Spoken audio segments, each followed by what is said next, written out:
E o folofa ma toi fa talo fatu i le pa ia maurunga le tātou o tinu ma lau fa fonga ma le fo mai fo i le nei aso fou le aso lulu le nei o le aso muamua o le masina o Februari lua fe lua se fulu ma le tolu. Good morning, talo falava. Le tautua nei ar si fonga le lau mua Wellingtone ala maia tātou sauni ngā loto le nei tai au le a taita ia lea le sunga i le fefe auto ina Reverend au fanga faafia ma wale vao e kalesia Papoptonga Kirisiano Samoa Canons Creek i Porirua. Isi maia le whaafonga.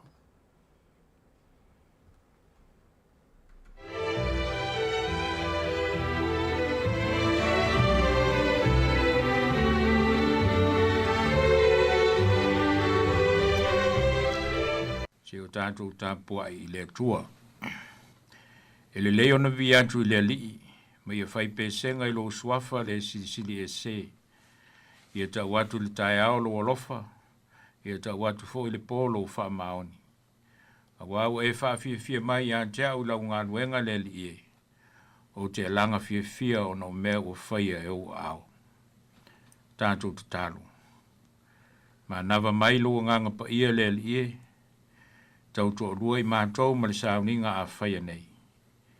Ina ia maurunga i le vi inga i lau fiu, i le soifua tāpua i o lau whanau.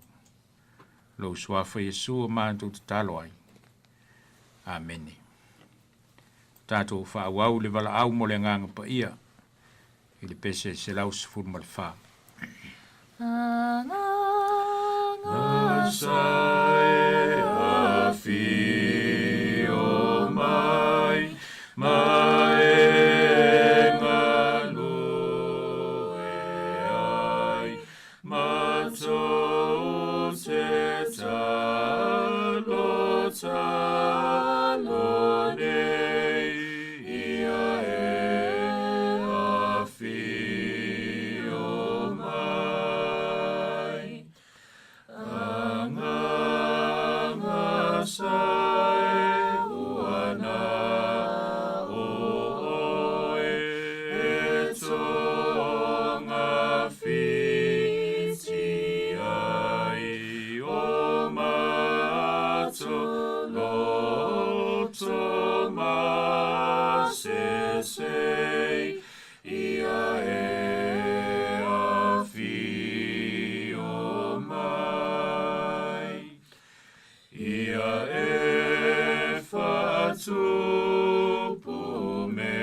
O le whaitawina o le tusipa ia.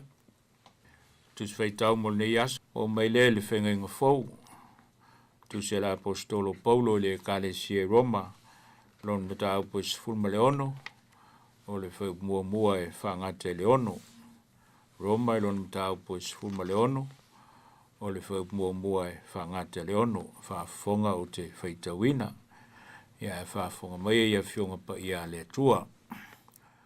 O te whailo atu ia te utolu tātou tua whine o whipe, o le ti a kono lea o le kalesia o i keni ke rea. Nei a talia o ia e o tau i le lii, whapei on te tau i le aupa ia.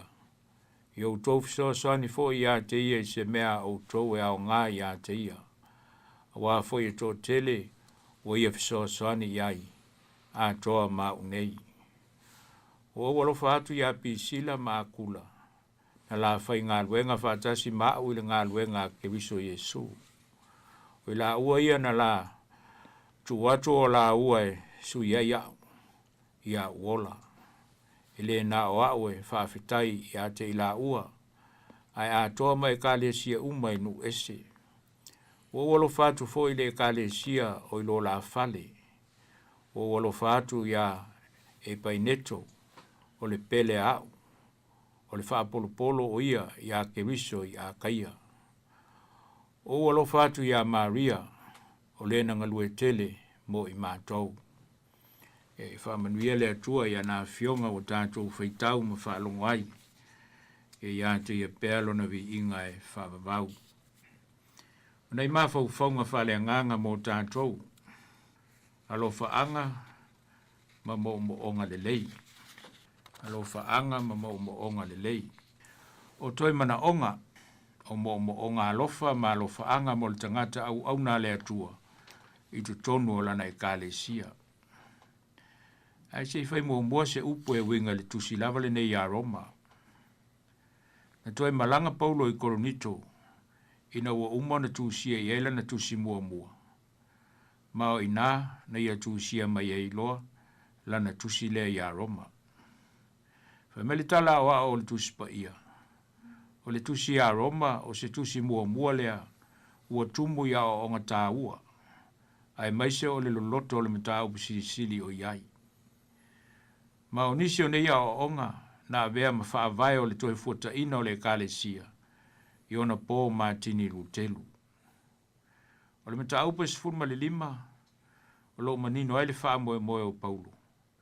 I le fia ave o le tala le lei le tui sifo. Ua mai ala ngā luenga i le tui sae. Manatu loa e a ngā i sifo. Ma ve ai Roma e whai ma o ngā tutonu o lana ngā luenga. Ma o tangata kerisiano wana nofo i Roma. O i la tau ia ua ave a ngā i ele tusi. E tau i ailo na fia aluatu. Ai maise o le awa onga e pe ona whaalia. E talifoninga tutusa a onga i a Roma ma Kalatia. Tau mawhai e whaamanino i tangata le vāwhenga i ai o le atua ma tangato i utaia whaapeanu ese. Tau tala lava ma le whaetete le apostolo. Ina ia awani ia whaaina se mawhauwhau. Awa o tangato anu ese e peifo i o tangata i utaia. O lona winga, e le mawhai lava na alo se tangata pe a whai wanga sala. Awa wa tofu tangata uma ma le mawhauwhau le lei. E ilo ai le lei ma le leanga. O leisi tu, e tutusa uma lava tangata i leanga sala, pe i tai. Ona o le siri ese o le alofatu noa o le atua. O mawhai ai ona sao loto le tangata. Mai le polonga o le angsala. Ma o le tonunga le mu o le wha moe wha le anganga o le apostolo. O lo wha pēr mai. A wā ute le mai le tala le lei a keriso. A wā o le mana lava leo le atua. E ola ai lanto uma o e wha tua. E mua li utaia a toa ma le e leni. A wā wa wha mai le a meo tonu o le atua i le wha tua. Ina ia wha tua ai, pe ona tusia. E ola le tangata a meo tonu i le wha tua.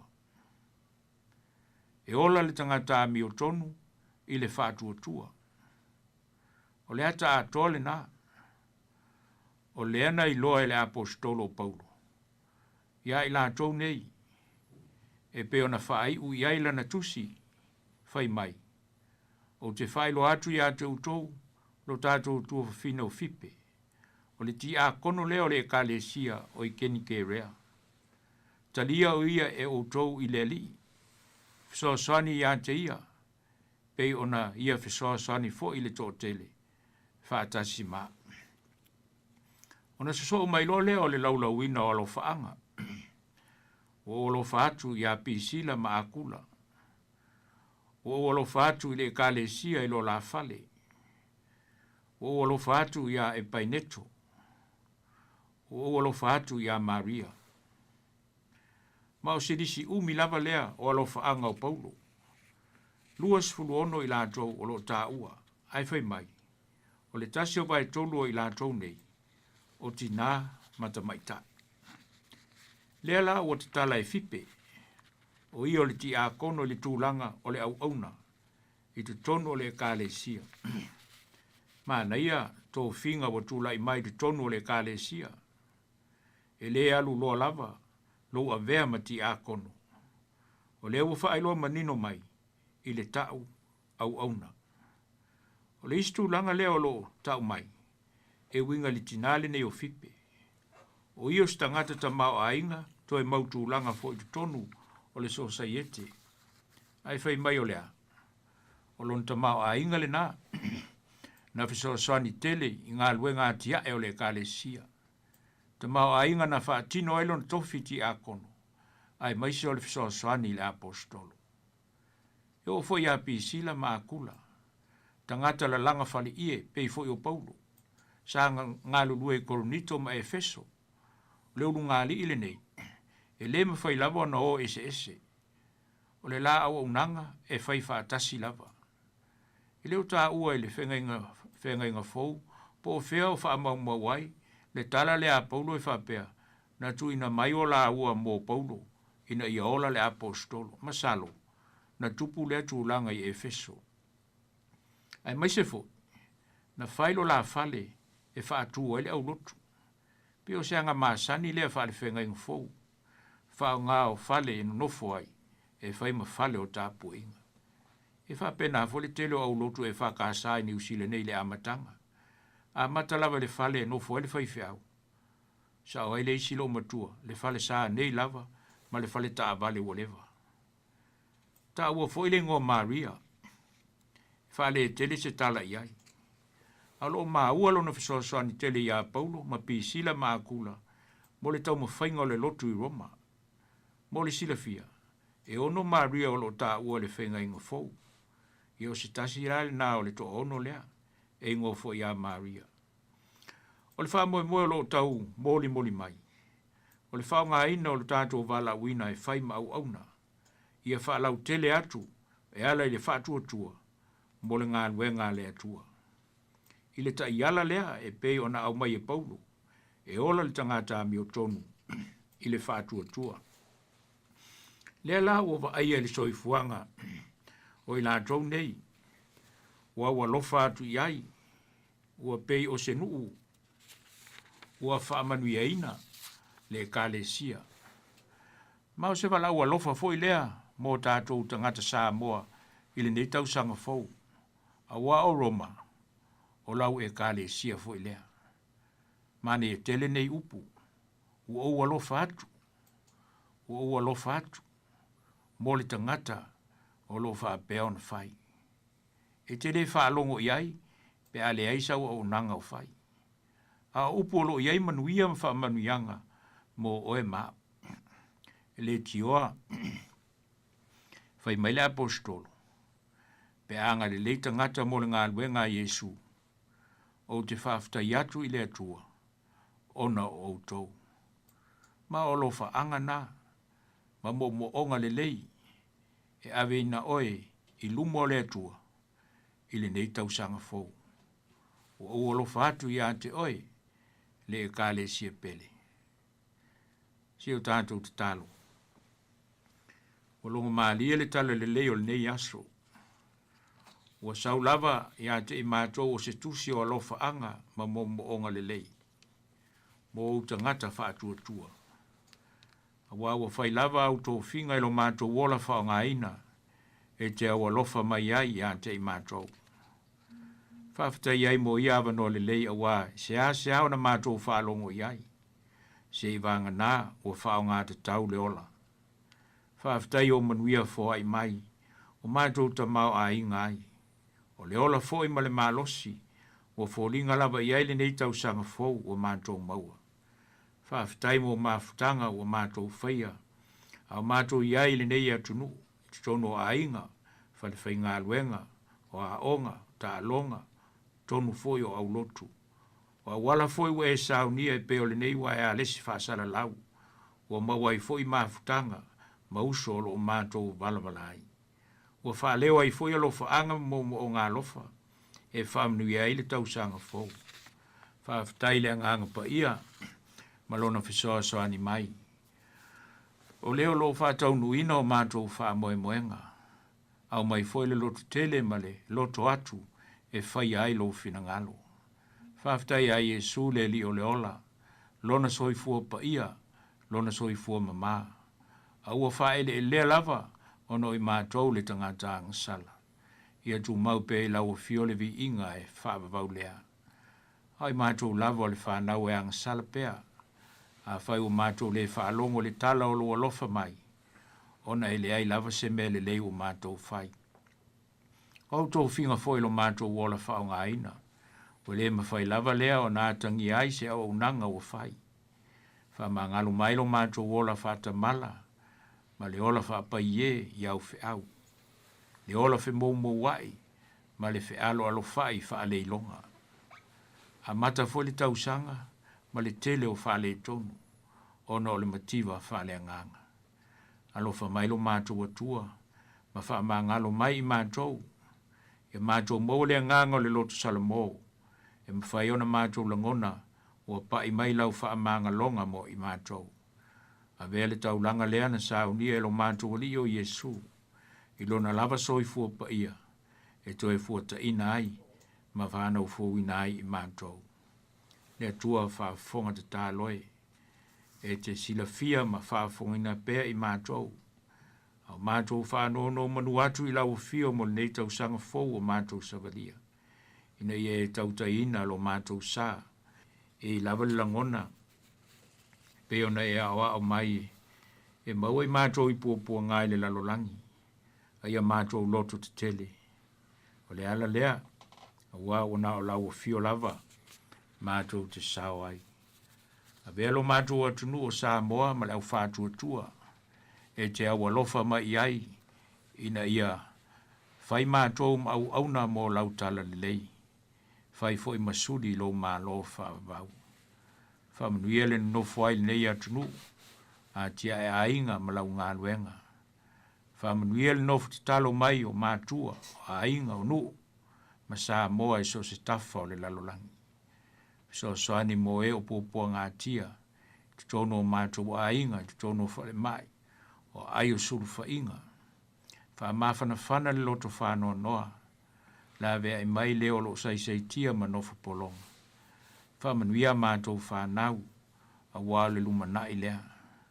Wha manuia o nanga ese. Mo le manuia lau tele.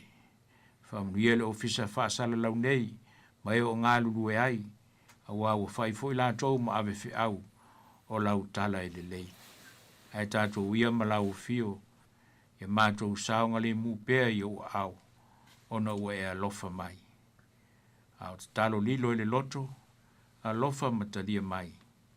Lo swafa Yesu, o mātou te talo ai nei.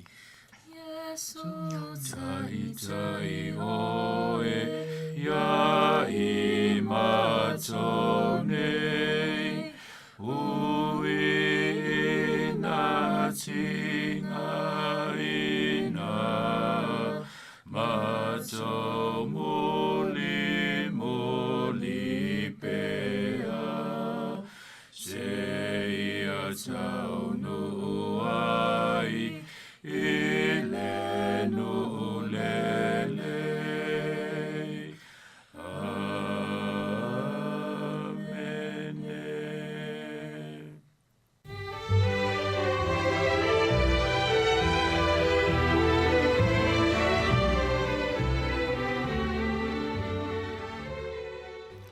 O le nau a whaafonga le tātou atunu ui le sauninga loto le nei tai au, na taita ia lea le sunga i le whewhi auto ina, Reverend au whanga whaafia mawala i wao, o le kalesia whaapoptonga Kirisiano Samoa i Kiano Skui ki Porirua.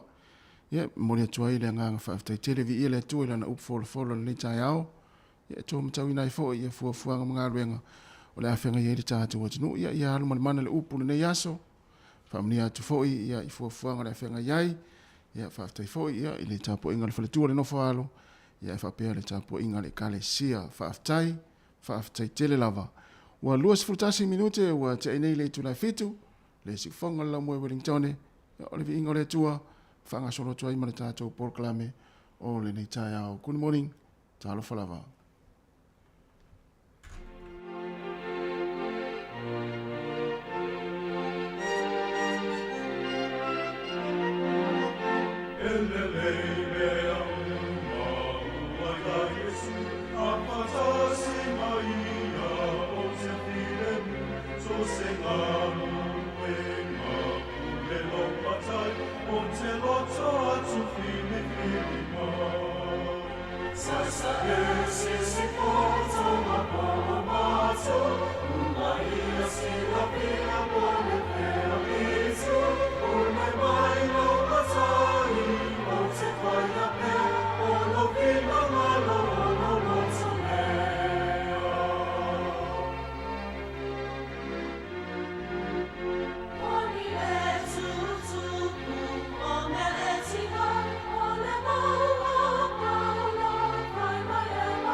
O le tautua le si ufafonga o le laumua o lo iai fo i le langolango a le New Zealand On Air.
le taia, si ufofonga o le laumua, aso ngafua, i le aso faraile, i le fitu i le taia, ata o le taia.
Yoe, o lenei aso ta imanai o lenei aso, ia o lea ua tātou iai le aso mua o le masina o Februari, lua fe lua se fulu male tolu o kata imanai. Ia via le tātou le mai le masina fau, ia o lona alofa malona ngalei, ia le tautua ne si fonga lau mua, mal tātou pukalame le ato le tai au. Kia ora, fue? Ia. Ia.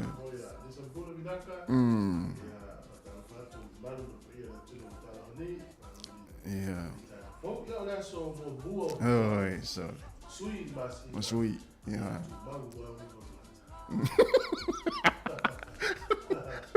Yeah. Yeah. Yeah.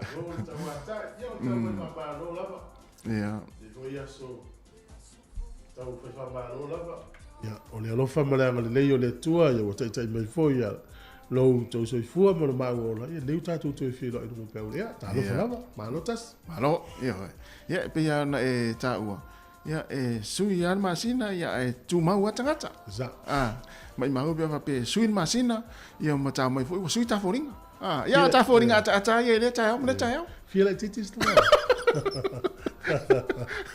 sa o le ia se vol ma na ia le langa lo tatu ia ia mo vol mele o le o fole le fia na tonu o o file mu o rio tato loto fa manga loa lo fole isilis ia e umana ia le tausanga ia o le te loa e malolo ina le le tino mo malolo ina le loto ia awa fo il fea ngai malu mai silu i tau o langa awai ai tu nei le o langa le tau te nei ia tato Peo le tele o tātou teimi, ma le tele o teimi whaalu e tau fofo nei me o whawhitau.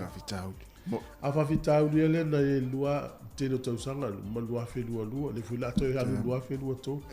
Ai nei se teimi vole le tā pena ai tangata morisi mea o ngā, e whai. Ai nā le whonga whawhitau li. A whawhitau li ai e tasi. Na tupu fies furu le a tausanga uma tau avea. Ia o whawhitau le lua whenua lua. Ia le fula amata tu fo lua filo tu o fa fitau dia tas. La sa fo tuanga pape wa u le te u mele o le te o fa fitau di masan ia tau sa o mata sa. O tom fa ya vesi. A vesi mo lo tu. Io mai a fa pe o la fo tu pu mai lua filo tu. Lo no winga na e tau mai ai. Le ye le si lo tu fa mangalo. Alua tu ai malile ai sero to fia fia. Yes. Tele ama nga foi le ia to te fia tana no ai te tala mta upu. Ia o tatu. O le ola fia fia. Tono vai se kale sia talo tu. Ai su se stilo to no. Malo lava tatu tu no. Ia fa talo fa tu le pa ia mo lunga tatu tu no mo au fa fonga ia ile sua yo sunga fa fengainga fa tua ia mai so pa ia o kali se e kare si se umalava ia o nei matua matua tausi ia o tua asina sina tātou tunu fa fonga mai tonu ainga mai se foi tonu mo tangata matua ma tonu mo tanga ngase ia e fa tar fatu ma lol folau ia vi ele o le tātou ia fo i amtanga le masina o February ia le tātou fo launga fo i nei fo i tausanga pa taro fo ia ina tōro mafuta mai lungo tātou penga te whailangi ia le tātou Facebook ma le YouTube ia ma lo lava le mai ia o nei rai po kalame ina o tau sir fia ia e maua e tātou le fia a mata fia i tātou fuafuanga o le aso ma le aso ia e umre moni ai foi ia o fera foi se vainga nei te mafuta mai ai toro ngā luenga ia so se atunu o lalangi lunga na matawhanga le sami o nei te whangota ia po o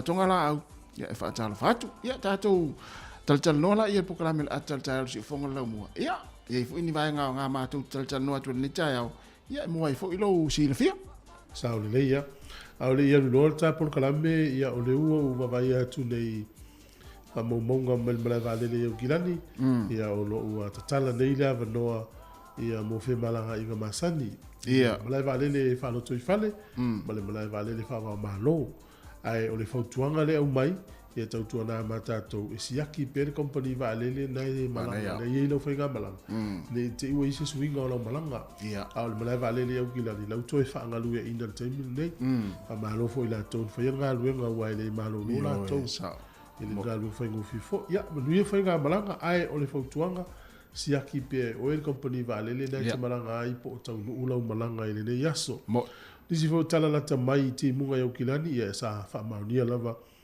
ia le loto fo ti munga ma le tulanga na ia le po na po fa solo mani tai au fo tuanga la mai mo la to e malanga no la fo ino lo vai si au la tele va va motorways ia e lava lo sai e ma ia tau ma fai ia e mauti noa e malanga le awala ia e fa tuai ale o ta vale no wa tau no inga fai ni appointments fo ma o la te no fo le west ile tu si fo kilani le appointment e fai i middle mo le south saute ia i loa o te me te sau i fa te tainga ia mo to na ia kilani ia mauti noa utu fa tu multa vale ia te ua halu lau malanga tolu i tu la ia wa tu umaro pensini ia dai fa manatu na mo to ia kilani to apele tai ia ma ai le na fo i malo loa o ngal fa nau fatua e le so fitu February to masina nei ile so lua asal pe amona se malo lo ia mana ia nai fa manatu le tai au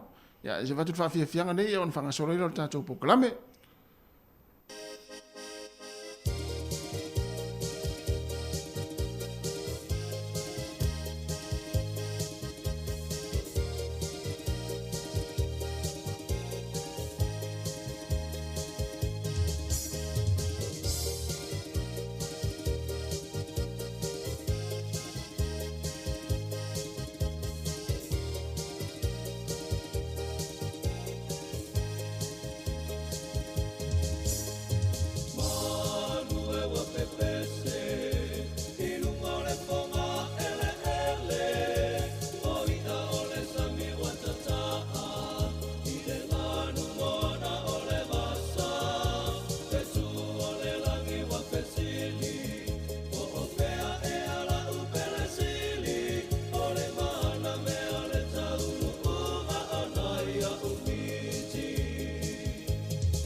Ia, ta lofa lava, si mai al whaafonga le tātou tala o le tau mo le tai au, tātou Wellingtone, o le so lea e whamelo fisio le vai tau e whaamalu malu, e ina I timu nisi o taimi. O le aso a tai au e langi le lei le tau, o le aso whareile e tutusa le tau le aso whareile ma le tau le aso nei, pi whaamalu malu, ia ma au oa, ia o le aso tonai e paolo le aso tonai, ia le tua le amata tua ilota whaonga o aso malolo ni usila, a mata tu lava le fefe le sfoile la tu le stona e sama le son fua o le sala e tu sa le le tau le sama le aso le nei fa pe foi le sfoile fa pe na foi le son fua fa malu e foi na timu o le so lua le so lu le vaso fo e langi le tau Wellington manu tua oi o le maulano le fua e ma fa fana le so se fu ma le valu le fua tike wile le Celsius e fa ngata Tony Usila ma Samoa o le mawulunga le fua o le ea le vela luas furtasi Wellington manutua o ile aso le rei. Ia manuia tele le tai ao mo fufuanga, ia mo to yo gilani, ia alo tele atu. O le swing o le tupe o le tai ao, mo le nei aso, o le tupe Samoa leo, whamuina tālau no sifuru ma le luasene, o le tupe Australia, valu sifuru ma le fitu sene, o le tupe Paangatonga, tāla tolu sifuru ma le fitu sene, o le tupe Amerika e ono sifuru ma le tolu sene, tupe Fiti, tāla tolu sifuru ma le ono sene, o le tupe Samoa le so, tasi le tāla New Zealand, maua lau tupe Samoa e lafo I Samoa, tāla ono sifuru ma le lua sene. Ia manuia lava, ia le lafo ina lau tupe Samoa, ma lofo ili anga leina ia inga.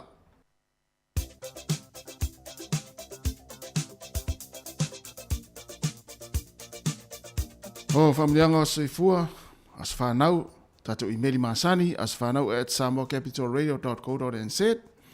Manu ia tele o tō wa soifua o tō na soifua mai le nei aso, le aso mua ia o Februari. Ai o le tusi whaitau, mō mai lea le salamo o lona ta upo e luas furuma le lima o lona whai upo e ono. Ia o vai, ia e manatua, lo alofa, muti vale, maloua ngale lei. A wā tanu mai le vavau, lava ia. Ia o vai, ia e manatua, lo alofa, muti vale, maloua ngale lei. A wā tanu mai le vavau, lava ia. Manu ia tele o tō wa soifua, ia o le pesel nei ma o tō.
Fatala fatu le tunu se mai al whaafonga o le tepa fo i le itua I tala o mena tupu I lolangi tausanga mawai le asa mo o Februari.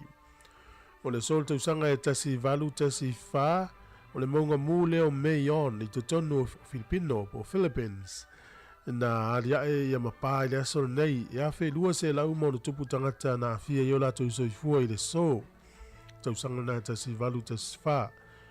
O le sol tausanga tasi valu tolu lima na wha lea ngā ina ai I a whainga wha polonga I tonu o le nuu e taua o Mauritius. Mauritius po le Republic of Mauritius e iai pe a malelua afe kilomita I le tu I saute I sasae o le kontineta o Afrika. O le tausanga e tasi valu ono lima I le aso le nei na sainia I le Palestine lona se fulu male ono Amerika o Abraham Lincoln. Ia le tauteunga lona sfuma tolu o le whaavai o Amerika le na vese ai whainga whaapolonga I le nei tunu. Mao apel amo Lincoln po Abraham Lincoln e alofangia tele o ia tangatauli Amerika ona o le sainia o le tauteunga lona sfuru tolu o le whaavai o Amerika le na sainia I le aso nei tausanga tasi valu ono lima. Na vese ai whainga whaapolonga. O le sol tausanga tasi valu wha na lo mi ai ia le dictionary lea mai le University of Oxford e lenta ua o le A to End o le Oxford English Dictionary ia o le volume mua lava na lo mi le aso nei tausanga tasi valu wha o le sol tausanga tasi valu iwa fitu o le fale tupe ta ua o Shinhan Bank o le fale tupe matua le to tonu o kore saute na tatala I le so to tonu o lona laumua Seoul. O le sol tausanga e tasi iwa tasi valu na whao ngā e lusia le kalena o le Gregorian calendar. Le kalena lea ia na whaingoina ia pope Gregorian se furu ma le tolu. Ia lena whaanauloa lalulangi ia o ke topa tausanga e tasi lima valulua. Le lava ua halu ele lalulangi le teimi nei. ai whatoa whaonga Lucia le tausanga tasi iwa tasi walu le aso lenei. O le so i le tausanga tasi iwa luas fulu na whatoa amata ina whaonga leo leo a kānata ia solo whanua iti ai mawhaia lato ngā luenga i le taute i loi Peritania whiwa i solo leo leo tono lon tona i solo whanua. O le solo tausanga tasi iwa lua wha whatoa amana ia i Peritania ia le ingoa lea o Union of Soviet Socialist Republics ia o le nuu o le ingoa fau na o le nuu leo Lucia ia po Soviet Union, po Russia ia po le ingoa fau leo le USSR, Union of Soviet Socialist Republics. O le sol tausanga e tasi iwa whaono na lafo tuina i le Parliament Hungary whainga whaatupu ia ai tūlai mai loa o Hungary Republic. Mana tua le tele watu no langi sa iola tu tupu na lafo tuina lava pulenga whaatupu ia e suia loa Vema Republic ia whaia le Palestine ia pe whaia foi ko vana ia mawhasolo mai lava whaile Palmia marka peneta ia o Tonga ia ma Peletania ia o lo ua pela tau la tau whainga whaatupu. O le soe le tausanga tasi iwa walutasi o se tālonga kirikiti sa whaia i Melbourne Australia le vāo New Zealand Australia tālonga limas furu ova to tasi ale te aolo tutoi ia aolo tāle li i O'Brien tāle taiminena to tasi ale polo le li te a ai to yono ai e mo mia New Zealand ia o le melan tupu sa vali o tu Lord Kapiteni Australia o Craig Chapel tala noe no nauso Trevor Chapel o ia le la te a te tasi al ova ia ona whaatolo tolo ai lole o le te ai le te aina a wana unau ta ingo New Zealand a maua ai e ono tu tusa ile ta alonga al manatu Australia al tusa ta alonga e ona whaatu wai ai lava le serious po ta alonga i e liman ta alo ai na taimi na tupu lai le sol ta usanga tasi iwa valu tasi i to tono me le pone whaatali mai le ta al tamo Brian ai mo e atu whaate Australia whaatolo tolo le polo ai le te a o le sol tau sanga te siwa whalua na tau nuu ne ai le vaa le nei na fōlau mai Peretania ta o le 5th share. Tau nuu le motu i saute e le nuu leo ne le soni e a wā matau na ngai mai lau whai pisi nisi mai Europa e su e no na tau nuu man no whanga i New Zealand whatutua ia la tau pisi nisi. Na o mai le tala i Wellington ne le vaa lea ma mai e ma le tala o loa ngai mai fo isi vaa mai Europa e su e ni nuu i New Zealand no no whai ia mawhatutua ia la tau pisi nisi. Toi mawal whapoponga o tātou tala i le taimasani le asoa tai au whaftai lava.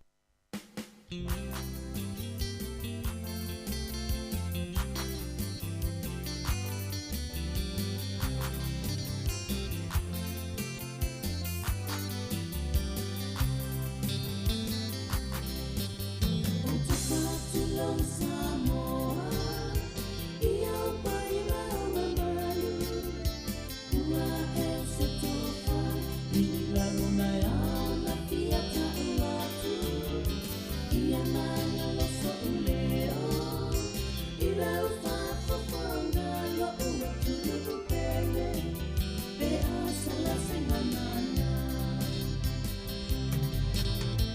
e popo ela utaofi. Samoa una tofi a ona fainga malo uai no ai lele fa amaoni ma ai leo I o tanata tangata le soifua Samoa le upenga I a toi timata wana o se talo sana na fotu ilumane Samoa na yo tanata tala fola poloma Fai mai lea oa ia e la upula tamafaina ai se isi la sina no fia maua se makusana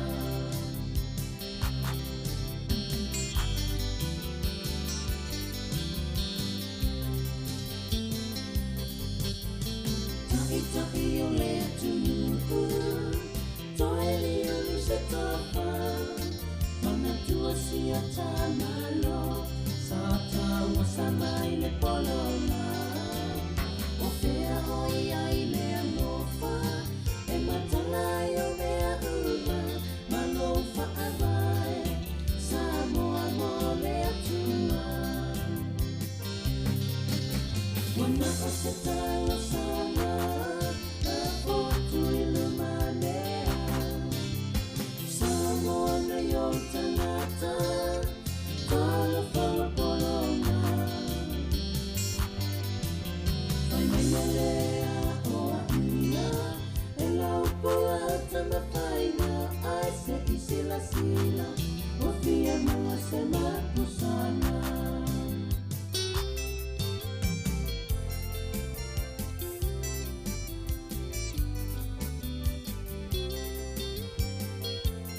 Toi whatalofo le tātua tunu o se isi whaopoponga o le tautua le sifonga le lo mua mai Samoa ala i ana tana fau o se mai al whaafonga.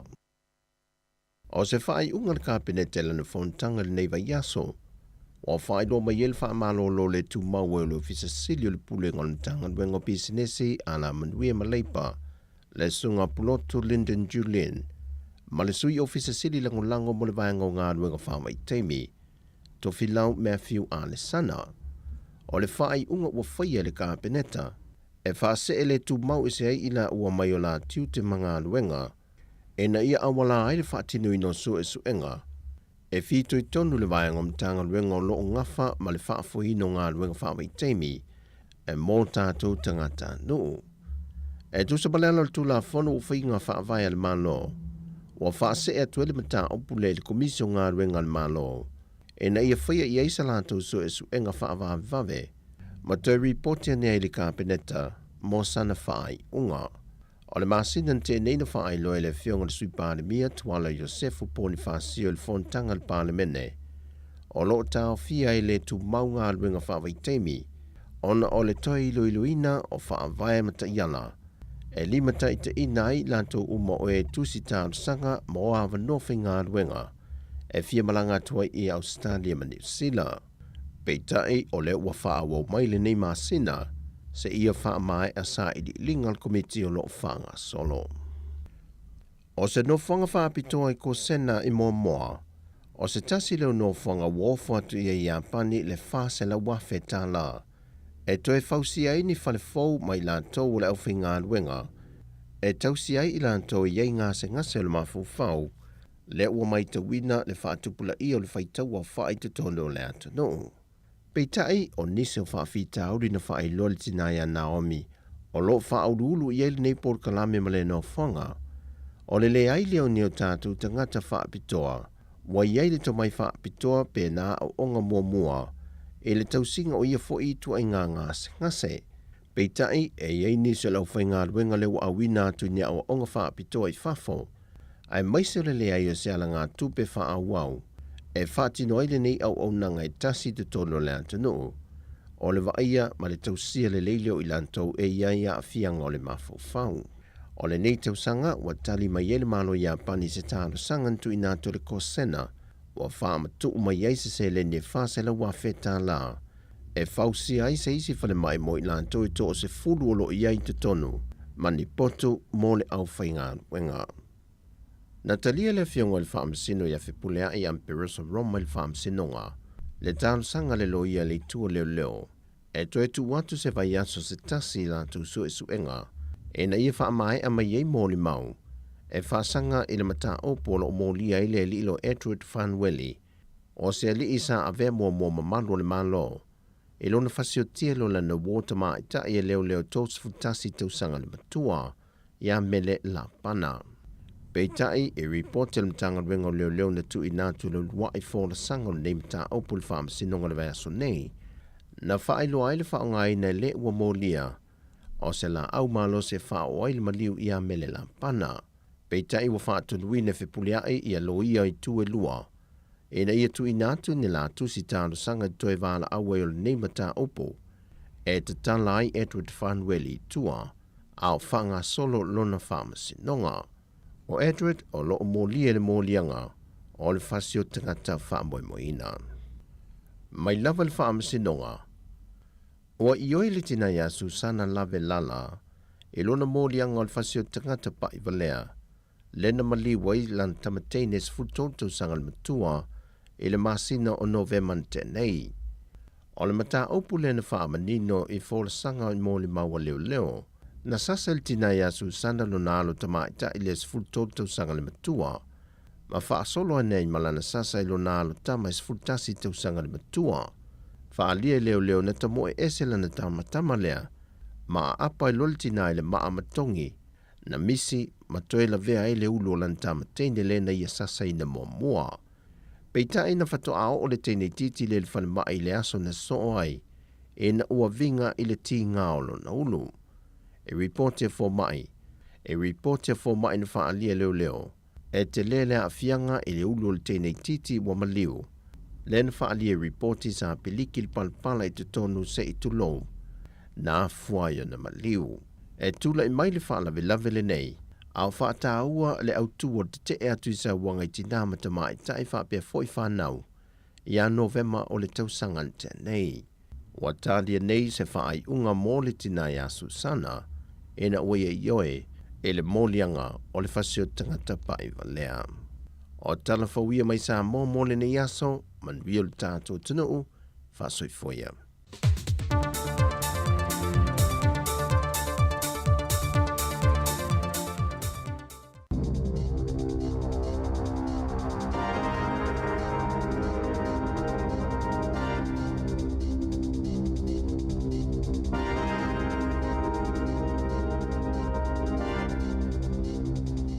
Talafalawa o talafou mai le sifofonga le lau mua mo le nei tae ao, o le aso mo Februari 2023. O se fiafianga mo le itu malo o mana, ai mai se fo isa moa whapea Pasifika, ona o le filifilinga o le susunga I le tamaitai whaipule, Barbara Edmonds e avea ma se tasio minista fo o le kabineta, I fesuia inga le palemia fo Chris Hipkins. O le matanga luenga o mata upu mo le loto I fale lea ua filifilia I ai Edmonds. O ia foi o le minista mo tangata Pasifika, minista langolango mo le soifua malo loina, ma le minista langolango mo fale. Ua whaailoa I le tamaitai minista, ua tāpena foi I se whaatala noanga I lungo le sifofongo le lau mua. O nisi o suinga te tele e au fiai Jantineti ua avea ma minista foa onga le asa tau aveina e Hipkins, ma ua si itia le tūlanga o teneti I le whaatulanga o whaipule le Labour, ma I le numera sfulufa I le numera ono. O Dr. Aisha Vero ua avea ma minista o le soifua malo loina le asa tau aveina e Andrew Little, ua si itia le tūlanga valu mai le tūlanga sefulu valu sai ai. Ua si itia fo I le tūlanga o Willie Jackson mai le numera sefulu tolu I le numera iwa, a o Kiri Allen mai le sefulu ono I le numera sefulu. Lea fo I ua ia tau aveina le tofinga o le atina enga o I tū malo. Ona nai mahuta sai le tūlanga valu ua pa uatu I le numera sefulu ono, ma o loo ia tau aveina pea le matanga luenga o mata upo le vai fafo, Peita ai ua whaase e atu le matanga luenga o whainga malo la iti. Ia Kieran McNulty, o Andrew Little sai le numera ono ua se e atu le numera sfulutolu, ma ua avea ma minista o le puipuinga, po o le militeli, whapea ai ma au nanga whaale malo. Ua tu maupea Grant Robertson I le matanga luenga o tupe, o Michael Wood ua firifili ai avea ma minista o Kilani, ma sai le numera sfululima ai ua siti atu I le numera fitu. O Jeannie Anderson le whaipule o le Heart South, ua avea ma se tasio minista fo I le kabineta, ua tō fia I pisinisi la Haiti, o tangata matutua, feso ta inga ma le whaaonganga o whaamatalanga tau te konolosi, I au nanga tau I fe whaatawa inga. Sa whaafetaya e le palemia minista o le a leto e tau wā I le pālota, o no la la tau tua I le tele o tau sanga, e au fia ai Porto Williams, Dr. David Clark, au Bito Williams Seal, Phil Twyford, ai mai se ai le sa avea ma palemia Jacinda Ardern.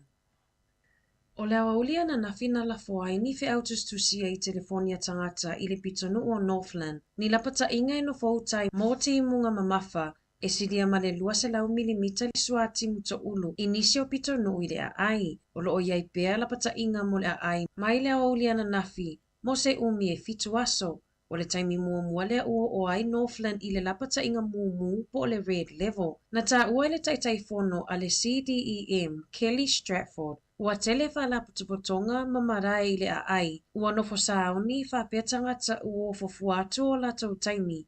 E tāpena ai e fesosoani, e ave esia whaamalo si mai tangata I o latou whale manofuanga pe ai ai ni lolonga. O lo o lapata ia fo I le tui mātu o orewa, mo ti imunga mamafa. O le lapata inga mumu ua au mai ai mawhautuanga a le NEMA, mo awala e nofo puipui ai tangata pe a whai ua a fia I lolonga, e iai le awana I toi tau mawhaina o tau mafa ua a fia I tā whenga, ma ia whaata ua le nofo sila fia o tangata I le tala o le tau I lea taimi ma lea taimi.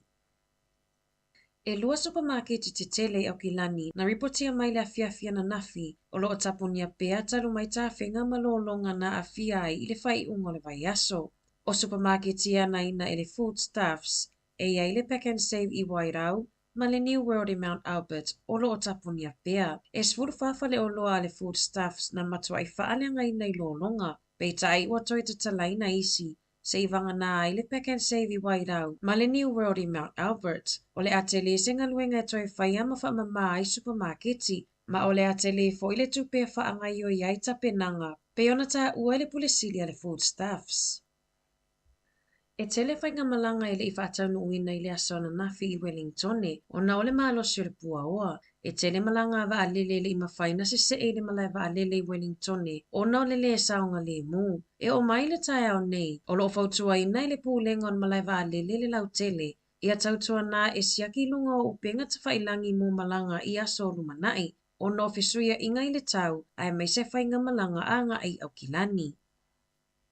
E ono iai se si itanga I pasene mo inisiua, talulo longa mata whenga na awhia I le teleo a inga mapisinisi au kilani. E silia ma le se fululu a whe claims po mata upu ua whaa o atu I kamupani inisiua te tele. E iai le IAG, Suncorp ma le Tower. O le IAG e silia ma le fitu a whe lua se lau mata upu ua whaa o atu. Ma o le afa o le whainu mera, e mai whaafita au li na whianga iai a inga mapisinisi I lo longa. E tolu afe mata upu I le Suncorp, ma le afe iwa se lau o mata upu ua whaanga ioi I le kampani inisiua a le Tower. Na whaaliere pulesili o le ofisa e na whama mata upu tau inisiua, Mal Graham. I se saililinga na whaia I pisinisi Maori, na mawai e tusa o le ono se furu pasene o pisinisi e le I whaia ni inisiua. Na tā ua I Graham, e tā ua mo a inga ma pisinisi le taimi nei, o na toi ilo ina a lātou inisiua. O le awhiawhia na nafi na whaalawi loa I lunga upenga te whailangi a le leiti o New Zealand, ata ma whaamaumaunga o I lātou na mau soifua I lo longa ma tā whengai au kilani, I le whai unga o le vai aso. Na mamoli whaamaisenga a le sui pale mia ka mea se puloni, I a inga ua maliliu o lātou tangata I lo longa. E 5 tausanga o Dave Young, na mawai tā whenga I le pitonu o one whero I Waikato. O Young o se whaia onga li taia ma sa whaia onga I lea onga maualunga puke koe, ma na malanga mai ene lani malona a inga, o na ole whiano nofo I New Zealand. O Daniel Mark Miller, 34 tausanga, na reportia sa whaia ana lives I lungo ana la ata o le Facebook, a o whengai au ki lani malolonga, pe ta ai o le awhale fitu I le aswaraile, na mawailo na tino maliu I se ala vai I wairau. Na moli maunisi, na waia Miller o whaia ninga luenga la vea I mawhisosoani I tangata na a fia I tā whenga. O Daniel Newth, 25 tausanga mai sanino, na maliu na ua vivilina na waai se ala vai, a o te tele tā whenga I Wairau Valley. O Newth na whai masui o New Zealand I tausanga I tele, mo le ta alonga le rock climbing, ma o le tangata mulimuli e ato ai le toa whao e la ato na maliliu. O le tamaya Dave Leonard I Remuera, na maliu na ua solo palapala I lona whale matanumi ai. O Leonard o sa inisinia ma e tele I na ufofu atu lona taimi, e whai ainga luenga mo le whale mataanga o le Museum of Transport and Technology I le a ai. I whafo ato New Zealand, e le titi I ma le toa 5 tangata na maliliu I se pomu, I le malumalu tapua ai, I se a ai to tono Pakistan. O leo sofa inga sa whaatatau e le Aotearoa mo leo, pei tai sa a fia I tangata na tapua ai I to tono le malumalu. O le whale tapua ai na tūla ai mai ai leo sofa inga, e leo ina I leo, ma e lata I le ofisa o leo. O loo masalomia e se fisota inga o leo sofa inga ma le vaenga le Taliban. O le masina te sema na o sofa ia e fo I se ofisa o leo, ma malili wai le toa tolu sfulutolu o le au militeli. I ta'alonga, ua whaalia mai e le asosi soka le lalonangi, le FIFA, le toisui ai o le malai ta'alo e whaatau I nai ta'alonga soka a le FIFA, mo le ipo le lalonangi le tūpao tamaitai. O le Mateora za Australia o le ata a alo ma le Republica a Ielani, I le aso 20 Iulai I le Stadium Australia I Sydney, ai le o le Sydney Football Stadium e peiona sa fuafua e whai ai ta'alonga, pei tai o suinga na whai au no le laititi o malai ta'alo. O le aso lava lea e ta'alo ai le au soka tamaitai New Zealand le Football Ferns, ma Norway I au kilani, e sidia ma se lau a whetangata o le a mai moai nei ta'amilosanga, e peiona ripotia mai e le FIFA. Tala fawia mai le sifofongo le lau mua mo le nei vaenga o le tai au.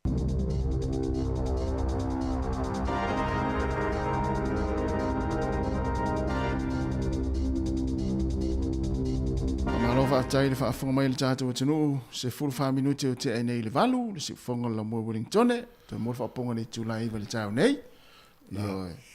Aloha, ia, te le atala ni usila nei pe o le au tū tātou tala i le wano nafi le na whesu ia i mai ai ia le kapeneta a le whainga malo, ni usila, ia o le vaso fo nei o lo whianga i le au kilani ia ma le tau fono ina o vaenga na afia i lolonga.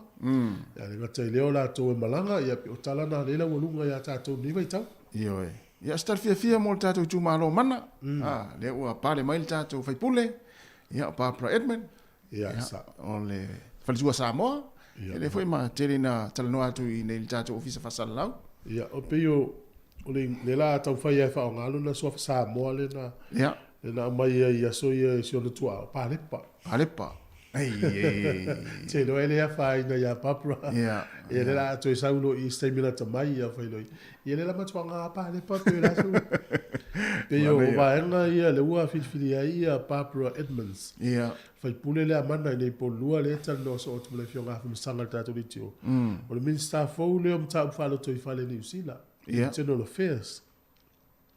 O le minister fau i lea o tangata atu moto le Pasifika. O ia o le minister langolango o le soifua malolo ina mo le Pasifika. Ia. O ia fo i o le minister langolango o le tau whale. Mana ia. So vaenga patino na le wia ia te minei. Ia malola wa. Ia oe. Ia. Ma le tele ia le tūlanga o ia stato sui pule sa mole o Pālepa. Ma manuia lau tūrai mai Pālepa. Eo. Ma le ia tele. Ma nei ia. Ia. O le si tūlanga i nei tala vo i masalina tanoa ia Pālepa mapusang. Tu so ia e nau e wha onga sena wha nau nei polua. Ma nei. So non tantonunga. Ia ave e se lau wha nau polua ave wha onga ia onga lai Wellington ne po. Ia. E tau le leia i lewa onga lai o. Ia. Ai e tatau ana tu upeta mai ti a onga ia i nei. Pio lona na tantonunga le a onga lansi at wha nau nei polua na ionalo. To tele na ionalo. Ma nei ia. Ia. Ia ute ilo foi ia o tasine ia lo tato tunu le uta fia lava le sui vai pule tono mana. Ia. Ia mata mai ai o ia inis fai pule o sile fie o le fai pule le ute i loa ia ui lo Samo o lo manvau ini leipin. Ia. Ia. Makoshi. Ia na le no te le polua. O ia. O ia o lunga o kilani ia. O ia o nei le polua nei mana. O ia. Mo. Ia lua toi Chris Fafo. Ia. Ia le lua toi Pālepa. Ia le foi pois si Pasifika mse Samoa le fa fongo o to le va nei mana yo ma ua le va tina mai pe ini si sui Samoa Pasifika lo ingal no fonga nei yo no mana te tawana lo Pasifika ia le Samoa ia po se si Pasifika ia lo fem tatu sui mana ia ia ma le tele su inga yo e sa ile por kala me sa tal no to ia afem sanga msa velina fa pe fionga la wano ile la sofarelia to yo tua no tau fia ia la vaenga lea na taloa to ia hamsang fa pe o fusu ia inga ia fa por kiki ia tu sa fa te inga le nan tu la me tu senda tele yo me na fola te mina la fai ia ana matu sa mala e tele o tangata pe ina tu fa te singa o le TV ma le tio sila tolu se la mo tupu miliona e luai a pe na fo tu la ngasua vai ia ia foi i Malaysia ngā ruenga lena fola e fai. Ia, fa mai leo le mate a msanga leo tawhia. O me whapea. E pei e ato e sui e le taitai. E pei fōringa me ua le taua meo tonu ina lea taitai. A whate ingala. Ai uwa e tula vaenga lea whaina o le tamao a inga o le usila. ia Ia, e whenga tāla to e sauto e sinda to e sui ana mea na fola. moi Ai peo le si a wala le sui, o le sui o le taitai. sui o teita Ia le sa o le leia. ia Le nana tu mai lava o Chris Hopkins. ave O ni gato o mea na ia le la sui. ia na Sa o le leia. ava ila le mana ia o le filfilinga le pati le na sui mo foi ia teita fo ia wa vai a sau ia palota voi o sole ia o toi lunga foi le parato Sa o le leia, sa o le leia. ia wa fa longo ia teita i tangata palota lo ningo vai atu pati le pa ia pe wa matana na no ese ia tangata palota le la o sui e lo ia le o toi mana ia le tu le mai Ia, malo. O ke topa le su fane fel palota tato New Zealand. ia matata pena nei fai tato palota ia ina ia filifili lava o le sui te manatu e tau veina le tu malo na te a fio ai mai ala ia ai malo lava o tala la tamai lava lo fai matu inatu ma wala lava tala e fa tau i lo longa ia kilani ma nisi vaenga i longa to ale tunu ale fa ringa la tamai ma o to malanga i fa lo to i fale wa pe au ia kilani ia pe o fo isi no la langi uia tu ia kilani o lo ua toe a matalia ngā ruenga māsani ili malai vāle li whawao mālo. Ma le malai vāle li whalo toi whale au kilani. Ai o le whautuanga lai au mai. Siaki Pear Company vāle le nā tutongi e lo pāsese. Le sui la lātou taimi. Pe whatuai lau malanga. Ia le ua e maho runga. Le whenga tāo le le a tutol vā. Ia whapea o le oe o tamanu tu o le tātou a inga le la malanga. Ia le utu atu nei oe te anu. Ia ele lona fisu ia inga ia lona winga mo le inga i stanga matua ia e te tau ana a le alu se si avel to ina po lo matua lua e te tau nei se si fatalia mai runga ia ua le ia lu na ia 2.5 pape wa so mun muliano la we so vale le alu Cook Islands ale la tsalu Samoa fatenga o te leo vale to le se va patsualu patsualu pasio alu pasio le pat ya le no la te amata tu ya le vo amata na fa matu fa to ina o taiao ya ele se mai ai ya le foi tala la so mai ya fa to ina se o so le ma sa e te le fia mamalua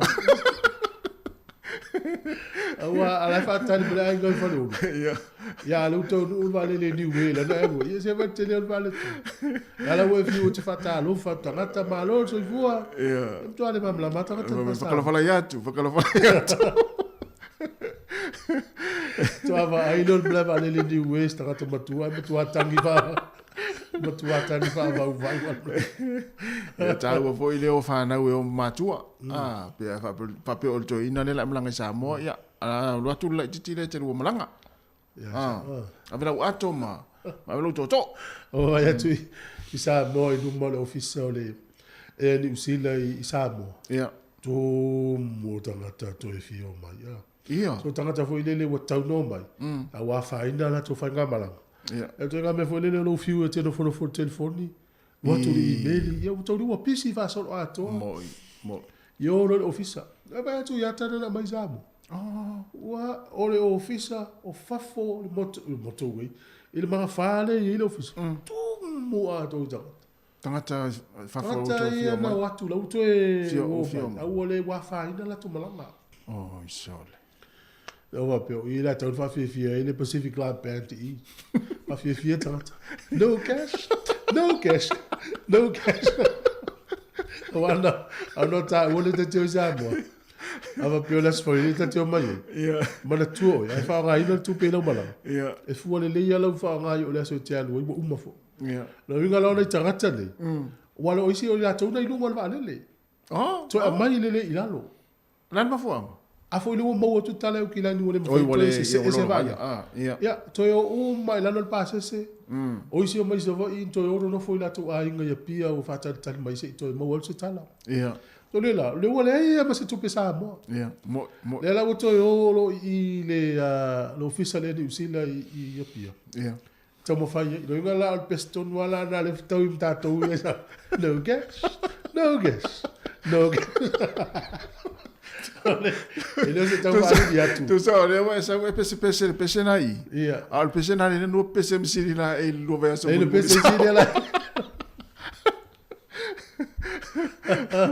tava pele mas tu foi mais a moia pese ton noir ya no cash e ele la tas da to pese família toda ya disse o nanga fa no war se fia de tu luas fa minute o te nei le valu ia fa fianga ma sunga alo ese po fua ia tama mai Wellington ma no lo sei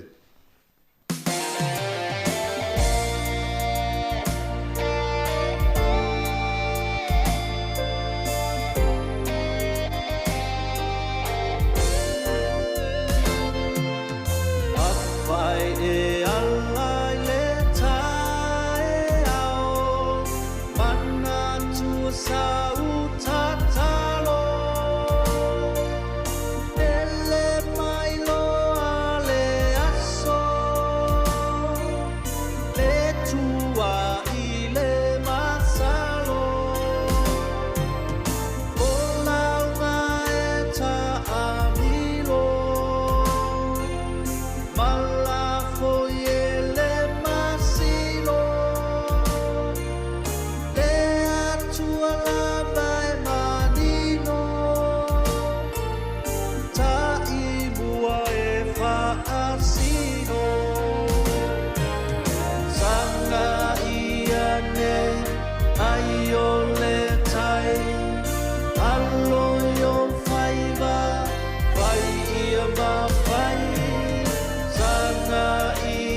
E fia le digisa le whaelo atu i matua. Le whapitoa mo le toi fo o whanau i le aonga i le nei tausanga.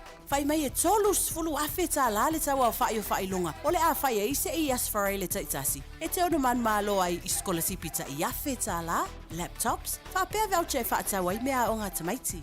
Na o le lafo lava o sau top up luas fulta la pe sili atua le digisau, pe whaonga le ClickX, ma isi pa anga i lafo aisi tu pe telefoni digisau. Moso o vanoa i le se i asfarai le taitasi. E ia inga o le nei whapitoa, seki a digisau. O le whaasisilanga tā ua, e whaamana tuatu i le mamalo le tātou au whaafonga, e iaila wa ia te tau i lalo le tulafono o le Broadcasting Act tasi iwa valuiva, e whai e sau whaasea po o se whai tionga i mata upo, tau i whaasalalanga i lunga le Samoa Capital Radio. O lo o au ili lalo le upenga o sota inga le pūlenga o whaasalalanга, po le Broadcasting Standards Authority, bsa.gov.nz. A ia inga mo le whai o sau whaasea i se polkala me whaamanu alia i lau whaafonga anga. O lo o au fia i vaenga nei, o le ale teime mawhaiona whai se whaasea, o ai tu ainga polkalame mawhaiona o whaasea ai, o ai e whao o iai la o whaasea mō le teime mua, whaftai. Malo whaftai, wa a whatonu lava le valu, si whonga lau mua, Wellingtone, tātu programe atol tai au. Malo ngā lue, pa whapea nai te mafuta mai ma, e ola lau masini, mai mua mai lau Facebook, lungo le tātu, tau e tono whare whai ngā luenga. O le si vaenga le na fola el malo o taimi o tai Jocinda o le pensini e le mawhaiona to e whaawina el malo pea o mai a mati le na i pasene ia to ese mai ai il tau pensini a leva ia to e una to e sui e Chris Hipkins ma na ia alva vai o ti i sa o le ia la le tala alo na winga o le awana le ai te mena e whaatu ma winda ele paro to o le peo mele o fai io ele sui el pandemia le sai a sui el telefon sa ma ne ia fo ia ta lo fa por ki mata ia se finga fa ia la to fo a ta ia ina i meta por ki o se tala fia le mo tatou ni usila o le wei le fuanga ale malo Australia o tu le foi Australia a tipoti ma tangata tipoti ma mo le ile la to vaanga ta o le lima o tasi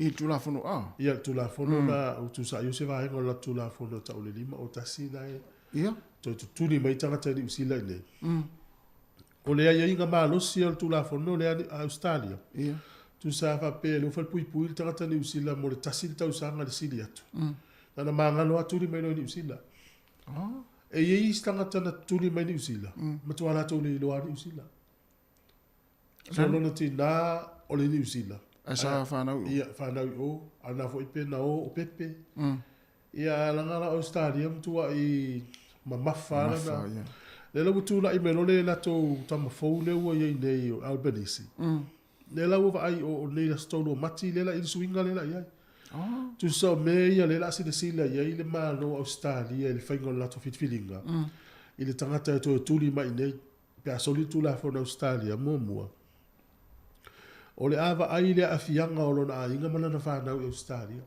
Tau le la tetea, pera le la sautama. Ia. Ala la tu ultina mana whanau Australia. Ia. Ia, o le la ava ai to ai la to e whaile ilo ilonga.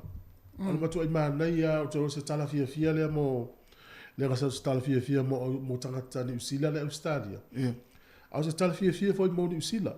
Ma for tele tangata ia to tuli me Australia le o mai lo to e fai kengi nei ma to e soli tu la fono nei. Mo sa ole le. Ma to ia no i tu pe nei e tau tongi la fo. Ia, la tongi la fo tau si i tangata nei. Ia. Ia, o le isi tu na la vai ai. O le si foi tu la tilo ia i le fengol fai unga. O le ale umi na ye tangata le Australia. Ia. No minga va pe tangata New Zealand le wa to tau sanga fa pui. A le ala o ye le lisia New Zealand o ti poti mai New Zealand. A Australia ti poti mai New Zealand. Ia e ono fa saul tangata le. Le va ya tu la to fa ile do longa. Ia. A sau le tamale e mo sia mafutanga mo le to lua mo fa nau. Ia e te le fo na sao i ngā ruenga i o maisi ona i tū le lei. Matua mana ia. Ia, o se tala fia la na mo le vaenga le mo New Zealand, le va tele na fi nau ia. New Zealand le lei o le vaenga o tātu tangata i o. Ia, saule palmia o le mea tasi. Ia, le lau saule palmia fau lea. E la matua mana ia la. Mana ia. Le ti ola o vai atu fo le vasunte e nei le stete lea o New South Wales. La to premier vo le fine vo lea. Ia. Ia, ona o fai la to ilo to mo e fai le fa ngal tu la fono na e fa mai le right to ask. E ma fai ai tangata fo le fa pe o ngali. E ma fai el tina ona vili leo. So ta ile mtanga luengo leo. E au mai ia fa amtalanga o lonto lua. E ma tau lia vo esa. Sa tu la fono ona mai ia fa amtalanga tangata fo i. Ale ol po kalamela le stetena. Le ol am fai ai e mesiatina. Wa fa telina le sawanga ile fo estete. Sawata matina sawatina tama. Em fai fo el tama ona so ta ia leo. Ia e mai fa amtalanga o lana paanga. Pestanga te fo ile sa so tu la fono ya sola. Le la lo te ma te tala le unanga na le fo estete. Ia, mana ia. Ia, ona moli ma wina le telo so i fu ma mau. Ma ona i tina, me se tina, ona sa wa inga tono ainga. Ia, sa. Ona winga la ta ona i lo tina. Tala anga mo so i fu anga o lana pa anga pe ini fa mo fo le sa. So tu la fono mua. Sa. Le la am faina mai le tama por tina. Le gala le to sa o fo i ta ule na ye tala tustusia ya so ye fo le la tunitio. Ia. E ta wa so le lo fa. Ena. Tuza lo fa tangata. E va ai tangata le to va ai lo tuana. Ia. Ia pa te ingala o le la o le va ngala su e ia o tala nga so tuana. E le se le so si sa ia le wa. E sa le tu para ma to. Mana ia, o te langa na moina le tu la fono le ma le fainga le stete le. Mana ia. Ia. Sula ta o tele, wai o tato tu fa tasi ne, ia il fa vita le fia ngai ni musamo. Ia. Sa wanga le tu parti na. E na tonu ale au tu le vaenga le. O fa vita le na le langi ato. O wa volta po kala me fa bla to i fo il tato fu tu pa. Tato tu pa. Mo ile le. Ia, o sa ilo. Wai la sta ma fu le ata vai va peata ita e foringa peata ata. Aro e vai tarson. O mela le winga le fa ali tono le ainga. Tu asa wa. Sa. Ia. E mes vi o to ia tu la to fi le karesia. Le leite tu la unga tu fa le. Se tu sa wa ia tina. Ua. No fu la lo to na fa le. O se ainga so ifua fo le maloloina ma fa tamiti. Moi. Pe ava ai tono le ainga le fani o tamamati. Sa ole le. Na fu tamiti a ole o ngai mola tu fia i meo ia i mal fale.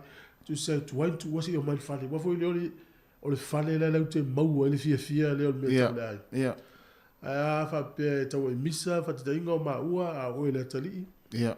Ia la fiula o ngai fa to le o tal fa te le fia sa fa.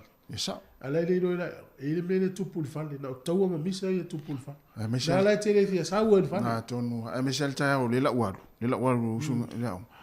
Ala tu va tu la te do misa mai ma utina. Ya no walu ala ia ele. O te alu ala ia onga. E o fa no va le. No la tu na ia fa me ala onga e sel la langi la te mafofo. Le te mafofo mo le fale po patatu lo to ina e o patatu o ne lo utina. Ya fa ina ma fo ta. Fa ina ma fo ta mit. Sa o le ia. O me tu ele sur ngali na ai na misal fale. Ia. Ya, la wa tu ne lo tu asta mala le tai vinga. Ko ta la dia so a. Ta o le. O ta misal fale no me le. Fole no ta. Ja, la alventu. E la PC fa rol mo kalesia. Kalesia le amato. Ia. Siva mai pe a e fia i le atua. Sta malo le Leilunga pulla. Le tu mai nu. Le tu mai nu. E tu sai fai am ti lo tu malo non to. Ia. Pu no fine maruru. Ma foi le no fine mena tu fare le sa misa mai misa merta vale alu sa. Ia. A malo si le kale si. Ia la fa pe atu no fine le la fa pe si. Ia. Ia merta malo. So para fai pure ti. Tu sai va tutto fine la va. Wale lei no fa fine ale na te no mele tu. Ya la tu sa o merta malo tu non to no fa pe tu li mo la fa pese.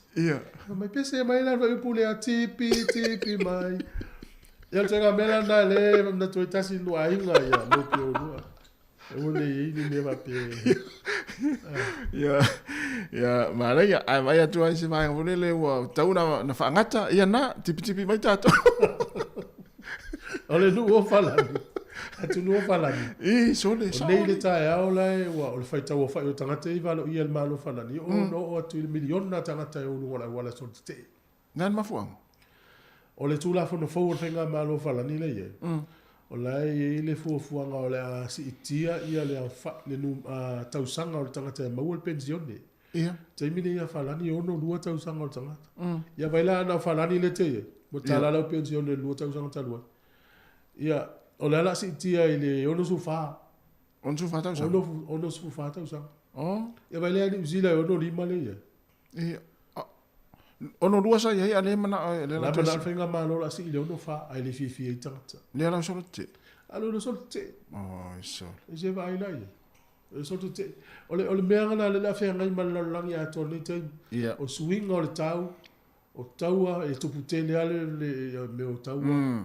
Ia ao mea foi la ia o fete na inga I tari tonunga ma manatu e ala me o upufai o malo. Ia, sa. Ava ele swing o le tau le te mire. O le usi la ia le ima se manatu e tupu. Ia vai la. Mo. Me ia le la tatou whiangai. Ai a whaina ia tatou fuafuanga whale aso. Ia, sa. Ma foi le whaina o tūlanga taua wa o ngā tamaiti ni vai tau whamai. O lo ngai tupu. Tele yo mea whai. O mea whale me lave tatou sāwaringa ia so. Sa. Le la tau o pokala mela la tatai fa fi atu oi o ani mea le o langa tipi ese ai wa Ellen ya tipi mari ya mai ngana no cash ya mo ta tu in Samoa ne la o fio mai ya na o tu mai mo mai si va tu tamane Samoa Mas eles ainda sabe. Sabe não le no fengalo. Vili lola io lo to lo fa no. Ainda vili le pule fai o lo te mai. E o se fiera fine o le tau sa o le ile o pule. E vili lo fine le sia so ile o mai lo to lo. La mai na kem no. Ole mai na lo fiera im tato no sa mo. Mai la kem no. No cash. No cash.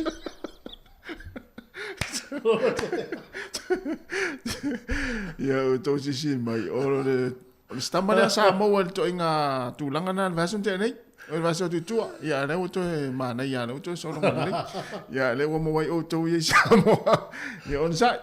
Tu sa pe no cash. Ya na ya inga na so ni ne. Tau maftanga o le aso mai aso. La usile vetia. O le sa mai tau le se o tanga Samoa no foi fafo. Ma tanga Samoa yo me Samoa. Wale vi tele o na yo ainga na mai ma na wal foi Samoa. La le mo la jana.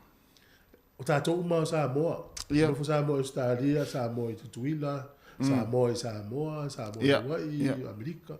Ele se na fengo fa fena e lo le se o Samoa no foi le atu no le atu. Au Samoa. Ole lei. Aulele. Ia. Aulele o tanga Samoa. Aulele tanga Samoa. Tanga Samoa le Samoa. Tanga Samoa ia tu se o langi. E fa fefeana e iloa Samoa le no foi tuila, Samoa le no foi Samoa, Samoa le no foi Hawaii, Samoa le no foi Amerika, New Zealand. Oi. Te longo fiel Samoa le no foi New Zealand. Te le ofo kei mat. E ofo ai. Au Samoa le Samoa. Eskai di fa Amerika. Tala te whawe tatou lai na mana i fwoi pe ni si pe hia te message me fwoi nunga tatou messenger. O le ale se senga o Samoa i nu ui o langi lau i te ilo Samoa le Samoa i whia. Samoa le. Ia, tai wha so me fwoi le tatou le. Ia, o le si vaenga o no le anga i tatou tau tua si whonga lau mua ni si o le fuafuanga mo le tau sanga. Ia. O upu ia e si le atu i le atu. I le tai au le nei. O no... O le tau mwhai whio tātou li tio e whata ua le ngana Samoa, ma tā mau le ngana. Ia. O mai tau ina nei vai taimi lau atu pulanga whaule i nei. Pe ua tuu whaatasi le tele upu ma ua tatala isi upu. Ia. O le upu ia o le ole, o le ile, o le male, o le ote. E sa pela whaatasi pe tu ese. A wafo ini si upu e mai tau ina le taimi nei ua tuu whaatasi e tangata. Ai sa le te tau tu whaatasi. O wafo ini upu a tatala e tangata whaanua upu asa tauna tasi. Ia. Ia, pili mai le tolu wanu rimaru o whaatasi tātou tatano ai. Mana ia. O wha tolu wanu rimaru o whaatasi. Ia, a whaifo i ua ngase la, ua kianu namba, ia. Manu, o toa whenga lunga, toa kola mala. Ia, sin tau whaarili la ni tae au. Ia, ai, malo, wala mai tātou tatanoa ma tātou tatari e. Ia, whaafishango le tae au. To sunono minuti ona tā leo le iwa si whonga la mua.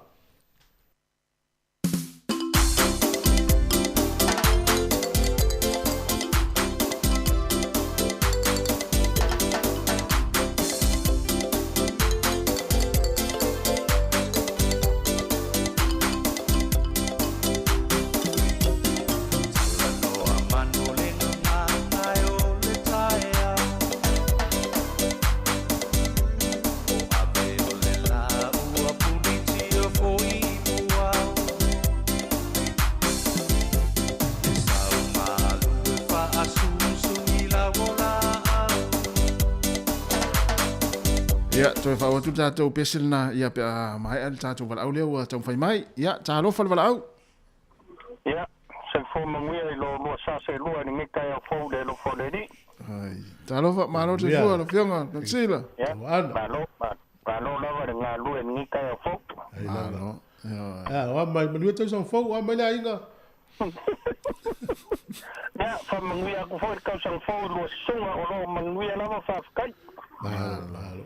E te momo lia mai ai lo lau fonga fia e se vai maru. A maka ni kai au lau sunga de ria au marka mama kua fo yor ka ko pesa pasa Malo, ia wa tau ti o uma en vai ngare to ina ma. Ia tau ti ita mit. Ai mo la wa so sangi lau sunga kas. Aweke ki ngata fa ku fo o ko inga. Ia. Si langai kau ko inga ka makwa malu warga. Ia. Ia lela on sai pea. Anu matsila. Sila. Ari no matsila. Lopo mana ota se ta uyo fa auto i. Langai ikile malu pa kau o kamitiki. Ya wa. Oi, oh. Ia whaftai. Ia pia I ono mamalu ia pia e ngofo me ngofo ai whalangi o ko inga. Ia wa. Oi. Ia wa. Ia whaftai ala ia te uto ina. Amu ia ngai whae ia oi. Ia a whaifo i o ngai kau ore ko inga I komoro ofisa. Ia. Ia e whai me whaalo mara whai me guenga nanga whainka ore. Ko inga or ka ko ofisa pasala. Ia wala. Ia sa wai le ia. Whaftai. Tai ia ni monsila. Nā se upu.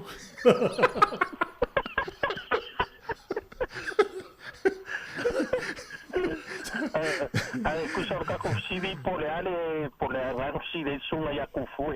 Ia. Ole ale me ka ke lo ai de Samoa New Zealand.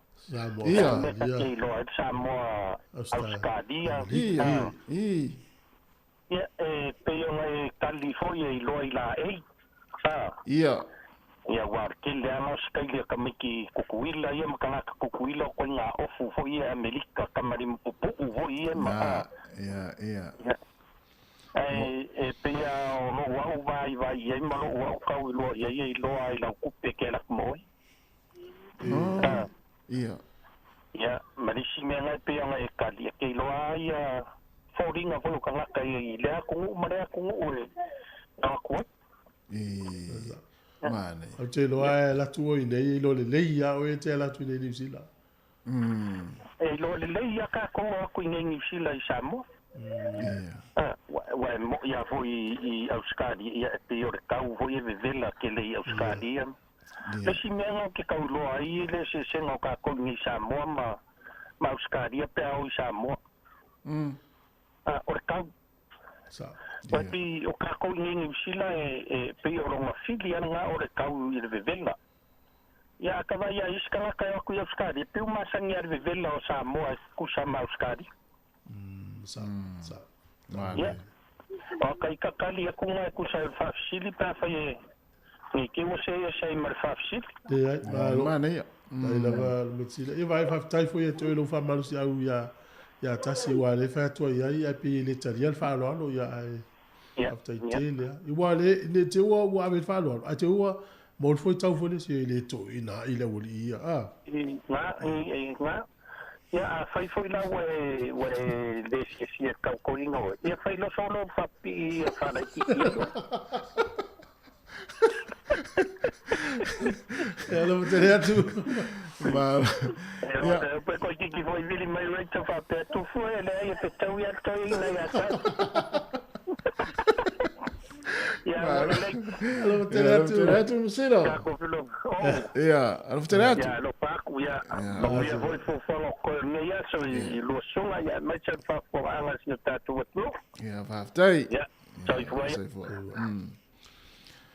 Ole si vanga si fai loatu ole sole to am tali ai por kala me ole morio leva. Ia. Pa nga umal por kala me morio leva ole so nei to am matai. Ia ole sunga le tausi mtanga luenga Reverend Fua tu isali tolo. Ia. Ole mtanga luenga me tutisi Samoa i taita i lo hat. Le la fe ngai mal por kala me le so. Ana ia. Ile ta sfumul tasi ta pena de foi tanto au fa soa wa tala tfuta to leina ia martato tu si fa soa ai se for ma de yole to tele ila to e fa longo tato litio ia o ise le vidi mai sa usi al fa longo mal fa fonga fa soa la foi to tu spa ia mo ta ua i o to we fa soa por clamene e mau ai le so na nga is foi tangata io ko ta italia et fa longo fa soa o io finalo tato tu ma lo fa soa ia le lato e amata nel tato por kala me o le morio le apa. Mana ia, tal pel tato leina. Te wala mai ai, to e se furu minute o na tane o le iwa. Tai le sumo to ina. Malo man malo.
Fianga le te mo le tao, toi 5 minute ona taleo le tula eva.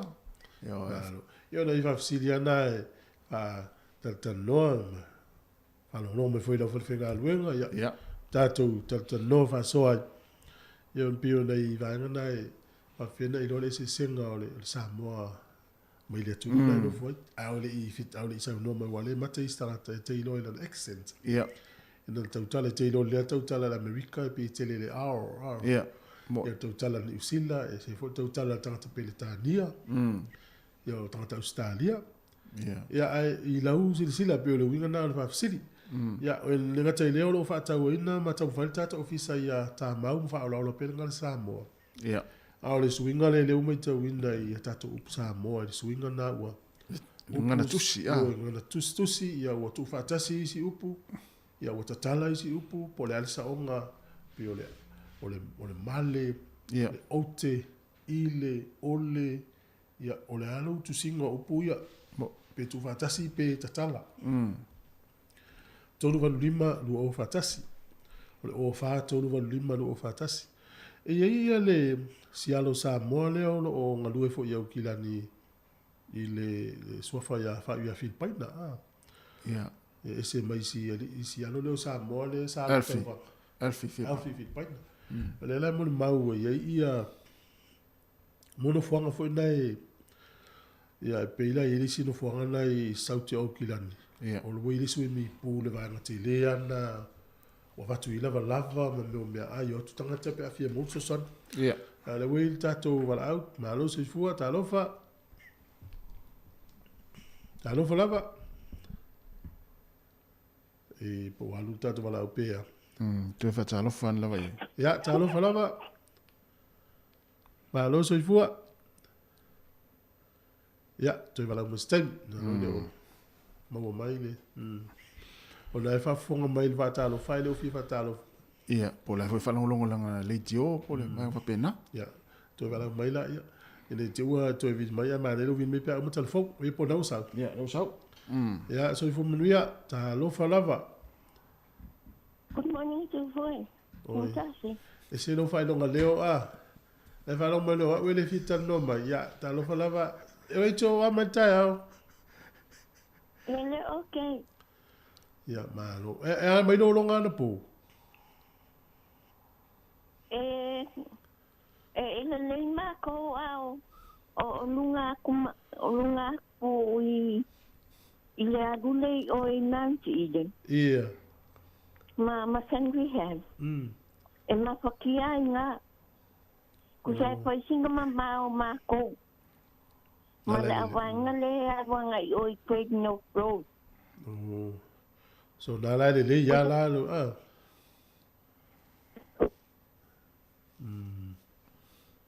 O mo sia mai ale inga wa fa le tonu telefonia lo pola pa le vai te telefonia pe tolo tele mo oe ma la inga me sidi na fa lo ngoto na menuia pa fon me pe tato le tio mo to ini fam talanga pe mo men fam talanga fo ai o le si tu le fi fa to le tal o mo maula ile urungali tolu ya tolu po mo tolu ta vale au kilan talofa usa wale anga uma ya me uma lava me totino me uma lava wa fa ina fale ai tolu po ono no folo ngali ile tonu ta vale iso tolu aso el mena le ina no folo ta vale lo ngali ile ma mai so so ani fa so mata muli vole le ofisili mo so ya o tenga po tenga tanga foi le tanga fa pie tanga foi le maftian fo no mai ia la wa i fai lava tunga o le tele fa le to ia la to suru lo o le mele I o ke la ni sautele ia la ia tanga la fa tali mai ma wele ko so ni ma wai lava ma wai nai me ai ma tau ma fa taimile tu maule ia me se pe fa pe na sai fa na na la u lo fo me pilis fa na no gari na la u ana no fo ta vale mo tolu po tolu fo yas ya ona ma mai fisili mo so soni ya ta to o le mai fisili mo so soni ya a mi se ate mi fa pe ne o lo longa ma va fa pena e fa la tala tas o fale second hands fale ai alu nei pe te pase no mo fale pe te alu tu mo papala o la o me fale o la lava o se vai o la to me fa na e le si fale le lu matu yo tato le falolo le fa ngono le Vincent Tipo sa o le o tu mo papala eu vou si fale le lu po lu le save mat tu mo papala ngi na fa sa eu ia mo so ani foi le tau lava tau lava o se vai o me fale o tusi o me uma o nga mo le ai ia e fa pena foi so ani mo la tau ia tau no mai si la mo le taimi mo mo spele na sa se ia wo na sa New Zealand ia we vai tu fo wili tetele ma wo lunga o de ese ti ai mo ta mata tu ai lalo si wa inga e fasili tangata na whatever na nei a fa pio ta wo le vana ide al ta te ile sa a o le leilo to ge ta la fu le lei me ma wa una le fa le tonu le ile a ga fsil mai te ile a fsil te o le tele o ta la si dia o dai te ma bla mai le langa ni sila la wa sala mo le langa tu ai sa ai I me sa lu YouTube ale wa le wa matan sa o tem le ia mo ile sa o tu ai fo tala mai sa mo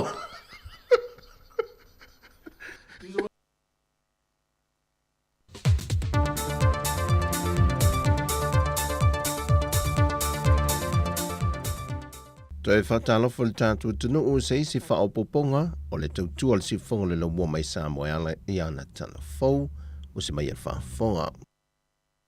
O se whaai unga le kāpenete lana whontanga le neiva yaso, o whaai do mai el whaamalo lo le tu maua le ofisa silio le pule ngonatanga wengo pisinesi ana manuia maleipa le sunga puloto Lyndon Julian, ma le sui ofisa sili lango mo le vaenga ngā wenga whaamai teimi, to filau Matthew Alessana. O le whaai unga ua whaia le kāpeneta, e whaase ele tu mau ise ai ila ua mai o la tiu te mga luenga, e na ia awala ai le whaatinu ino su e suenga, e fito I tonu le vaenga mtanga luenga o loo ngafa ma le whaafuhino ngā luenga whaamai teimi, e mō tātou tangata nuu.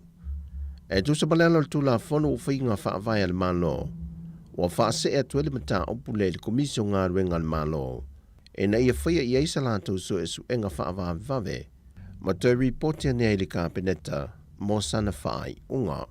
O le masina te neina whaai loe le whionga le sui pālemia tuala Josefu Ponifasio le whontanga le pālemene, o loo tau fia I le tu maunga luenga whaavai teimi, ona o le toi iluiluina o whaavaya mata iala, e lima ta ita ina I lātou uma o e tusi tāu sanga mo awa nofi ngā luenga, e fia malanga tua I Australia ma New Zealand. Peitai o le ua wha awau mai le nei masina, se ia wha mai a sa I di lingal komiti o lo whanga solo. O se no whanga wha apitoa I ko sena I moa, o se tasi leo no whanga wofu atu ia Japani le wha se la wafe tā la, e toe whausi ai ni whale fau mai lātou le au whinga luenga, e tausi ai I lātou iei ngā se ngase le mafu whau, le ua mai te wina le whaatupula I o le whaitau a whaai te tono le atu no. Peitai o nise o whaafita auri na whaai loa le tinaya Naomi, o lo whaaurulu I ele nei por kalame ma le no whanga, o le le ai leo ni o tātou tangata whaapitoa, wa iei le to mai whaapitoa pe nā o onga mua, e le tausinga o ia fo I tua I ngase. Peitai e iei nise lau whainga ruenga le wa awina atu nia o onga whaapitoa I whafo, ai maise le lea I o se ala ngā tupe wha awau, e whaatino aile nei au nanga I tasi te tono le antanu, o le vaia ma le tausia le leileo I lantou e iai a fianga o le mafau. O le nei tausanga, wa tali mai ele malo Japani se tālo sangantu I nāto le kosena, wa wha matu mai eise se le ne whase la wafeta la, e whausi ai se isi whale mai mo I lantou I to o se fulu o lo iai te tonu, mani poto mo le au whainga wenga. Natalia le fionga le whaamsino ia whipulea I Amperosa Roma le whaamsinonga, le tālu sanga le loia le tua leo, e toe tu watu se vai aso se tasi la tu su e suenga, e na ia whaamai a mai ei mōli mau, e whaasanga I le mata opolo o mōlia I le li ilo Edward Fanwelly, o se li isa a vea mō mamalo le malo, e lona fasiotia lo lana water maita e leo tos futasi tausanga le matua ia mele la pana. Peitai e report le mtanga wenga leo na tu inatu le wai fōna sanga le mta opul wha masinonga le vea so nei. Na whaelo ai le whaongai na le ua molia o se la au malo se whao ai le maliu ia mele la pana. Peitai wa whaatunuine whipuliai ia loia i tu e lua. E na ia tu inatu ni la tu si tāno sanga toe wala awe o le neimata opo. E te talai Edward Fanweli tua au whanga solo lona whamasinonga. O Edward o loo molia le molianga o le fasio tangata whamoimoina. Mai lava le whamasinonga. Ua ioi le tina ia Susana Lave Lala e lona molianga o le fasio tangata pa i valea. Lena mali wai lan tamateines futonto sangal matua e le masina o November tenei. O le mata opu lena whaamanino i fōla sanga i mōli maua leo. Na sasa le tina ia Susana lonalo tamaita i le futonto sangal matua. Ma whaasolo anei malana sasa i lonalo tama i futasi tau sangal matua. Whaalia leo na tamo e ese lana tamatama lea. Ma apa i lolitina i le maa matongi. Na misi matoe la vea ele ulo lan tamatene lena ia sasa ina mua. Peita ina fato ao o le tene titi le whane maa i le aso na so ai. E na ua vinga i le ti ngaolo na ulu. E reportia fo mai na whaalia leo. E te lele a fianga i le ulo le tene titi wa maliu. Lena whaalia reporti sa pelikil palpala i te tonu se i tulou. Na fuaia na maliu. E tula i mai le whaalawe lenei. Au whaata ua le autua te te atu i sa wanga i tina matamai tai whapea foi whanau. Ia November o le tausangan tenei. Watalia nei se whaai unga mō le tina ia Susana. E na ue ioe e le mōlianga o le fasio tangata pai valea.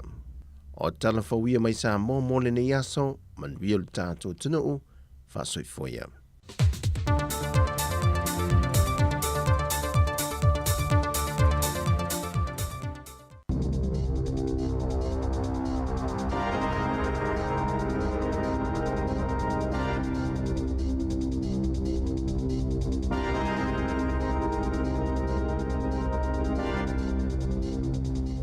Tala whalawa o tala whau mai le siwafonga le lau mua mo le nei tae ao, o le aso mo Februari lua whelua tolu. O se fianga mo le itu malo o mana, ai mai se fo isa moa whapea Pasifika, ona o le whiriwhilinga o le susunga i le tamaitai whaipule, Barbara Edmonds e avea ma se tasio minista fo o le kabineta, i fesuia inga le palemia fo Chris Hipkins. O le matanga luenga o mata upu mo le loto i fale lea ua whiriwhilia i ai Edmonds. O ia foi o le minista mo tangata Pasifika, minista langolango mo le soifua malo loina, ma le minista langolango mo fale. Ua whailoa i le tamaitai minista, ua tāpena foi i se whaatala noanga i lungo le sifofongo le lau mua. O nisi o swinga te tele e au fia ai Janseneti ua avea ma minista foa onga le asa tau aveina e Hipkins, ma ua si itia le tūlanga o teneti i le whaatūlanga ngau whaipule le Labour, mai le numera sfulfa i le numera ono. O Dr. Aisha Vero ua avea ma minista o le soifua malo loina le asa tau aveina e Andrew Little, ua si itia le tūlanga valu, mai le tūlanga sefulu valu sai ai. Ua si itia fo i le tūlanga o Willie Jackson mai le numera sefulu tolu i le numera iwa, a o Kiri Allen mai le sefulu ono i le numera sefulu. Lea fo i ua ia tau aveina le tofinga o le atina enga o i tū malo. Ona nai a mahuta sai le tūlanga valu ua pa uatu i le numera sefulu ono, ma o loo ia tau aveina pea le matanga luenga o mata upo le vai fafo. Peita ai ua whaase e atu le matanga luenga o whainga malo la iti. Ia Kieran McNulty. O Andrew Little sai le numera ono ua se e atu le numera sfultolu. Ma ua avea ma minista o le puipuinga. Po o le militeli, whapea ai mau au nanga whaale malo. Ua tu mau pea Grant Robertson i le matanga luenga o tupe. O Michael Wood ua whiriwhili ai avea ma minista o Kilani. Ma sai le numera sfululima ai ua siti atu i le numera fitu. O Jeannie Anderson le whaipule o le Heart South. Ua avea ma se tasio minista fo i le kapeneta, Ua tō fia I pisinisi la iti o tangata matutua, fesota inga ma le whaaongaanga o whaamatalaga tau teknolosi I au nanga tau I whewhaatawa inga. Sa whaafetaia e le palemia minista o le a leto e tau wā I le pālota, o no la lātou tau tua I le tele o tau sanga, e au fia ai Porto Williams, Dr. David Clark, au Peter Williams Seal, Phil Twyford, ai mai se ai le sa avia ma palemia Jacinda Ardern. O le awaulia na nafina la foai ni fe autustusia I telefonia tangata I le pitonu o Northland. Ni lapata inga no fautai mo te imunga mamafa e silia ma le 2 milimita li suati muto ulu inisi o pitonu I le ai. O lo o iai pea lapata inga mo le ai mai le awaulia na nafi mo se umi e fitu aso. O le taimi mua le ua o ai Northland I le lapata inga mumu po le red level. Na ta ua le taitai fono a le CDEM Kelly Stratford. Ua tele whala putupotonga mamarai I le ai. Ua nofo saoni whapea tangata ua fofuatu o latou taimi. E tape nai e fesosoani. E ave esia whaamalo si mai tangata I o latou whale manofuanga pe ai ai ni lolonga. O lo o lapata ia fo I le itu I mātu o orewa. Mo te imunga mamafa. O le lapata inga mumu ua au mai ai mawhautuanga a le NEMA. Mo awala e nofo puipui ai tangata pe a whai ua a fia I lolonga. E iai le awana I toi tau mawhai nau tau mafa ua a fia I tā whenga. Ma ia whaata wale nofo sila fia o tangata I le tala o le tau I lea taimi ma lea taimi. E lua supermarket te tele au kilani na ripotia mai le afia na nafi o loo tapunia pea talu mai tā whenga malolonga na afia ai I le whai ungo le vai aso. O supermarket ia na ina ele foodstuffs e iai le pack and save I Wairau ma le New World in Mount Albert o loo tapunia pea. E svulu whawhale o loa le foodstuffs na matua I whaalenga I nei lolonga. Peita ai ua toi te talaina isi. Se ivanga na ai le pack and save I Wairau ma le New World in Mount Albert. O le atele senga luenga e toi whaia ma whaamama ai supermarketi. Ma o le atele fo ile tupe whaanga I o iai tapenanga. Pe ona ta ua le pulesilia le foodstuffs.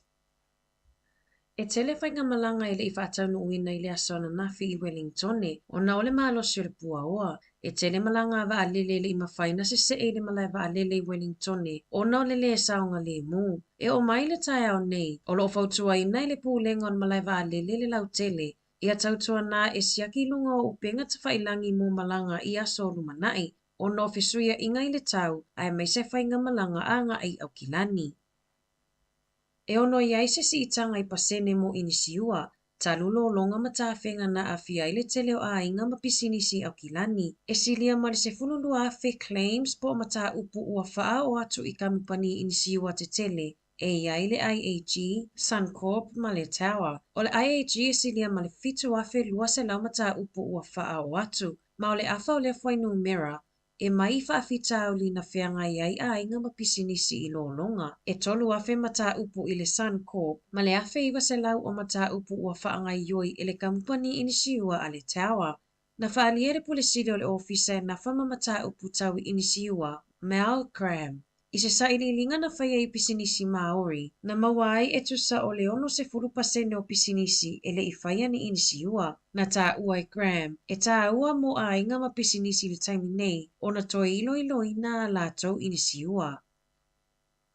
O le awhiawhia na nafi na whaalawi loa I lunga upenga ta whailangi a le leitio New Zealand. Ata ma whaamaumaunga o I lātou na maumau soifua I lolonga ma tā whenga I au kilani, I le whai ungo le vai aso. Na mamoli whaamaisenga a le sui palemia ka Mel Sepuloni, I a inga ua maliliu o lātou tangata I lolonga. E 5 tausanga o Dave Young, na mawai tā whenga I le pitonu o Onefero I Waikato. O Young o se whaia onga li taia ma sa whaia onga I lea onga mawalunga puke koe, mana malanga mai ene lani malona a inga, o na ole fia no nofo I New Zealand. O Daniel Mark Miller, 34 tausanga, na reportia sa whaia ana lives I lunga ana la ata o le Facebook, a o whenga I au kilani malolonga, peta ai o le awha le fitu I le aswaraile, na mawailo na tino maliu I se ala vai I Wairau. Na moli maunisi, na vaaya Miller o whaia ni ngā luenga la vea ai mawhisosoani I tangata na a fia I tā whenga.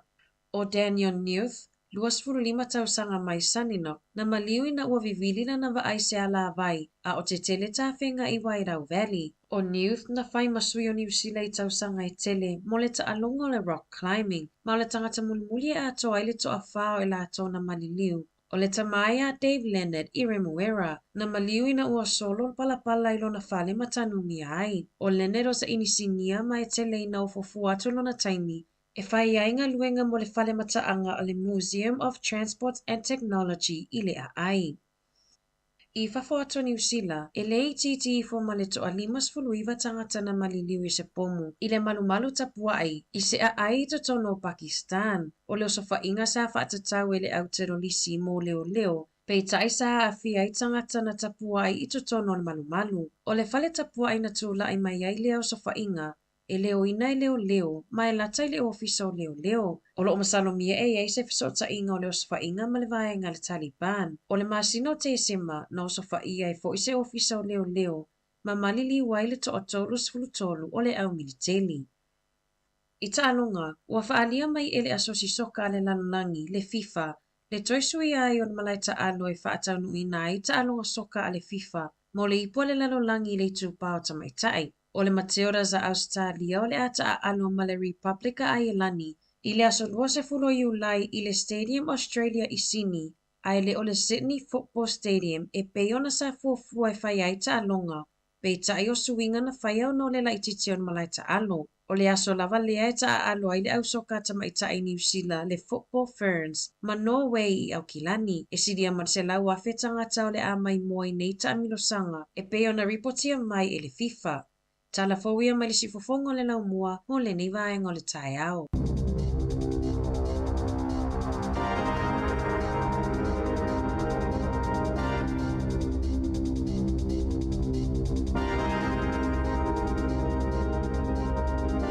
Malo whaatai le whaafunga mai, se 10 minute o te ainei le iwa, o tātou telefona, ma tala mai Samoa, te whaafunga i le tūrai sifun ma le lua i le uri nei, ia i le whaapoponga. Mo le tūle, alo whaanga ma le whamiluanga ma le whaafitai la tō umalawa o loo whaafunga mai, ia ma mafuta mai, whapea foi oe o loo e mai mō ma le tātou Facebook, ma le YouTube, whapea le tātou app o loo e whaafunga mai, whaafitai telea, whaafitai mo lo whaanga, whaafitai mo whamilianga. Ia ma te alo whaatufoi mo oe, la tō i Australia, i Aukirani, mso se vaenga o New Zealand, whapea foi Amerika, ia malo, Samoa, ia o Tutuila, fia lavo e mo me le tautua, i tanga si atu tātou Facebook, whamalmona. Ia, mare. E tanga i longo ia uo le Samoa Capital Radio, polisi fonga le laumua. Ia le tio le Wellington, ia mo nisi o le taimo mua le wa e whafonga mai le tātou tautua. Ia. Pe o le Samoa Capital Radio, tu le Wellington, ma o le tio mua le a Samoa, le tio mua Pasifika fe le a i tono ni usila. Whawaina tausanga ta siiva i valua. Pe aunga lavala na tautua i na manu lauti i o le whawhiawhia, whaailoa, lapata ia, ma o ina i tātou, whaataua le tātou ngana Samoa, tātou tū maanga whakewisiana. Tātou tū maanga wha Samoa, ima le tātou tautorunga whakewisiana. Ia. E o le naunau ta inga fo le tātou le tio ia, whaolaola ma tā mau tātou ngana, ia uane i umatu le se ngā tupulanga, ia ma le iloa to le tātou ngana, ia ai, sauri se ngā tupulanga e whaawau pia. O le tātou nunga o tātou le ngana o le mea lofa. O se mea lofa tā ua tele nea mo tātou.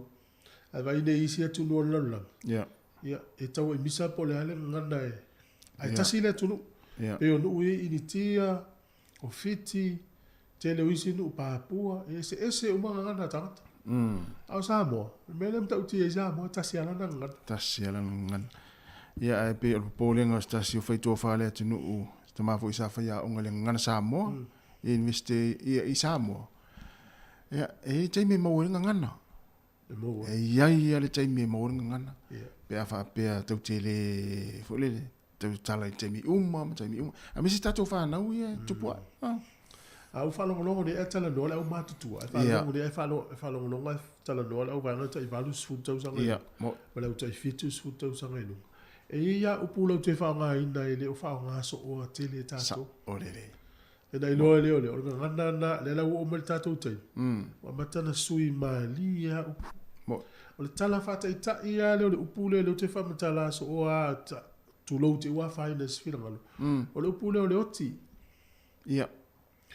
O le upu le o tiwa ili swinga le taimile de. So le wata lia le tatou wha alongo o ngana tautala. Ia. Ai talo sia. Ia ua italia I tonu a onga. Le taimile ia wha le tonu lau ta alu me o le oti o le ta alu atasi. Ia, sa. Le ufa o ngā le upu na le oti. Ai sa le wha o ngā wha pēna le oti. Ia. O le oti a ia o se upu tau wha fefe. Ia. O se upu e mamalu. O se upu e le tango so o yeses. E le wha o ngā so oa. O fe pe o le oti o lau a o I tangata o le upu wha o ngā masos tangata. Ia. O ti le pepe ia o le mailo le wha alo alo za mo. Ia. O tu malo. Ia. Ia. Ai le wo o mai ngā tupulanga tātou. Ia wai wha alongo so oa. O le hase mea le lei e te whaia me se le oti o whikala tamala. Nā, tonua. Tālo sia. Ia. Mo le anga inuma. Aua ne whaonga ina le upu lea. Aua ne italia I te tonua o ngai whaonga se upu alo ia whaonga whapea. Pe o se upu e whamatala. O se upu whamatala. Ia. Whamatala la. E whamatala I le nauna. Nauna. A pe lao. Pe whamatala I fo ia le veape. Wa le veape o le taalo. Taalo. Ia pe lao tufu ia. Le oti o le taalo la tangata. Nā. We vai whamtalanga o le taalo whamatala I le oti. Nā, tonua. O sui nga ngana. Ia. So. Te le peini si upu a whaftai fo ia peini na lewa. Ia, mana ia tele. Te tala ina le upu. Ia, o le ole te tauna te tala. Ia. O le male te tauna te tala.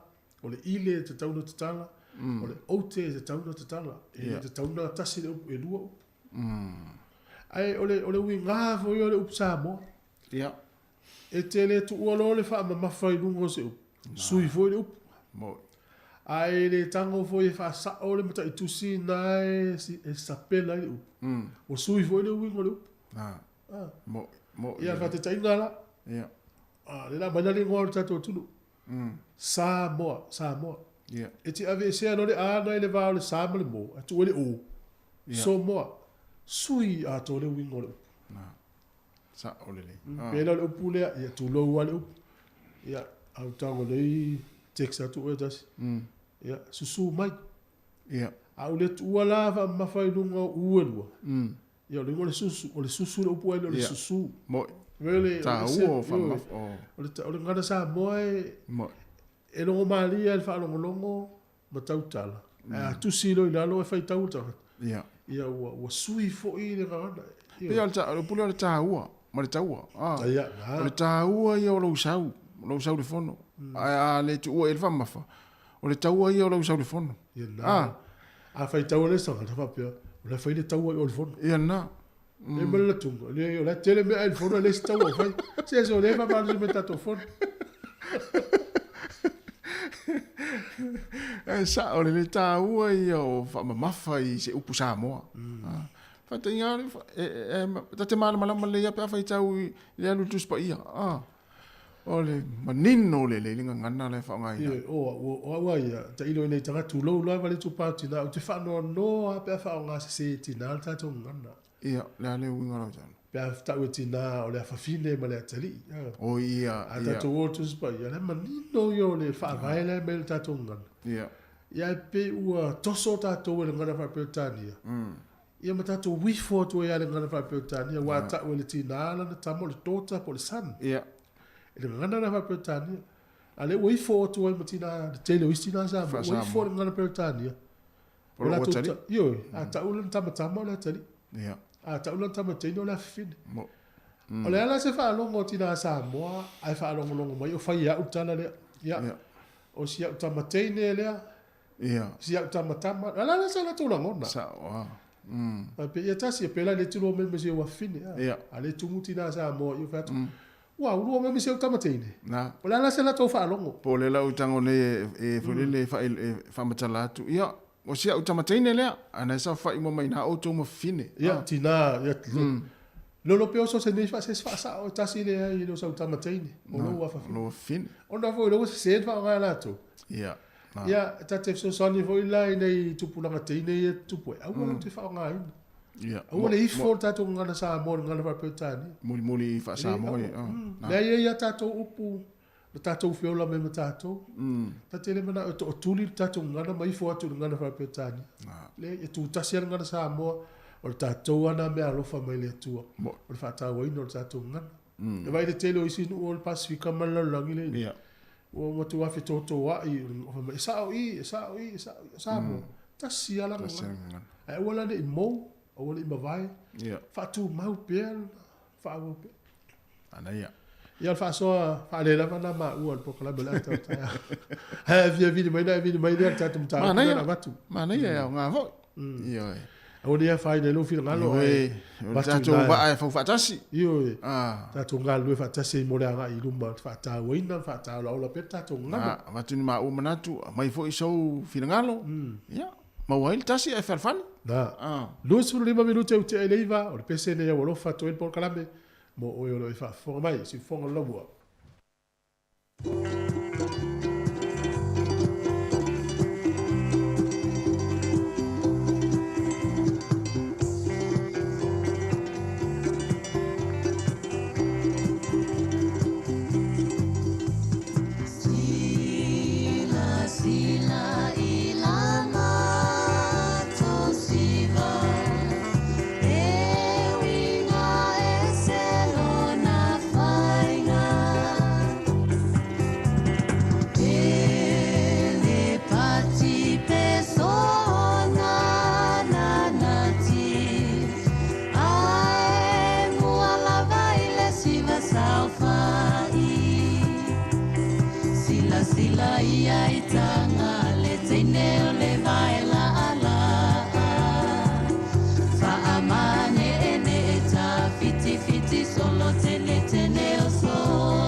Alofa nga mo o e la upani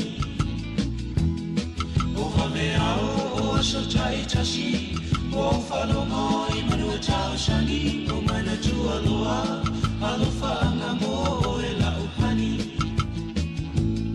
olo manongi o puaina I ta tonu o loa inga e le galo I taimi uma a o whatashi o e maita e le ea tali maya I soa lo whatawhia I loa ina o e lava ua tasi I lau filifilina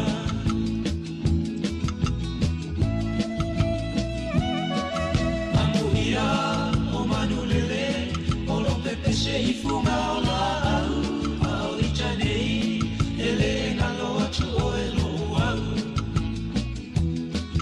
Amu ia o manu lele o lo pepe se I funga o la au au I tanei e le ngalo atu o e lo au o lo manongi o puaina I te tonu o lo wainga e le ngalo I taimi uma au whatasi o e maita e le ea tali maya I soa lo whatawhia I loa ina o e lava ua tasi I lau filifilinga o lo manongi o puaina I te tonu o lo wainga e le ngalo I taimi uma au whatasi o e maita e le ea tali maya I soa lo whatawhia I loa ina o e lava ua tasi I lau filifilinga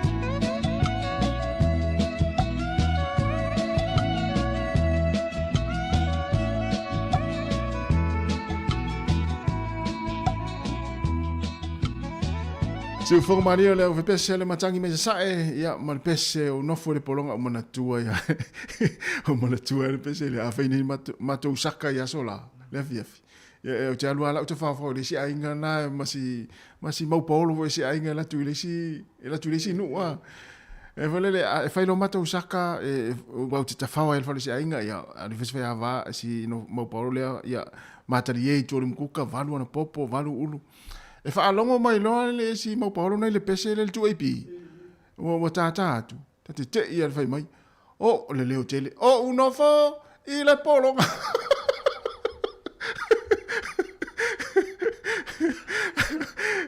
tu sai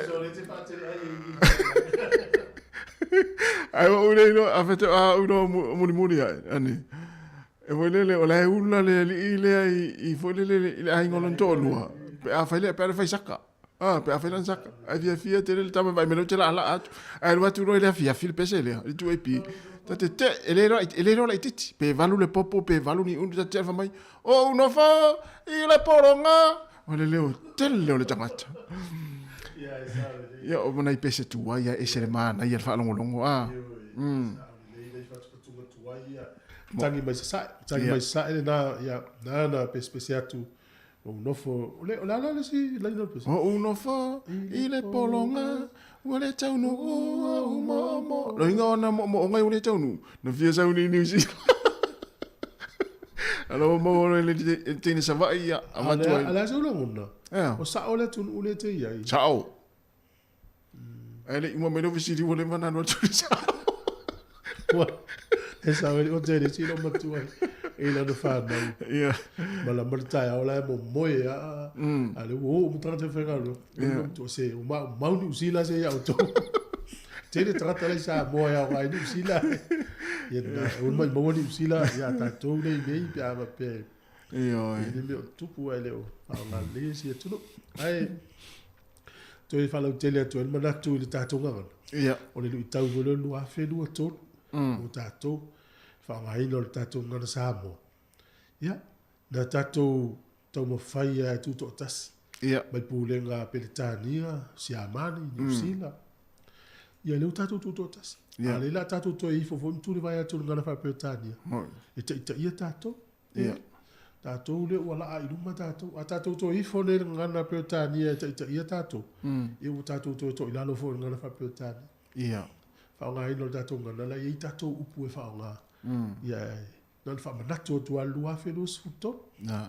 Wa ili si upu le o te le na te whaalongo iai. Wa o ngā fu i lele pe atana no tam. Ona e mafua mai inisi o tangata fu i lele. E le ufere le te whaalongo mai. O te manatua fu i le. E le tene funga le. Ia finale fu i lele o le. Finale. E le ai mo se upu sa mo tau se finale. E ai mo se upu sa. O le upu sa o te whaongai na la upu sa. Foi e te sila fia foi si tama foi la foi lea po foi lale e le si uputa se finale na tonua finale e le si uputa se finale ia le si upsamo se foi alfa mai no na ia ale no le na tai ai le sili foi o fa fiena i no le se senga o tanga Samoa la no foi si tu ia mele no lo le Samoa fa tu la talatas swing all tātou tunu. Ai vai nei na watu pulanga la i tile nei lalo mai mus folu po lufu lima vason mai lalo. Ia. Tele o tamati na ufena nui zamo. E mo. O le matua mana ia, o le mgola utala. I le whapea o le mana ia. Tau lior nga gana le sa whawhiwhiwhi le tele o tātou matutu e aso ia. Ia. Te manatua le isi ali i o le matonu. O le matua le lei ia o le tangata i le malfusu. Ia. Suanga. E he wala ule sa tu. Si to fo i ta. Ja. Tam ta upuna pe se wala au fie so swali. Ja, ma lo so fu ta so. Manuia e male ainda ta lo fa. Ka lo fa ko lo songa. Oi, ja se fu. Sila. Ia i lunga. Ia lele. Tai. Ia. Por si o pure que cailo ia i la o fa fo ni vai kau. Que le no ka fa lo mo yo po foi de ia la suba mare no fo ialo. Ia. Mo. Pe le si o punga o fo ai la ka fa lo mo ni vai kau. O ia pe yo aso ai ka fa lo mo ia suma ia lo. Sunga toinga tasi fortua man no fo alo. Ia pe yo kasi na o pure ka fa lo. Ia mare nga le pe yo mo ka no ia ia ka vai ngai kunga Facebook ka fa se fa si sila na ses. Ia fa mole ku ia mangu melalua. Ia esa. Ba manga o kusi o mare fa mole. Menga do ke vai au ia isi upunga ngare fa mole aku ia mangu melalua. Ate fiela le motsila. Au tango la fa umile le fa mole fa tele luona. Ia. O le fa mole. Ia nga oi. Wa velo fa tele le lua le ia le fa mole tas. Ia. Fa mole. Ia. Pe o si menga ka vai ai le fainga o pe o sa o ia lo sunga i le mewa e vai. O sa ho yo o menga lo kupu sa mo. Mo kering fainga moi ma ko mfanga. Ia. Ia. Ai o kaimini ngai o le ia ke o mo o lo kaimini o le ko kam faika ko e ao mai ka ko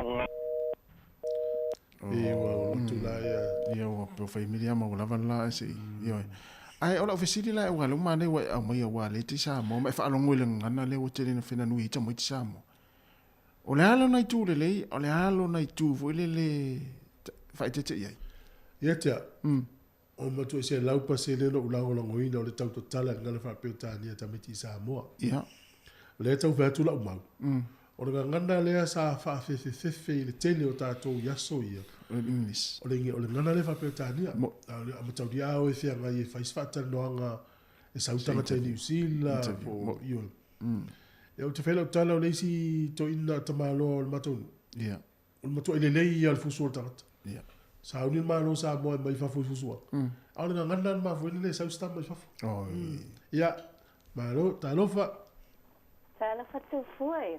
Malo sai fo manuia lua va te lua. Oi, talo penina. Malo le so fu. Ele malo le su. Alo fo.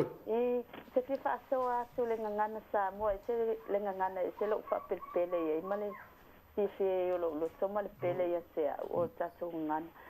Se o puna te fa longo a se e masani ona sauno e mai e nisi o le upu lea whaatulanganga.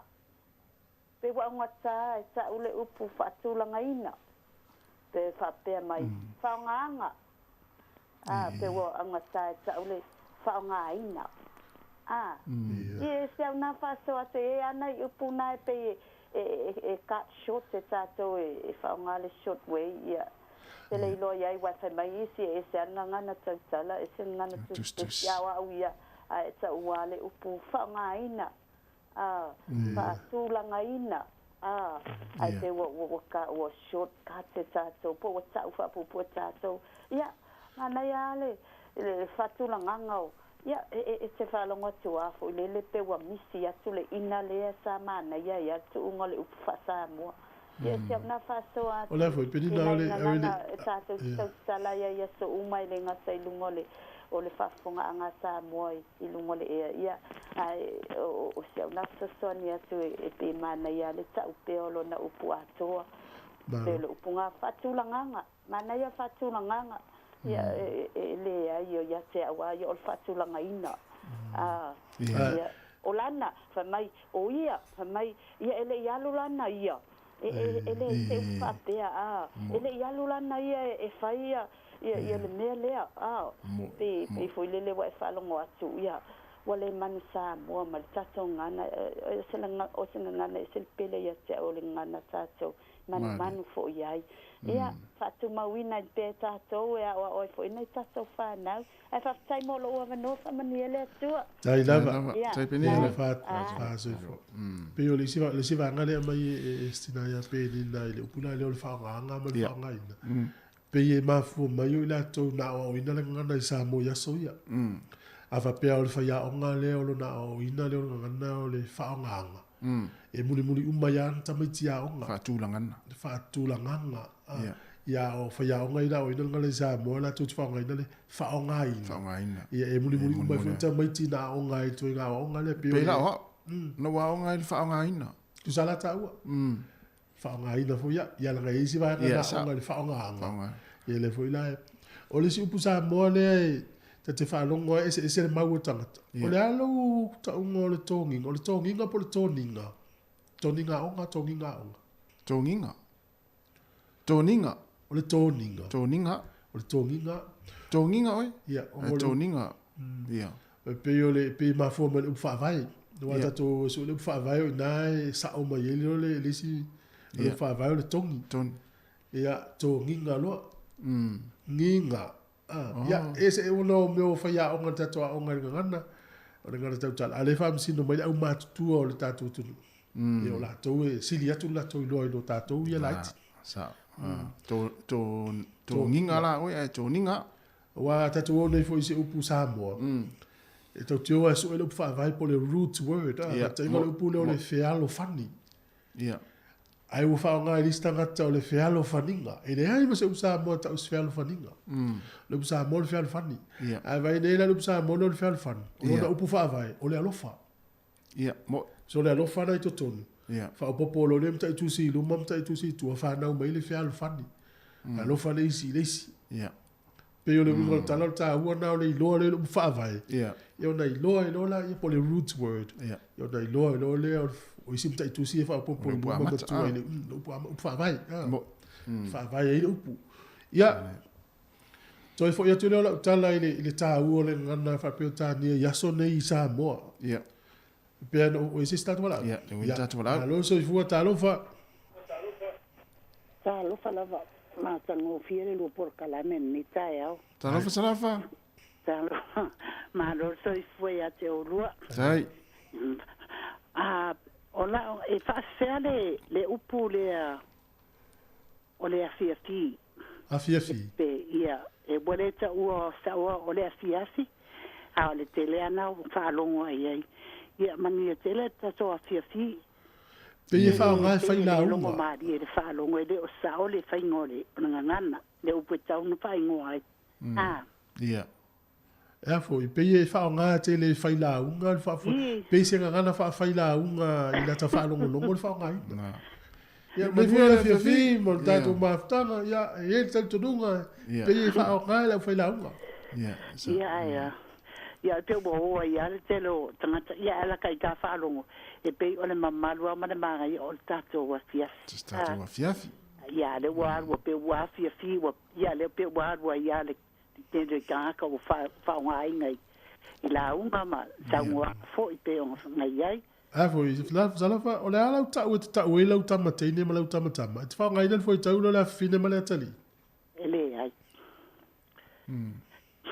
e pe ele longo mana ese ngaka ia man la ko unga ka wai ia pa wale le kala ka ki ia ngama ko se ka pa wale se kala ka ki eva ko ai ngama wa ko se ka mo ia se upu fa pe na fengo fien ka fai ai ren fengo fa pe ko fai ro ku o la ka ma kengen se va nga ofisili mai o nga salvo mai ia ka o fa pe ia ngama mai ka ile pe fa pe na poli le ali ile pe se upu fa pe na fai fengo fie ia kai ala ma tanu ile we lungo le na la fai la o masuyo ti na le fa fonga mel to itu pa o le asa u to fa longo fa pe ma to tala ma to tama ia o sia utamatene le o tu so utamale to tala o sia utamatene le o sia utamatama le la sto fa longo to ti na ma to fa ngai na tama foi tauna ele pe ele longo mali el fa longo le saunoanga au to ti na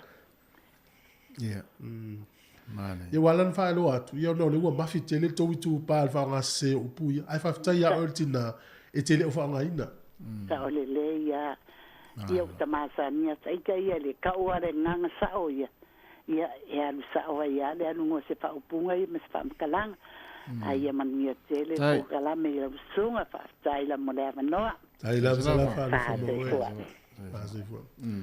ia te lore wa so atu tato tai mil to es fu fa minute ia te no lai ia lu stama nai fu so anga to e fa fa sole o le nganda ia wena mai fa mele tala tapo inga la mato no fu so anga wa le ia se si le malo tanga le se ele tu ia uti ai fa to ai lo mun mu fe stama lo nganda te le ana ro tanga le fa fo mai pe nganda le sa va ser tua o i fe ni si o ni fa moi te milande te le tala o tata mai te ngana fa petani e Samoa o stu langa le ia tau solo ina lo pale sa fe ta to ya so ia o le si foi va inga le swing o tanga mo le Samoa ia so le wa le u matanga na lu ngalo tala wa le fa la tala fa te ta io si mo bolo le na tala ia ai vai lo langa Samoa fa mo manga ia salipopo tonga ava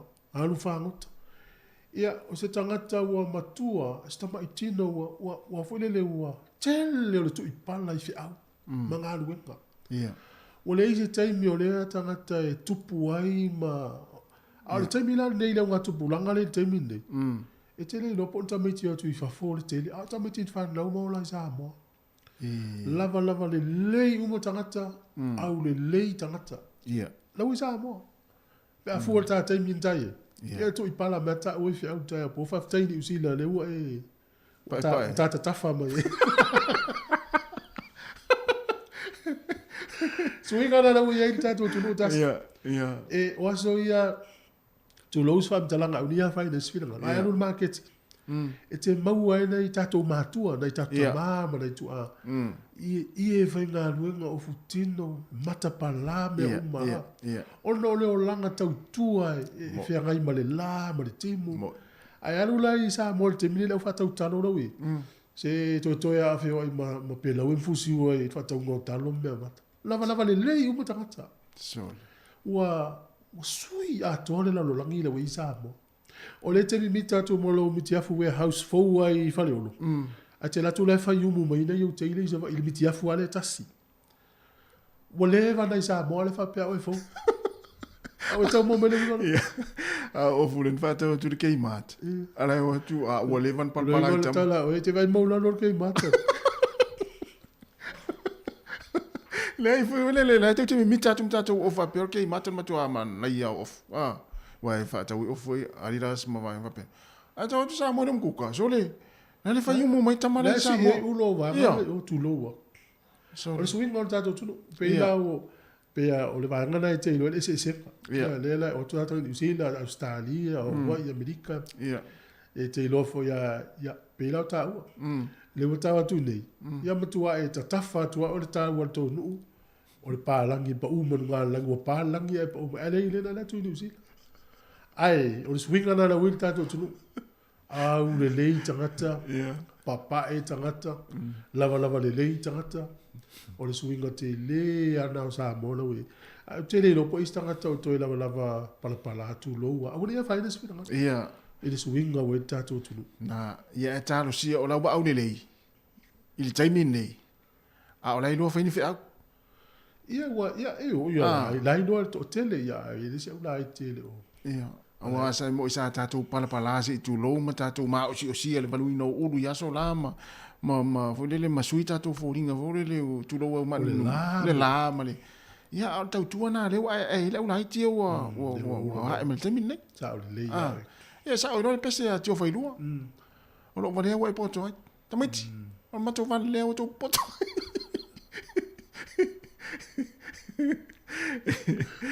ia le na me vela na la tu sa mo e va tau ngol ton hei vele si pula la no sa ia la a tu no te va no ia Wat is voor de minute te halen ze voor ja na wala la atul te mano lu mo o wala ma to nu o ma so la sa fai te mai tai awaso ni oi la ala atul te mano lu mo ja miti ne ali il ton vai vo sua via si for lo mo ka lo falava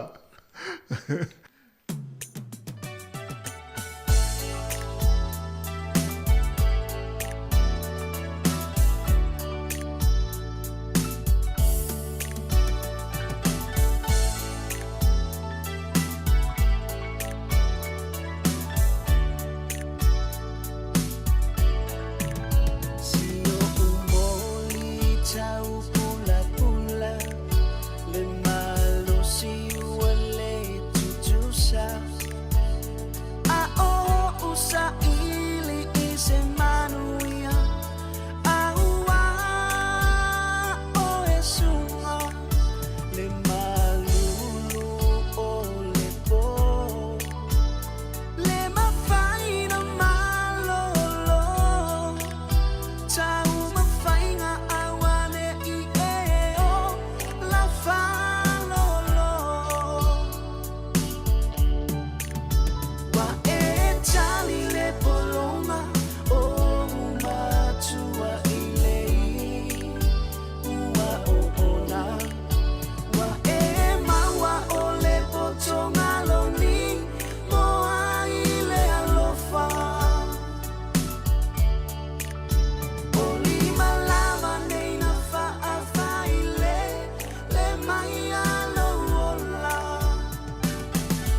Se ufong maria le sunga ya changka misi ya malipese o lima lava nei. Ya, tu mana tu fo I na tato matua. Ya, tato manui ai. Sao le ya. Le walo do mar sao mo. Ya, wa ese tu langa we si tato tu ya vai le mo lunga le tato o ya I falanga mai au fai New Zealand. Sui pa mi samo. So se. Ya le fo minsta tu ma. Minsta tu samo. Ya, ne lo poisi stay mi no mai kovana samo. O le farurunga maulunga le kovana. Yo ai samo jas. Mal palmio. Ya o tato se e luma wale luma va au samo. Ya fa tai le tua stato tu no fa tau va. Ya le tato voa e luma.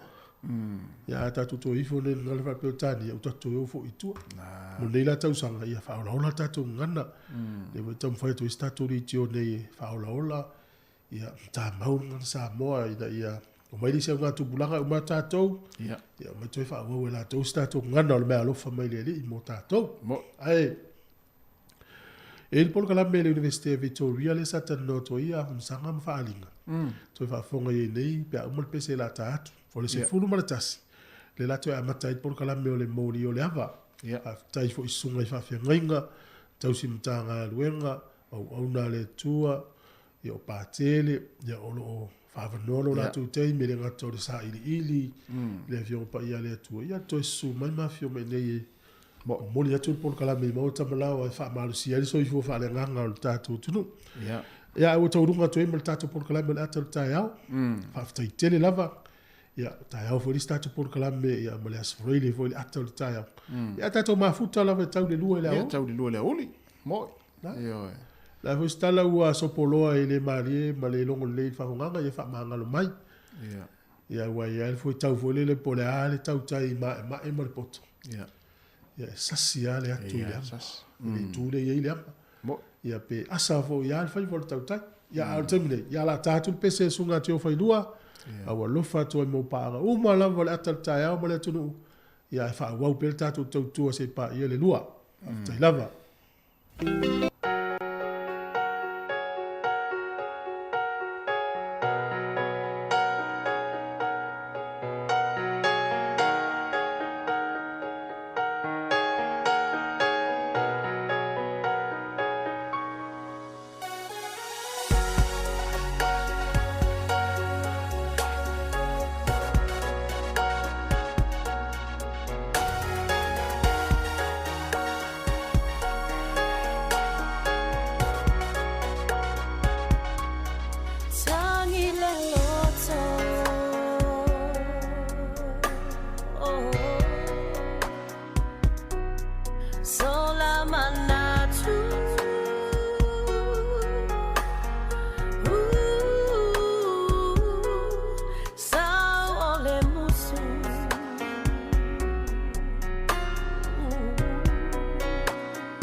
Fama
O le whawhonga i pēi le tautua le sifonga la mua le teimi o le tae ao, le ua whaminute ua te nei ia le tūlai se fulu. Ai mo i la tau, ia, pa fo il tātou po kalame o le moli o le awa, le tāpena mai le tūlai se fulu maritasi. Ia, ma ne fo i ae pēi fia tāpena pena iai ia le lau tusi whaitau, tusi pa ia. Ia o le tātou tusi o le nei aso mo le po kalame. Ia o le kenese fast fulu ma le lima, alona whai upu mua. Mata upu mua lona fai upu e valu. Kene se fast food 5, fai upu mua e o le valu. Te whafonga, kene se fast food 5, fai upu mua e o le valu. Lona ringa fai tau umare fai upu na ea o le tātou autuna o le tusi o le mori o le awa o le neitai au le tūna se fumaritasi.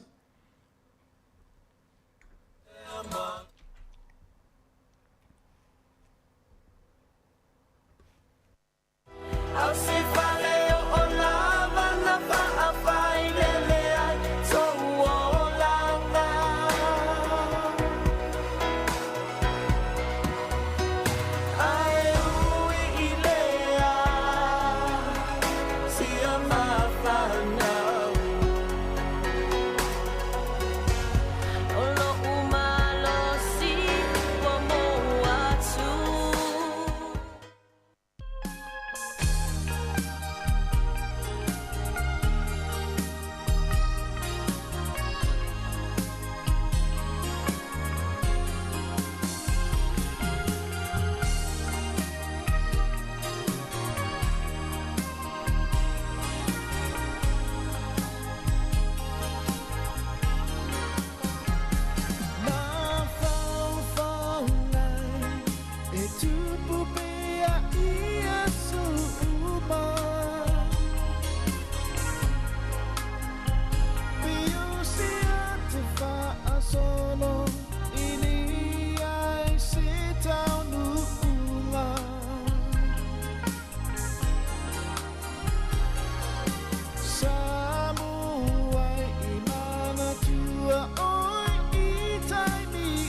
Samoa ai saufa atatau o le poto e o ina ia fa asolala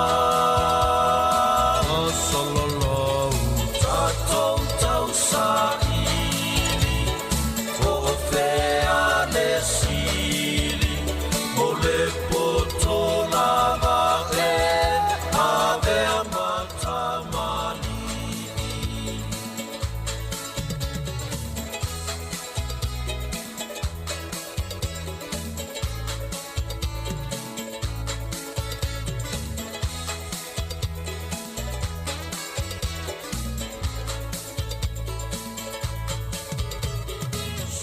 Tatou samali ei se tamama le vale o aso mamai sanati alo tapane e au foli uli safa ala velave ua puniti ai Samoa usio tafale Samoa ai saufa atatau o le koto e o ina ia fa asalala atou tau saili o fea le sili o le koto lava e ave amatamali.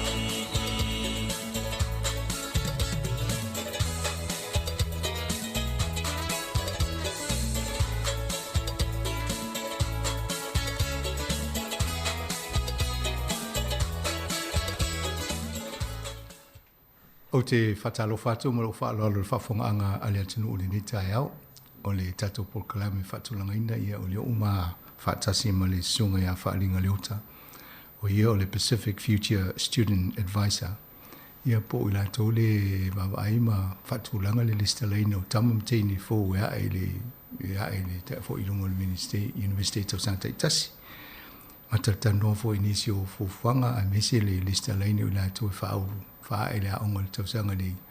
Ia maniso la to fo whanga whataatia mo ni tausanga lua awhilo su tolu tato polkalai mo mole i au whatalofa to ilo sunga whaaninga neta eo. Ia, whatalofa to loa fionga awhamasanga ia MSF fo ile pa iyo sio tato atunu o Samoa mai maunga te tele se ia pa ia maunga iti au ona le atua mo to whatua ia o alii ia ma whaipule MSF fo ia tu la fale ma sio tato atunu ia whalitua matausi ia o nai tamama tina matitua ia o e o loo whaia le whaiwa le tapuai ia se ia o lava i nai whanau tulou talofa lava Malo lava ia toi amatalia fo inga luenga lua whelusu to pea li levo ia o toi amata fuli ia ia galuega lenei tausaga e faamanuia atu foi tausaga fo Whapena fo tatau fo manuia fo i me siri na uto i vai atu na e ti soi fo lau lilei fo la matango le tausanga. Ia malvaenga ni o te mi pisi fo ni o tō ngaluenga. Ia o whai asina pisi o mātou te mine ia ai o anga lava o ngaluenga wa fo le fsosoani ia se o tātou atunu ia ai me se fo le lau tele o loo mana o mir fsosoani. Ani ia mani peta amata le tūlanga le vaenga o lo pisi o tō te mine le university. Ia o le te mine a whamasanga i tono le university o loo whaau au pea ia a onga nei whanau e ala i le trimester 3 ia po le summer school. Ia o le vaenga le sa amata ina mai a November le lua a whelua lua. Ia se pa ia February le tausanga nei. Ia pe o le vaenga le summer school o le e la ititi teimi e whaiai ia vasenga i le nai tu. Ia e pe o lo finau pea nei whanau. Ia awa foi ia le lato o onga. Ia ma le lato wha moi te tono le universite. Au le teimi nei ia i mātou awhamasanga o le vaenga le pisi i mātou. Ia o le vaenga le o le admission and enrollment. Ia po le lista la ina fo i o nei o tangata. Ia awa foi le fia awa ia tu le universite mo le tausanga nei lua fe lua tolu. Ia o le vaenga la le o lo whai asina pisi o i mātou. Ia ono le tōtele o nei tangata o lo mina mia le fsosoani e ala i le listala. Ia e meise fo i le malama i nisi o vaenga tāua e awa fo i le latou awa onga te tonu le universite. Whataitai ingo vaenga i o student ID cards o metal finance o le tutongi ina o vasenga ia po mata upu. Ia ma mea whapena ai meise fo i ia meo tu loa o api ma peni ma me whapena e mana o mia ia awa tapen penanga ia mo le lato wha moe le alo atu iai. Ia o le vaenga la leo o whai asina pisi o mātou si o mātou fo i o whai ngaluenga. Ia e soani e ina i tangata ina ia malama mai i awa o le universite o le mea tele. O le universite whai asina tele e tele vaenga e mana o mia o na malama mai fo i ia tangata. Ia a ole i o atu le taimi e a mataile natou ia latou vasenga ma me whapena pe i o le vaenga tele la leo o tauwivi e mātou le nei fo i vaenga o le tausanga ia po le amatanga fo le tausanga ia o le metaua o lo maua le fsosoani o fia lava i mātou e fsosoani i nei o tātou tangata ia mese fusi o tātou atunu ia ma le Pasifika Lautele. Ia o sosoani e fia mātou. E maua le malosi mai le li. Ia e sosoani fo i nei o tātou tangata. Ia e mese fo i nisi o nei uso ma tō whawhini. Ia e whawhuatu o le Pasifika. Ia e mana o mia le sosoani pe o vaenga tele na o lo mātou whengai e le temi nei a whamasanga. Malo la. O le mau atu na e whaisina pisi langa i le swing o le tau le whainga le wha e ialo me whanau le stalai. Ia ane wha mamlamo le pokala me mumuni le tausango mawai. Ia, sa tata noi fo i le tausango mawai ai o le whamanatu atua mausi o tātou atunu e lua vaenga o le application ia po le enrollment e iai lo le wai le taimi nei sa tasi iaso ia taimi nei ia o lua vaenga o le vaenga momoa o le admission ia o le vaenga le e apalai e tamaiti po tangata mo le degree, le qualification life mena o ia ma le major o le major la o le subject o le mata upu e nau i e tangata e autu ia le lato qualification o le lato bachelors ia o le vaenga lo na lua lo le enrollment application o le enrollment le mo mata upu ia po specific courses e mana o ia tangata e tau ave ia i lea tausanga po o lea trimester po le semester foi ia e nau ia i lato e mana o e avelin i nā taimi ia pe o vaenga nā e lua ia o le application o whai asinga whainga tā ia mo nei o tātou tangata ia e mese foi le lautele o mana o mia le sosoani ia e pe o nā e awala tua ia le sosoani o mātou nei ia e mawhai o na mātou tatalunoa whaamana ia winga ia o ia applications a mese fo nisi o fesili o la vea i tutongo le application na. O le tele o le stala ne o lai whailunga o le internet ai online. Ia o le application e whai ia po le stala e whai online e ele mena ta o le puaha o le student portal o le mela ne e ave ia information ia me tā ua e tauna i loa e le tangata o fia awai atu le university o ina fo ila e lista lai pe apalai ia tangata mo le university. O whaamuta la le lista lo a fie whaamuta ile whaangata ile. O le 2 o Januari sa o le aso le sa tu uiai ia le fuafuanga le university e tāpuni ia le stala ma me whapena ia ai tadua o vaenga ia whapena ia e taua lea so 2 Januari ia au te mine o lo ia tangata o lai tatala ia le listala mo tangata o le mafuaanga e taua le 2 Januari ina ia o tu te mina o tele ia vaenga o ona whapolkalame e nei o tatu tangata ia e so soni e fo i mātou o lo whainga luenga a wā e tō tele ia ta maiti fōu ia ma tangata fōu e fia au ai atu ia ai le tō tele mātou le au whainga luenga ia ma le si me ma sangi ano whanongo ia o le fō i awa noa ma tā au poe fia listala i anu whanau a si ma tā au poe tō tele tangata e fio e tau ia ai le lava ia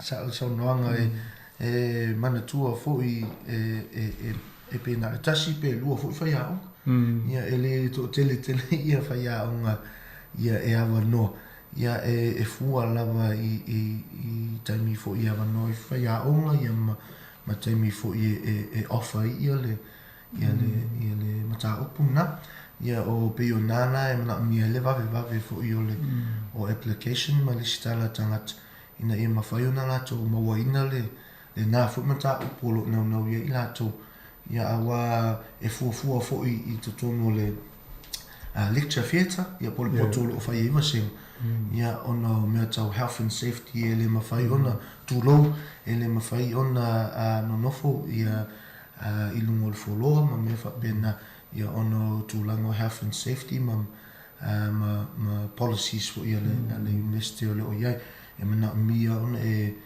nofo lungo le nofo a le maua so nofo o tumu i le potu ia ona whaamali atu lea ni mawhaiona e nofo tutunu na waseng peo vaenga na e mana ungia le vave o le lista ia a le taimi nei o lo tatala pea ia le awa no ia mo nisi fo i o tatolo ia nisi o lo whaafonga mai e nei o lato walo sa le iai le lato fufuanga po o lato polkalame e awai le university e tau sangani ia o telefona o ta meti lawa mātou tala no taimi nei. E sa alu ale lua afe lua ele i mawhau e awai le university. Ia au sui ia langona ma mawhau fo ia nei alo mana i whāna.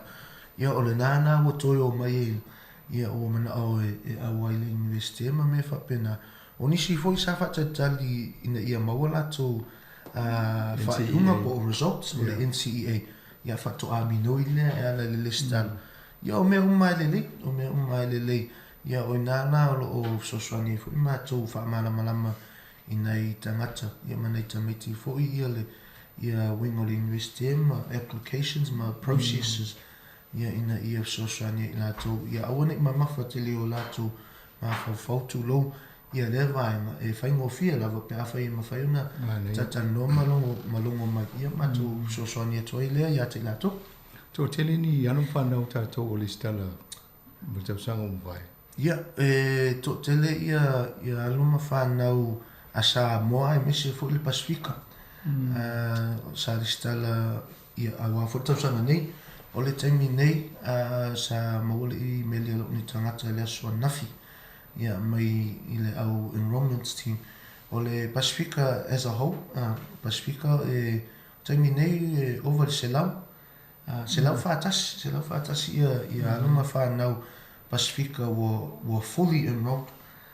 So mai ia applications na po e lua ia me se fu ila nisi fu yo nei alum fa na mo me o mai fafuatu Wellington ia wo uma fu yo na fa ia la to halls of residence po no fuanga fu yo no fu wo uma fu yo na ole la to ole si fu vai na e ma fu e mana omiona la to va ai yo wo uma fu yo na fa ia na tu e mo le to ele nga fa ma lo fu inai na ia lo mana fa na i fa fu to Wellington e me so to Wellington e ia nisi to Wellington pe wo mana o e o le olanga na le independent ia le nala wo ala to no fu to no fuanga e u ia ina ia o la to ma tu po la to ai nga to no Wellington ia ai o nei fa na o fi mana o e to fo i me fo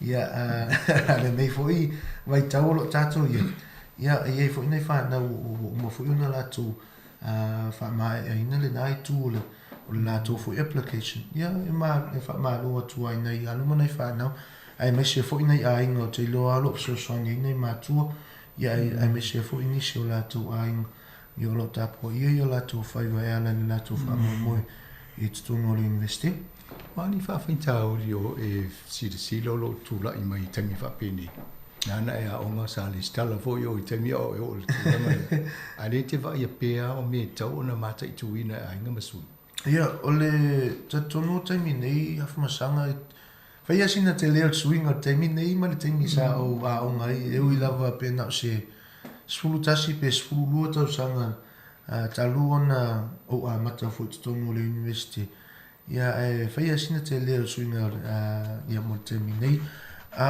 o nisio vaenga o lo mana mia ona titi loi fo i pe va ia le university ia wa fo le fa mo fia ina mo nei matua mi se fo ina ia lo mana i fa na ia o vaenga o processes ia pe le application sa mana ia so ia tasia e fa mo fia me fa pena ia so ia al termine o fa ia singa fenga ta ono o le va ai o le university ia ile commercial market ma le economic market ma me fa penalo ia le termine ia o fa ia singa fenga ta ono le pisinisi fo o le tu fa pisinisi o le university ia ai o te tau na va ai le university ile vaenga le mo na ainga ia me se fo ina fa nau fa te inga i o se la se sui o le la to ai na university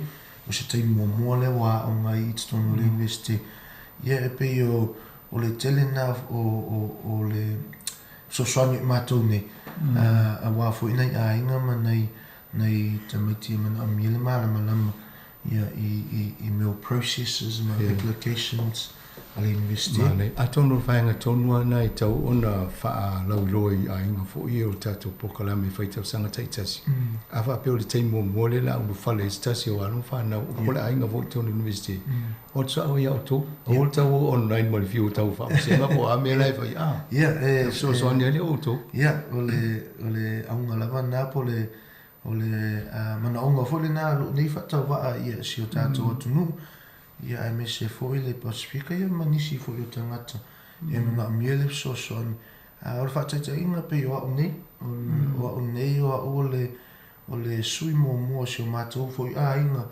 ia e o le tu lang o le university ia o ele o se tala atu ona o le mimita ma me fa pena ai o le vainga lava le sa o foi ia o te fimana foi fa associate atu o le vaenga la leo te whimana of so soanie o leo o i fo ia nia o leo whainga luenga i fo i le mesa o ia ai o le so soani lava na o te whimana o e whaaso atu ma whaelo atu si o tātu atu a whai o se tasi o alo ia po se tasi fo i o sui o le ainga a whato au whanea lea i le university ia o le o inala ma whaino so soani ma wha malama ia awai tele ia upu manisi fo i vaenga le university ia tele na le malama ina i o tātu tangata ia e mana ia fo i mawhaiona tata no wha Samoa e mawhaiona wha malama ia nisi fo i o i tū tonu le university Ia. Bana ia o lau te tonu e nisi o whape. O lana numero video tua ia. O lana numero e tauna avere a whaafonga le teimi. Ia, o numero a nei o le o lua lua. Tolu o ono, fitu o fitu lima. O lua lua, tolu o ono, fitu lima. E pei ana masani ana tata noa e fo le nata usanga a whai a mana mile so swani whai ana text mua mai. Ia ono le telefoni fo ia lo ne tangata. Whai a sina pisi. Whai a sina pisi ia o tele lofo. Ila le tele o numero e tele na vili mai. Ia a text mai, ia whai loa mai po ele swafa o le almea mana mia. Ia a vili mai fo mana ia a vili mai aile maua mai ia. Ia ona tuu leo sina voicemail fona, sina message. Ia le taimi o te toe a vili atua. Ia na tātou tatara noa nea ma tātou wa aipo le ase taimi mana ia e whetau i le. Ia e mawhai ona tātou mafuta ima tatara noa ia e wina whai investe. O le o lua tolu o ono fitu lima. Ia whamau numero nā mo o tau fia mo so swani mai sunga ia whaning. Key dates. Wa so le to te va e fa nga so longa po kala me mo le tau sanga le stala mfa so lo to ia. Ia o key dates ia po aso fo ita o lo ia te tono ka le no university. Ia o le aso sanga o le aso losfulo January le sa tu e umai le ia le stala me fa pena ia al terminate o ia le no me fa una le stala ia tangat ia wa fo le fi awa ia tu le university. O le aso sfulu ma le tolu o February. Ia o le aso na o lo o nau wai o lo o mana o mia e le university. O le temi nei afa masanga e iai na ialo mana i whanau sa le ausia ia le university entrance po o credit e mana o mia. Ia a wafo i le ulufale te tonu o le university. O le siwainga te lena na le mātunga ruenga temi nei o le soswani na ialo mana i whanau. Po o anisi pathways, ia po o anisi awala e mawhai o na ui atu aina i whanau mana i tangata ia a wafo i le fia awai atu le university. E ila nisi whanau o lo mana o mia le catch-up credits. Tatonu ia le au whaafonga ia le tātou atunu. E nisi o tātou walo e le i maua pe le au sia ia credits. Tatonu e leo se vaenga lea e mawhai o na whaeloa atu mātou i le tātou au whaafonga. Ai o le tūpā lava lea ale whanau lava i e tatara noa nei o lātou mātua e whailoa. Mā nei o fōi ai o le tuwalalo fōi o le whatau waa nei nei o tātou mātua. Tatara noa nei o tō walo ma nei o tō whanau. E wa ai whale lepe o maua i a lātou university credits po le university entrance. E ia nisi pe maule la ngona fo ina le fefe po le ma ia e fa aso ai pe o le tu walalo la na o ina tu o tu e fo ia so fo fa tau va si tu walalo fo ia lo ni tanga tai na yo tatu matua ia e siaki ane ma tatano ane na yo la tu walo na yo la tu fa na e va ai fa le po o mau university entrance a fa ia le ai. That's okay. E ele ava no ma fai ona. E to por kala me. E ma to pathways ma me fa pena. A fai la o fa fonga mai se tato tu o e se sipo o se lato walo fo e o lo la vea i to tonu o le li o leo nei fa na we mo yon fa so ta me leo ia tato tata no po o ani a wala ma fai. A wa to telo nei o tato tangata o lo ia ma fo na le na le maua credits o le mawhai ona ai olo ia awala le mawhai ona o le key dates la na o le vaenga le o le dates le o le aso sfulma tolu o February o le aso na e mana amia i le university a whai o whaini catch up credits ma me whapena e mana amia ona upload pe tuulunga e le NCQA ia vai atu ai mātou le university o le ua maua i credits ia e mawhai e ona ulu whale mai a le university pe vaenga tāwala na te whima na awhai loa tu e tātou atunu tātunu e tō te lea tātou atunu o le o sila fia le tu ia o le tu walalo tātanu nei alo manei whanau ia a iei lo se taimi e a whai e tātanu atu le i maua i credits na ona whai loa mai le ia ona tātou tātanu le o tātou uma o mātua ia me se fui whanau na ia malama mai ia i le ainga. O le pathway lo te whimana o awhamasanga e whailoa tu le tātou atunu o le Pacifica, o le diploma le Pacifica Pathways. O lo ia lea vanua o le program lea mo nei aluma nei whanau le imaua ia le university entrance. O le porkalame fo i lea e mawhai ona ulufale atuaita ngata fo ina le whataita inga ua 5 tausanga o whenga ruenga. Toi whimana o e toi amene mata e mawhai ona lātou a mata atu i. Ina ia i le whaperitania easier way into it. Toi mawhai e alua oile awala e tau whawhai ngofia ele lātou a olo le teimi e a mata ele lātou bachelors. Ia me si lawa maule lātou experience. Ia lātou lea diploma. Whaila e olo whaafonga me se tātou atunu o lātou nā. Ia po o se tasi fo o lātou walo e la vea le au le li o lea e le i au sia i accredited to the university entrance. Po le NCEA level 3. Ia ona whaasota i mai leo o le tangata. O le Pacifica Pathways, o le ngona o le... A whewhai e le wasenga leo. O le a mata fo i le aso ua fitu, ia e whai o le... E whai ma le university, o le diploma na saunia le university. Ia mo nei tangata le maola to credits. O aso ia, sa ia le bridging course. Sa ia bridging course i aso i. E whapenala le porkalame. Ia al porkalame na le au sao amo nei whapitomo nei tangata Pacifica. Ia e iei foi e le nao le academic, e le holistic. Ia e wa ai mea foi na le amana umia whatata inga tātou Pacifica e ia mea tutupu. Ia po whalavlave, po fufuanga le ekalesia, ma inga ma me whapena. Ia o vaenga umala titilo le porkalame le holistic approach. Ia e soani e foi ia tangata Pacifica. Ia mumei. O lana le umi e whai e le course lea e... O le diploma o le tausanga ato. O le tausanga ato e whai e diploma le. Ai umaro le diploma whatete inga whai tausanga nei. Umaro lua whilua tolu. Lua whilua wha o le pathway na ale taimatiti. Whai lolo se whai. Alu le bachelors. Ai e iei to points e maua le pathways. E mawhai ona tau avit tono le lātou bachelors.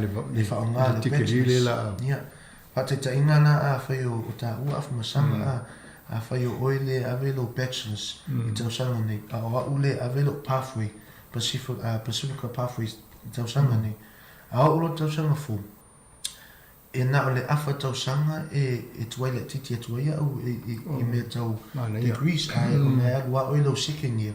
A wa ulu a matalo bachelors a o points in mawhai on a carry over mai lo pathways ia wa foi lo bachelors so oni so nei tangata wa ile taimi a ile se taimi e ia tangata a matalo pathways ia malato a mat le bachelors mana e foi a fa malusi aule mo alm fa na o fa fonga foi mai tu wa left to amola to fa ilunga o fa ungo o suengo le NCEA tala no ia o le fa pe o le mo ia maka ato to ia ona fa vai la ia o le ia va no fa pe tu a no foi ia ma tonu o le fa ngola o le ma foi ona fa tu pe la lo ski vo le malo a fa tu pe ngola ia ka sanga ato le free fees na ia ona na fa ia le free first year le malo ia amuia nei fa no nei ali nei vai tau o na tau pelo long lo o to titia ia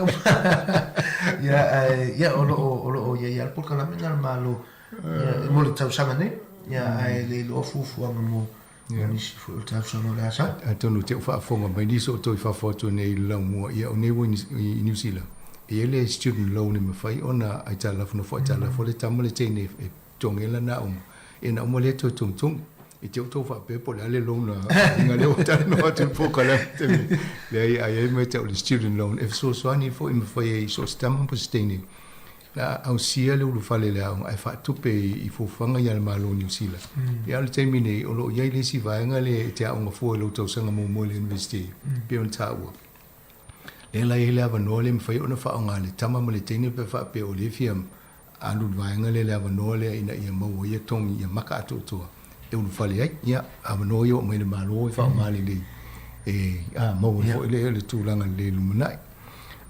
O ani si fōwhanga o le university o iei? Ia, o le, na le whamana tua tātou tunuhu o le aso luafitu mata ia vasenga. Ia, luafitu o Februari o le aso na mata ia vasenga.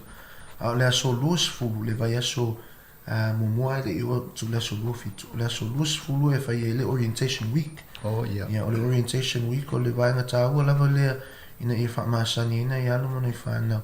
Ia, me se fwoi nei tangata I tonu le university ia la le ia orientation taitasi o le orientation as a whole general ia fwoi orientation Pasifika lava ia orientation Maori ia ma international ma refugee o lo sao niuni fwoi mātou ia e tali fwoi ia nei alo mana i whanau o whamanuina le scholarship le on manaki ia o le au scholarship ia mai Samoa mai Fiji ma me whapena ia o lo whatatali fwoi mātou ia ina mātou whiloa I malatou ia whai umara taimire tas ia na so rusfulu ia le Februari e whai ele orientation week e o vainga tā ua na ia o nā matai leo vasenga le aso lua fitu o le aso sifulu matasi o Februari e whai ia le Wellington Pacifica Festival o le aso sifulu tasi o Februari o le aso nai ia e whai lea I o I Waitani Park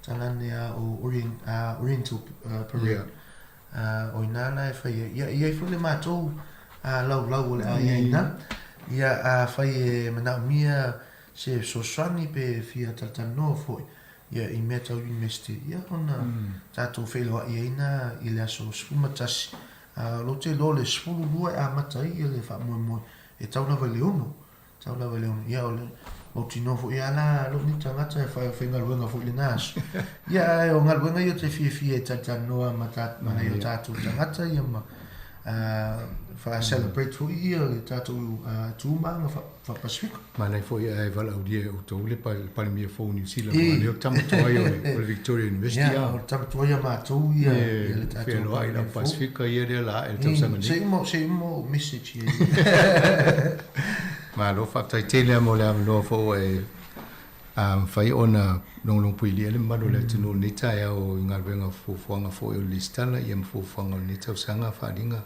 to e mata fo io la tatu felo ia masin tai tasi e wale ngalwenga pe ona e o to ba tu lava no mo se so no tatu tino ia fa tai lava afmasanga ia mo le tulanga fa tai so tatu tino ia ile pa ia la silasi o Samoa lo fa fonga mai ia I le Nepal kalami ia o le nganga whaftai lava ia wafo I tapua inga ia mo le nātau sang ia leua tātou a mata fo le neitau sang ia pule alofa le atua ia solunga lei mea ia ilona finangalo ia ai mese ia o le tapua inga fo ia nei tamama na tina mātutua ia olo manu ia mea whaftai te lava ia ai o le nau ta inga fo ia po se mana onga fo yo lo nei fata wa me se fo ile au fenga luenga Pasifika o le university ya tatalo mai pe ta po I mai pe ia faiva ia anai ai matou nei ia ina ia mawar malosi le tino ia se chile anga ia ina ia mafaio na so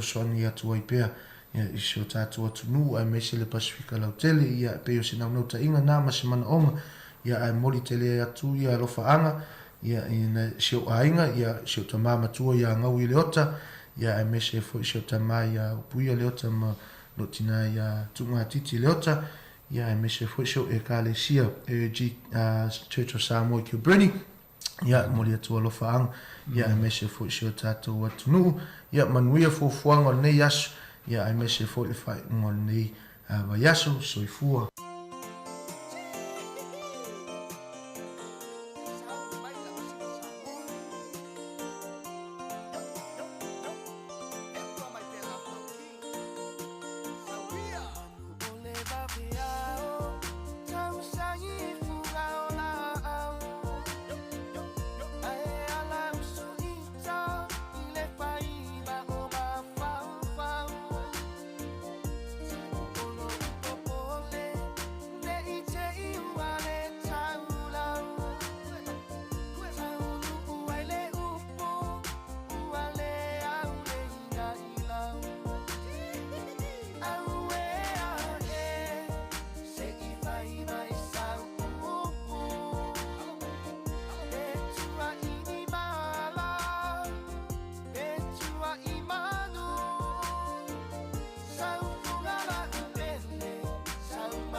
O loi whawhong mai pēi le tautua le si whonga la mua le taimi o le tae au i na ua toe se fulu lua minute o na tā lea o le tu lai se fulu maritasi. Ia pēi o na masani ai na whailo atu le tau na leila o le so leo le amatai nai tātou pokalame o le mauli o le awa. Ia ma le pokalame la i le tu lai se fulu maritasi le tae au nei. Ia o le atapinei na lea e le sunga le tausimitanga luenga fuatu i sa le tolo le kalesia me to tisi Samoa i taitai loa hata. Ya, o le tusi faitau, e mane fui el tapena pena ne yei a tātou paanga ma ila tue fia pokalame o le mori o le ava. O le tusi o kenese o lona mata upu e fast fulma le lima, o lona fai upu mua se ia whangata mai le fai upu e valu. Kenese fast fulma le lima, o lona fai upu mua e whangata mai le fai upu e valu. Ya, o le tātou tusi faitau nina, ia awale tātou pokalame o le mori o le ava, i le tu la se fulu manitasi le tau nei ia mana ia le amatalo na fai tau lo tusi ia o le taimi te tala tu le tātou leina ia fai ngofi foi ona e vala uma iai ia i le tātou polklame na o le moli o le ava to es fulu tasi minute ta le tu la se fulu manitasi ia fa watu ia fa fia fianga foi pese ia e tari ai foi le taimi amatai le tātou polklame le tu la se fulu manitasi ia ngai fa vai vai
mautinoa o a'u sanga masesei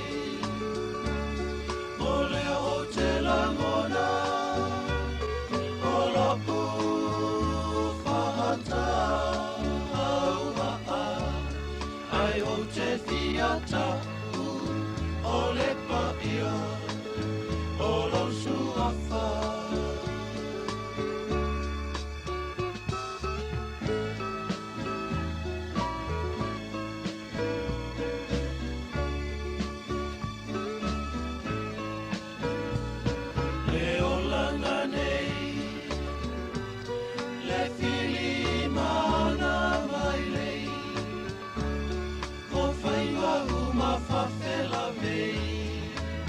Sanga lole tala lelei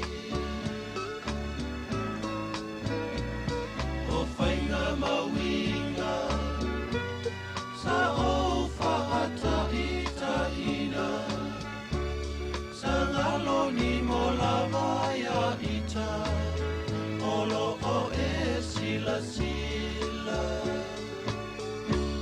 Yesu o te tatalo Fa'ato e senei Awa ua mautinoa O a'u Sanga masesei O lea o te langona O la'u Fa'ata Au ma'a Ai o te fiata O le pa'ia O lo suafa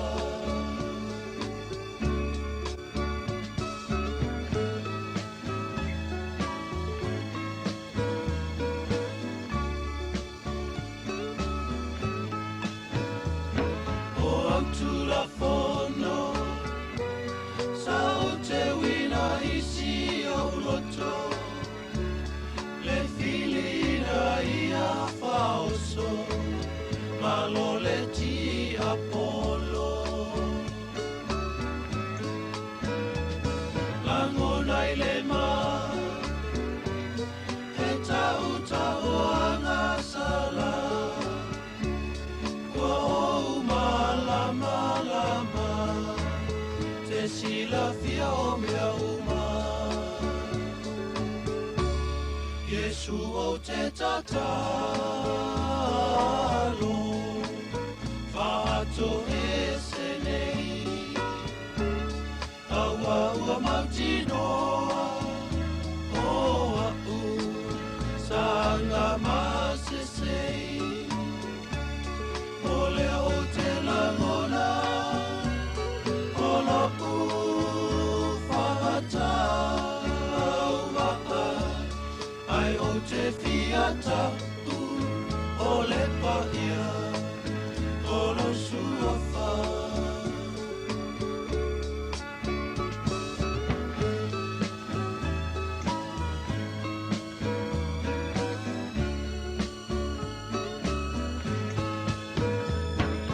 Tangi ai nei Lo tamai o te olai Lo langona lo uai vai I mea sa o fai Fa'ato ese nei O mai o na ponei Tia I o mea sese Yesu o te tatalo Fa'ato ese nei Aua ua mautinoa O a'u Sanga masesei O lea o te langona O la'u Fa'ata Au ma'a Ai o te fiata O le pa'ia O lo suafa Ai o te fiata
Sua fa manu malo le tātou li o Yesu Kirisu. O te whata lofa ma whawhelo e tuai le atunu pele ni tai au. Malo le sui fua mau, malo fui le langi mama. Tātou iei fui ma tū vai le ulo i asu. O le lona lua o masina o le malanga amata o le ni tusanga. Ma e ule lofa ma le anga le leo le tū. Tapu a oina loutu sui fua ma so matu wola. Ngā fuai ono tātou maua le nei lao lao le lei. Tātou iei fui le nei polo kalame tā ua. O le whasoa whale anganga. Fe tū whai le tala le leia keriso. Ina ia tupolo tātou whatu tua. Tupolo tātou mauti noa. E iei pēr le tua ia te tātou. Ao tātou iei le malanga umi wa amtalia. Sa unia stalo. A wale am te ina o le tātou polka lame whale anganga i le ni tai au. Tātou te whetū whai. Ina ia tupu le whatu le tala le lei. Ma ia maua anganga mō ke riso e lea uno. Se o tātou te talo. Leli ia lo mātou tua. Le tua oe a fuai me le lei ma le mātou ngofi. Mātou whaftai o mātou iai le ni tai au le lei. E mei se foi le am taina o le nei polo kalame. Whasoa whale nganga e whetū whai lau whanau i lau tala le lei. Ina ia tupulo mātou mauti noa i le whatutu. Mātou langona ina pēr e whatasi. E te whesoa soani ina so mātou whataua. Mātou te tālo lava le li. Whamole mole, lolo umaya lau langi ala i le mana o le nganga po ia. Whetū whai lau whanau whatutua i le nei tai au. Ia maua nganga mo oe lea unoa. Tai mātou e ala i le whamoe moe o le nei tai au. Ia a mata i ate oe le li. Ia whae wina fo i le vi inga o lo suaf. Ono ke viso wa mātou uolem ti tālo tuaini. Amini. Le tusi whai tau mo le tātou whasoa i le nei tai au. Le a mua mai lea i le whea ngai ni tuai. Tusi o kenese, lona mata upo e fas fulma le lima. Na o lona foi upo mua e whangata mai le foi upo e vanu. Mo fili e whai ei se whasoa whale nganga mo tātou. Fe tu whai ei o tātou langona mamanatu. E ala i le tala le leia ke riso i le nei tai au. Whafonga i le whaita wina o le tuspai. Ona le mawhaia i lea i o sefa o ono i luma o lato uma. Na tutu mai ona luma. Ona langa i lea o ia. Ia o ese tangata uma i atea. E le i tū mai fo i sitasi i a i o sefa. Ina ua whaari o ia i ona usu. Ua na tangi fo i male leo tele. Ona langona i lea e tangata ai kupitu. Ua langona fo i ele a inga o farao. Ua whaiatu Iosef o iona usu. Oa o Iosef. O la mai pe ea lo utama. Ona lema whaia i lea e ona usu na tali mai a te ia. A wā o matuātua tu vale i ona luma. Ona whaiatu ai leo Iosef o iona usu. I nā so mai i a te a. Na lātou so mai i lea. Ona whaiatu ai lea o ia. Oa uolo o to usu Iosef. Na utou whātau mai ai kupitu. O lenei, aua nei ti ngā utou. Pe whai ma mea leanga i utou manatu. Ina ua utou whātau mai a tiao i le mea nei. Aua na awina mai au e le tua e mua i a te utou e whai ma whaolo. Aua o ia tau sanga e lua wa iai le onge e le nu. O lotu toi fwoi tau sanga e lima. E le iai se ngā ruenga. Ni sua solo po le sele ngā seitu. Na o mai foi au e le tua e mua i ate utou. E whaasawina utou le lalolangi. E whaola fo i ate utou le whaola tangateli. O le nei, e le utou na au mai au i nei. A o le tua. O ia whai foi mauta mao wharao. Ma li i lona a inga uma. Ma pule i le nuu o ai kupitu. Ia whanguia ma whamala ma lama e lea nganga pa ia o le tū. Le tusi pa ia wa whaitawina i le nei tai au. E wala tātou whasoa whalea nganga i le nei asu. Le amatanga o li mafufonga. A wala tātou whaasoa i le ni asu. O le foi tau e masani ai le atunu. O le wō i aso uma. A o le uso mo aso vali. O le wō i aso uma. A o le uso mo aso vali. O le foi tau e masani ai lau whaafonga masau whaalongolongo le atunu. A o lo mawhai o nā tangia i tono o le ni tala. Lea foi tau o le atunu. Ina ua tupu ti ngā mao o puapua ngai le uso nei. E sa tali ti ngā le uso na tu la fo ina. Taimi o fwinga tā ma puapua ngā. Mauti no lava. O le ata o le tua na tu i le ala. Na te whaola lana whanau mawhiti. Nei mawhau whaunga ia a matai le tātou whasoa i le ni tai au. Ona te tala ina atu leo le awa noa. A wā lau whasoa mai Samoa. E tūsan ma le tātou whasoa whalea ngānga o le ni tai au. E lua ni whisili te tele te tala ai le tātou mata upu le ni asu.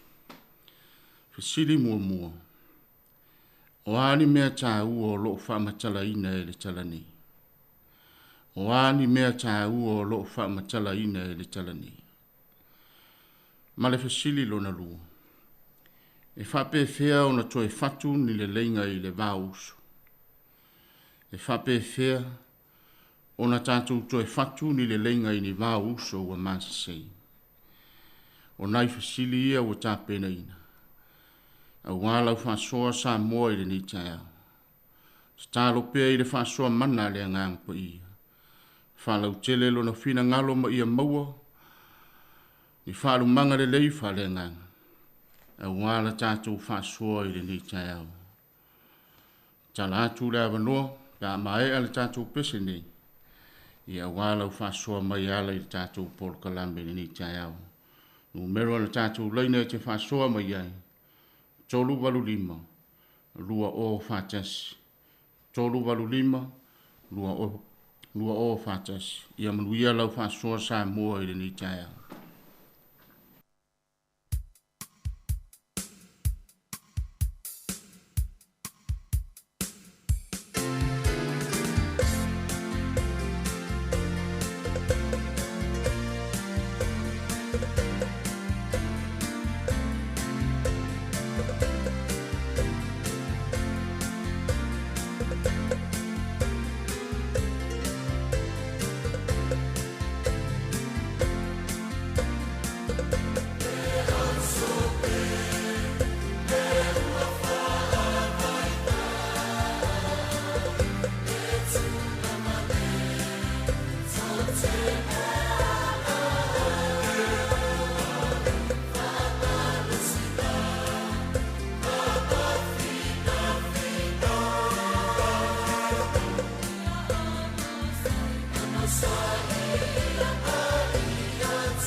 whaatalo fo le tātou wala au, mo ilunga le leina.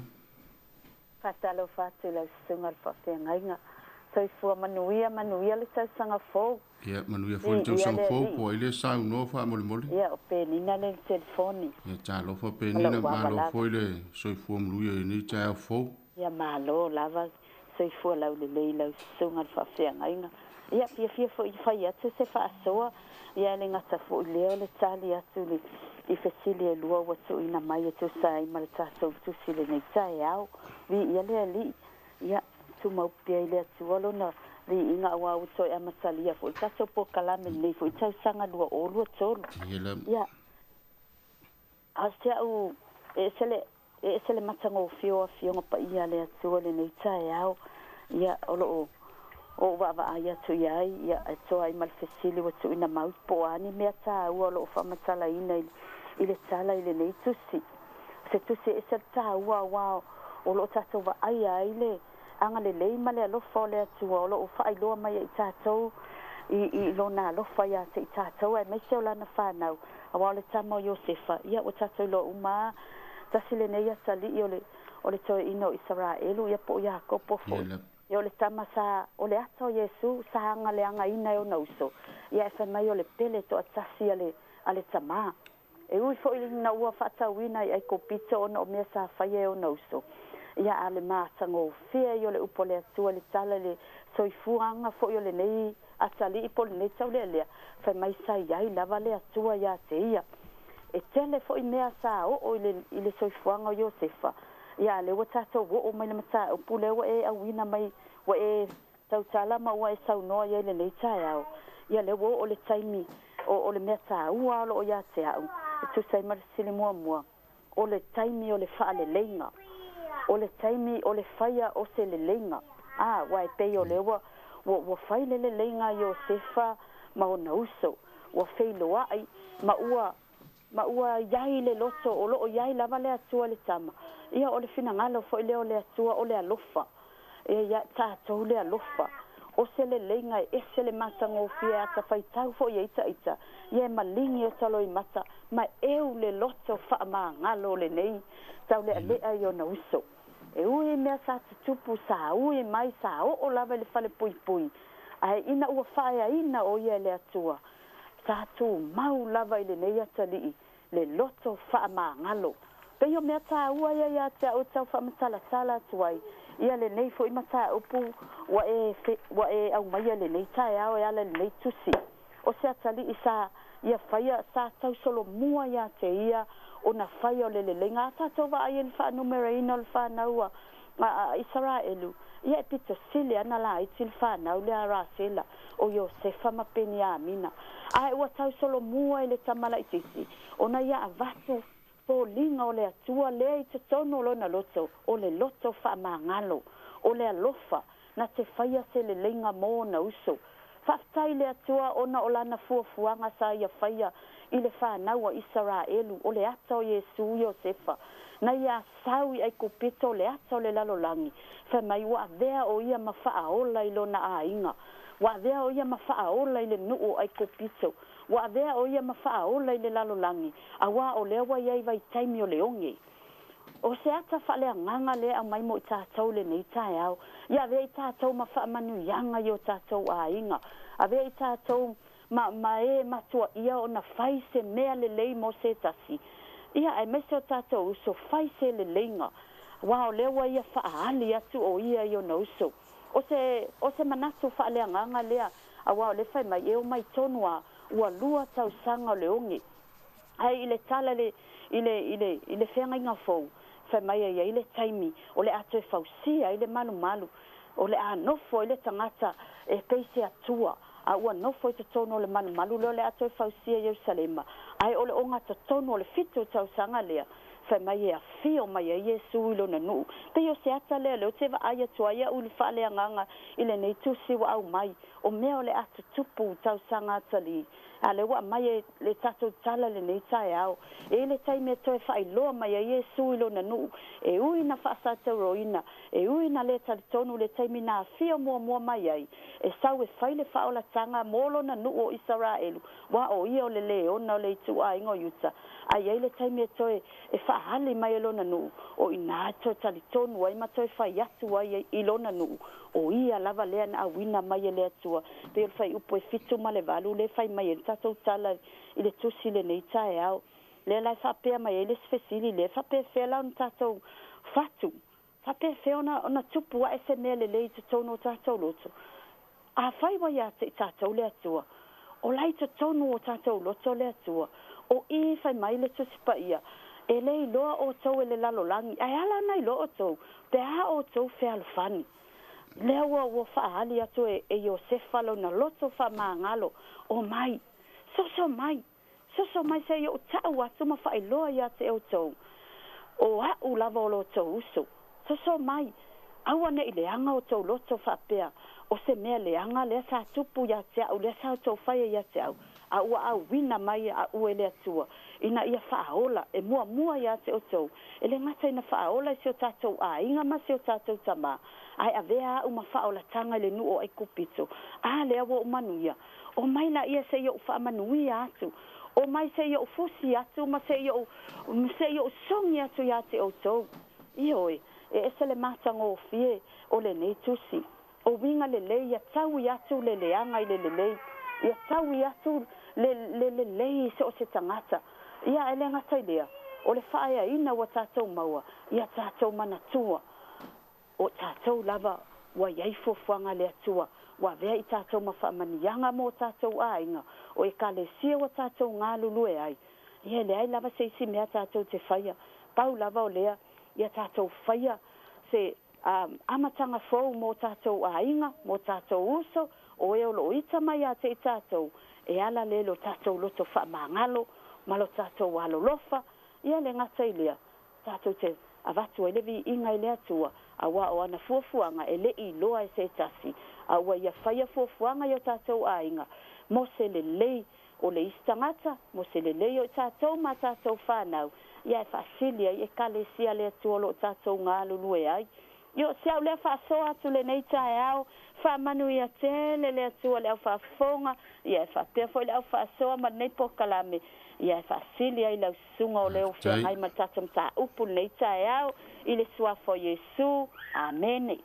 Se tele le whaasoa matango fie, a te ol tina penina, te tonua, tele ni whaalumanga whale nganga ia le lau tufa mai ma lau whaasoa, e ale le tātou ta upu ni tae au, ma tu talo foi na ia fa tupu pele sila fia ale le mana male malosi o le ngang po i ya te oltina ya wa fuli tai ingo fa na u ya le fina ngalo ile tu e me si o le fausanga o ai ngai na ia mo le fa alfoninga e fina ngalo i ke viso mo ta to fa te tele mo le fa so ni ta au ya te oltina ia mu ia foi o fu fanga o le ni yasu tala pele ta tu wa no ta tu leina tolu waru lima lua o fatasi e te whasoa mai ei ni te ao.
talo fwele tato wala au ni tai au. Ia patalo fatu lau stunga tau simtanga alwenga. Ana ulaga soifua maua malangi e ma. Po ile sa no fa mole lava. Oi, o inga noa le tau tala. Ia malo fwele soifua ya te oltina malo fwele malanga wi o tato ia ile am tango ni fui masina fo. Moni lava tanoanga. Ia sina fa soat po o le tele o mena wa umana va po sia po infantala tu le uso ya penina an. Ia ai ole o lo o kemana mi o sidi po ani meta o lo fa tala le soni tele male ano no yu meta o lo ta wai ia wale ngata ina le toi ma fa lava ia yo se fa meta fa yo na uso lo no winga e wale ele mana o mi ele tawin sui a ia sa stai le ya o nga mata upu au mai ya nga telefoni mo le o langa lo tau tu ai foi mau ona e fina ngalo tatu tama o le lang o le situlanga ta wa ya te au ona tai mai o se fa na mua tapa yo se fa yo na ustu po fa pe fe mai elo tama ola mai pe elo tama me tatu te do ai ele o e monia na te se ona tulanga mua a o se awa onga o ngā o toi maua e ia, te lawan toi tapa lava ilon tama, pe fun tātou mantua taimin toi fo ia tuai. Ili ima fau alon tama e se mea e na osu mea toi fusi atu ono lea lofa wha maoni. Ili tau ima sui, ia a o lo tu mamo a o le te sililo na lua fo i lo ta ua mai I. Ke wha pe feo na toi fatu se le lenga I masainga. Ia le fo ina ta wat fo I mama watwe ele uso fo ina mo at o tato uma a tato ma wale lo to fa mangalo ele ai ate me e a fa ina po le ali ta mai o le stanga ta ia o po le a tato le o tato o nga wenga le tua ia ma o tato lo to fa mangalo po ani ia lo fa ti ai ai atu le o lai le fia mai ate o ta no ia no ia ina o mai o e o fa wa ia wa le finangalo na le tua o finangalo le tua ia maua uma I tatou uma le no fo te alfani ia o se o nga ta wa male tulanga po I le soni o e au mai tele me ta wo ta o mai ina ia o tatou fo I fai mai e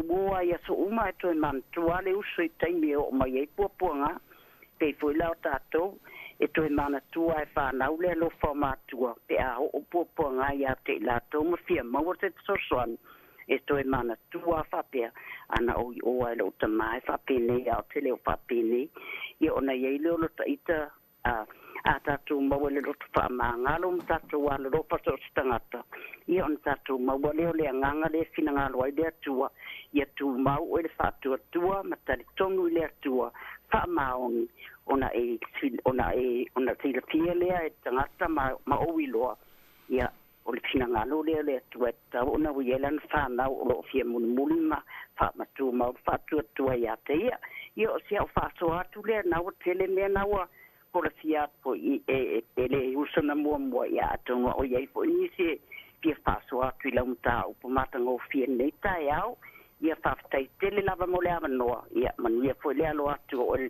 le lau sungan fai te au ia monu ta upu ia e whaftai mo le amanoa lo uava mo lo whalo alo lava whaftai Whaftai le whasoa a teo tinano e ni tai au e tonu a mātango fia fui whasoa whale angang whatumbu ina telefoi manatu marangona ina ia tupu pele tala le leia ke viso I finangalo maloto le tunu talu se ia o foi ba whasoa e ala le tuspa ia maua pēni anganga e ala I lau whasoa I sosiala lo whangia foi e le tua o na whatausi ia I pēr le file mua le tua I sosiala o le au nanga ina ia vi ia I pēr le tua ala I lau tusu I fua ngāro rue ma le au nanga I sosemea ia manuia foi wha moe ngol ni aso toi tala tu pēr tātou leina ia foi e te fia whasoa mai tātou tā upu ni tai au le numero le tātou leina tolu walu lima lua o fatasi tolu walu lima lua o fatasi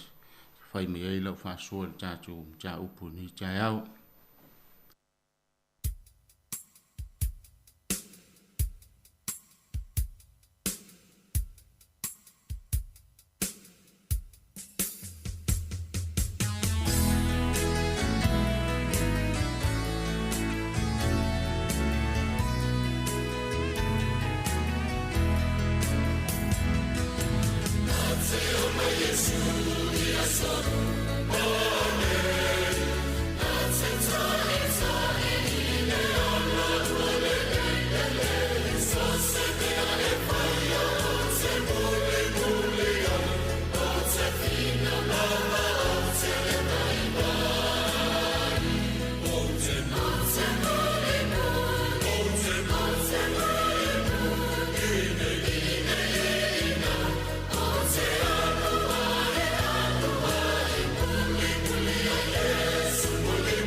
Mountain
tala pea tātou awanoa.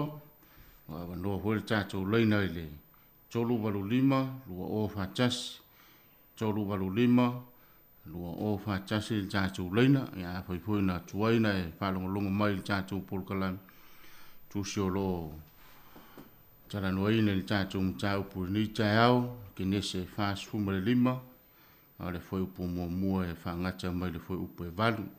Kinese whasfuma le lima.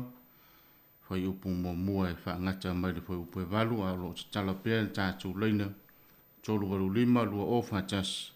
E wā foi sau whasoa wha le nganga i ni tai au. Le nganga wha lualu. Whatalo whatu le.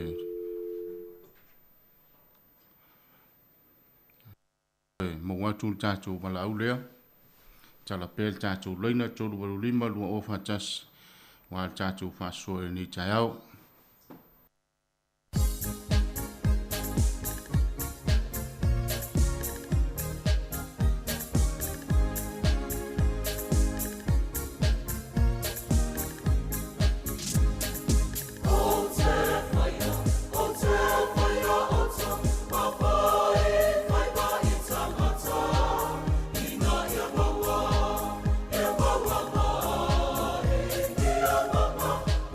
Atua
O li whaftai lau whasoa Samoa i ni tai au e ala i tātou mtau. O li fulanganga whaftai nei tina Samoa awa noa e whasoa mai ai. Ia ua lawa le tātou tuwha inga whale nganga i ni tai au. Mata ngō fie ia le whasoa whale nganga o ni yasu. O nei motu ngā awha fo ia wā fo le mati na o lo tātou sa. Au tātou iai le fo launga a mata o ni tūsanga. Le tala sa whautu ai se langona whale nganga o ni yasu. O lo awhi ai tonu le lofa. O le tautinonga i o sefa i o nausu. O le tautinonga o le lofa. Whai mai o sefa i o nausu. O au o Iosef. O se tali e nā o le fisilia o nausu. O nausu o levo o na fia i loa. Po o aile ni te ngata o loa anga le lei a te i lātou. Le ala ua lātou i loa o le tangata nei o lo lātou uso leo o Iosef. Ua whaia ina i tutono o eiko pita. Pei tai o le i loa e sauai ma le whaamasinonga. E toi whaamasino i nai e le ausu. Le auso lo lātou i loa o Iosef. Paule Iosefa na lātou i loa. O le Iosefa tuai. Le Iosefa whaimiti. Le Iosefa fiasili. Le Iosefa na lātou whaatau atu i aiku pito. Au lea ua tau tino Iosefa. O au lava o Iosefa o loto usu. O le na utu o mai ai aiku pito. I ele mea na whaia i Iosefa e toi whaafu i ei mawhau whaunga o na usu. I le mea na lantou whaia i ante ia. E le whaafu i na ia toi tau i masui. Ai whaafu i na ia whaasa o loto mai lātou mai le anga sala o lo lātou tau ave i na pia. O le anga sala o le lafua i o le uso. O le whaamoe moe o le tonga fiti. Ia toi wha le lei le usonga. I o lātou mawhau whau o lewa o na oti Iosef. I le mawhau whau o Iosef. E tā ua le laa i tua. Ina ia i loa ai o na laa i ruma. Toi laa i tua, ia toi whaatino le asanga o puapuanga. Ma asanga o tinga. Lea na tau ave to tasi e Iosef. E se i tau i o na uso. O le ala na tapena e le tua. O le ato li o le alofa fa le uso. Na maua i Iosefa ua o le alofa lea fa le atua. Na tapena ai Iosefa. Ina ia i loa na tali atu i ona uso i le teime o ti ngā ma maftianga. O le alofa e le i whaavaina. O le alofa e tū i ta whangaloa. E le whaavaea i se mea. E uia ina. Lafo ina Iosefa e ono usu. Pei tai o le alofa lea fa le tu. E le fua ina ini le lei po ni leanga. E le fua ina ini sotanga. E na fua i le alofa fa le tu. O le loto fa mangalo. O le alofa lea na mawhai o na tali atua i Iosefa i ono usu. Ina ia toe maua se sotanga e fina ngaloa i lele. Fai mai Iosefa. E leo outou. A o le atua na ia tapena ina le lasanga. E whai au ma mua ia te outou. E whai fo ia au ma whaola i outou pua ngā ma maftiana. O le ata leo le alofa wha le atua. O le alofa e mau popo ai a inga. O le alofa e feso tai e uso. O le alofa e taliti ngā i so se teimi. E ua o le alofa o le atua. O le alofa o teimi uma. E tasi o whea au tā ua o lo i tonu o le nitana. O le loto whamangalo. O le loto whamangalo o Iosefa. Na le mana tuai le anga o le tuana. O le loto whamangalo na o onoa i tonu mea na whaia e ona uso i a te ia. O le loto whamangalo. Na malama lama ai le wa aia Iosefa i sotanga. O lātou lava o le usonga. Po ngai leo le loto whamangalo Iosefa. A ua o le ata lea wha le tu. O le ulua i wheta leinga lava lea i Jesu i lungo o le sātau. ia lo ta mai ia e whamangalo atu ua ua latu lei loa le mea ua latu fui le ata leo fausanga e mau popo ai ma mau ai so tanga ia maua le loto whamangalo ma ia maua le whamangalo i le vausu i le male lona tō whialo whaninga na fatu i ele o ai kupito whialo whaninga na ngalo ai a Iosefa le lafo ina o ia ma le whaata wina o ia e ona uso na ngalo ai a Iosefa o ia na tu lafo ina e ona uso ma lona ainga pitai o le atua li o le mafu fau ma le tō wha le tua na afu ai le whialo whaninga na fina ngalo ai le tua mo lana whanau whai mai Iosefa o a ulava o lo o tō uso o le sotanga ma le pitanga e le mawhai o na ave sea e stasi a o le fina ngalo ma le whamoe moe ina ia fatu le whialo whaninga o lea fo i le polo inga fo o Yesu ke riso i lona uso e i loa e le lalolangi o uso moni o tō pe a whai e tū mau lo tō whialo whani le atunu ui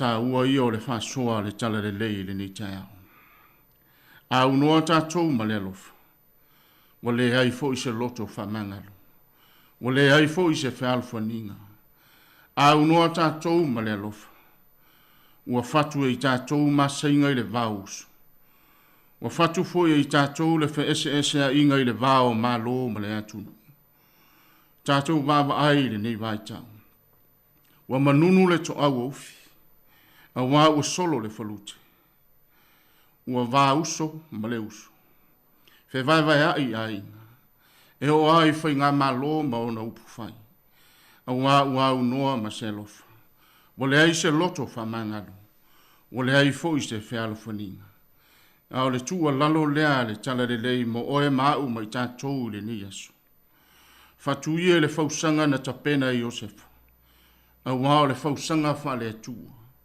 e fauai ainga, e fauai nuu, e fauai malo, e fauai e kalesi.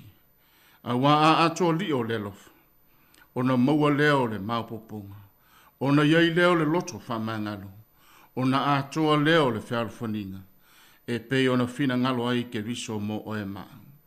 O Yesu ke riso lava ia, na atoa iai le lofa sa ili ola o le tua, ina ia lave yola lona soifuan sa mai i lo tātou ola na lei loa i le loloto o le angsala.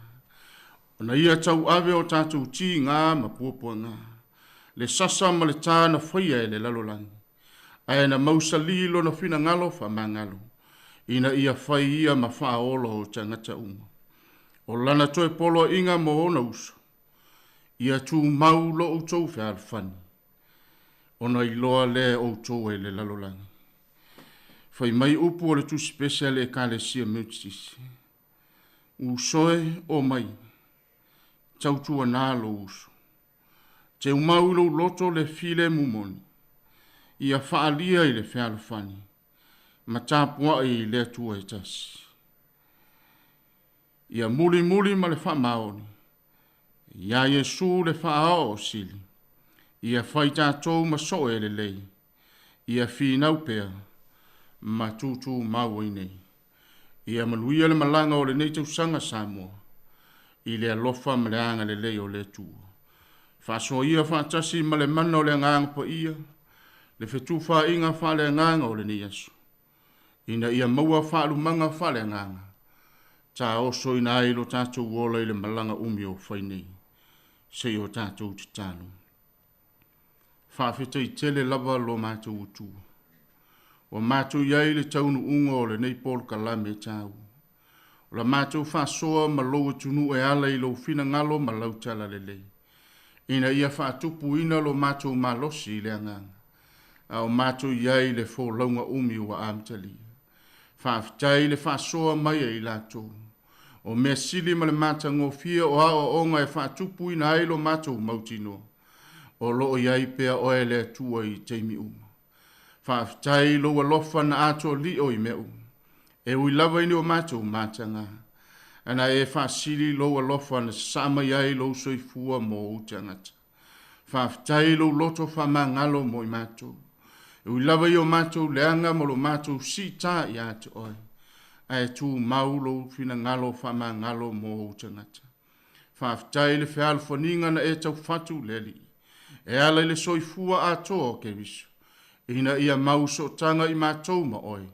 E ala I manuia wa e tapena mo lau whanau. Whamangalo lo tu nuu mai mātou umalama. E ala I le toto ke visu. O le na puapua ngā tia mo I mātou. La mātou te tālo leli. Whamanuia le malanga sa mo I le nitu sanga. Te le fi tā ma puapua ngā o whaateli mai. Tātou malanga pia ma oi. E sawa I lo mātou ola ai whainga tāo le ni ola. La mātou wala au leli. Ia e whaatupu le lofa e te whinangalo ai. Ina ia maua le maupoponga leli I. To tonu a inga, to tonu nuu mai ka le sia ma le malo. Ia e whaatupu le loto fe whamangalo ai. Ina ia mauso tanga le leie Samoa. E peiona e whaavai na ai lo mātou utunu. Silona e whaatupu le whialo whaninga. Ina ia atangia pea I le lalolani. O I mātou lava o so moni o e ke viso. Na e tapena I mātou mo le wha moe moe olo lo whina ngalo. Ia o au fionga I le nei aso. Ia tupu le whatu o le tala le lei. Ma o mātou muli pea I lo whina ngalo e le aunua. Tātou malanga ma oi le nei masina fōu. O le nei vai aso ma ngā luenga wha au au. Leri I. Leo lo mātou wola I oua ao e saunga le muai.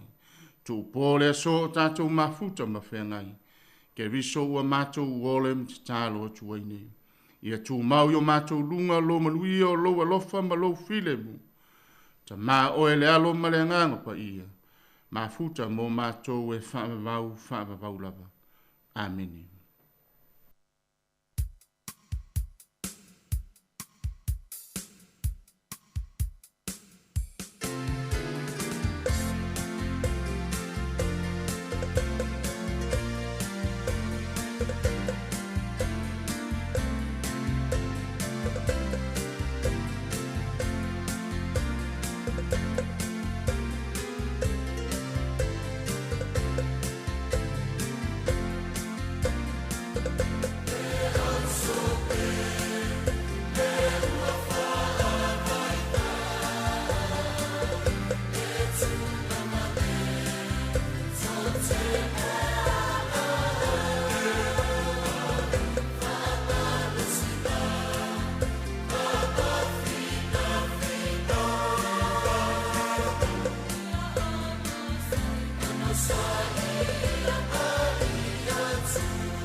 toi whatalo whātua le whapoponga o talafou mai le siwafonga le laumua, mo le nei vaenga o le awauli.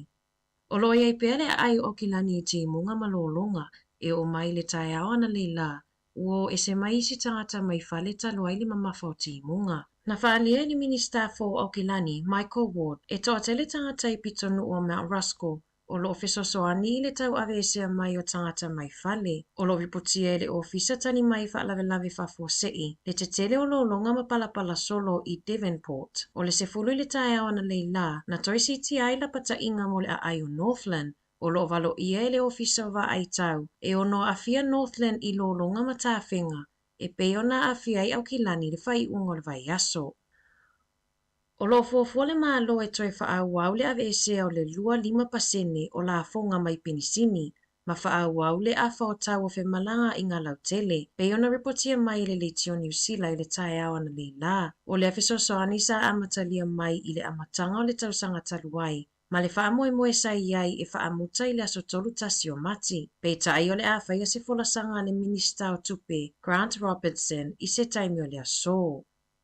E silia ma le fase lau afe tangata New Zealand ua tuwai le tutongi ina o ai tālafu, a o tau iwi ai a inga ma le tau lima ina o le tūlanga whaingata o le tamau a inga. I se whamatalanga mai le Centrex, e se furutasi te si ma le 3% na si iti ai le numera o tangata o lo o tuwai le tutongi ina o ai tālafu, e se 4% e mawalunga ai mai tausanga o tuanai, o peimeni mo ta avale wa si iti le tuwai o le tutongi ina I le 5% o numera mawalunga ia, talo mai le masino yuni I le 2.10. O se fiafianga mo le itu malo o mana, ai mai se fo isa Samoa whaapea Pasifika, ono le filifilinga o le susunga I le tamaitai whaipule, Barbara Edmonds e avea ma se tasio minista fo o le kapineta, I fesuia inga le palemia fo Chris Hipkins. O le matanga luenga o mata upu mo le loto I fale lea ua filifilia I ai Edmonds, o ia foi o le minista mo tangata Pasifika, minista langulango mo le soifua malo loina, ma le minista langulango mo fale.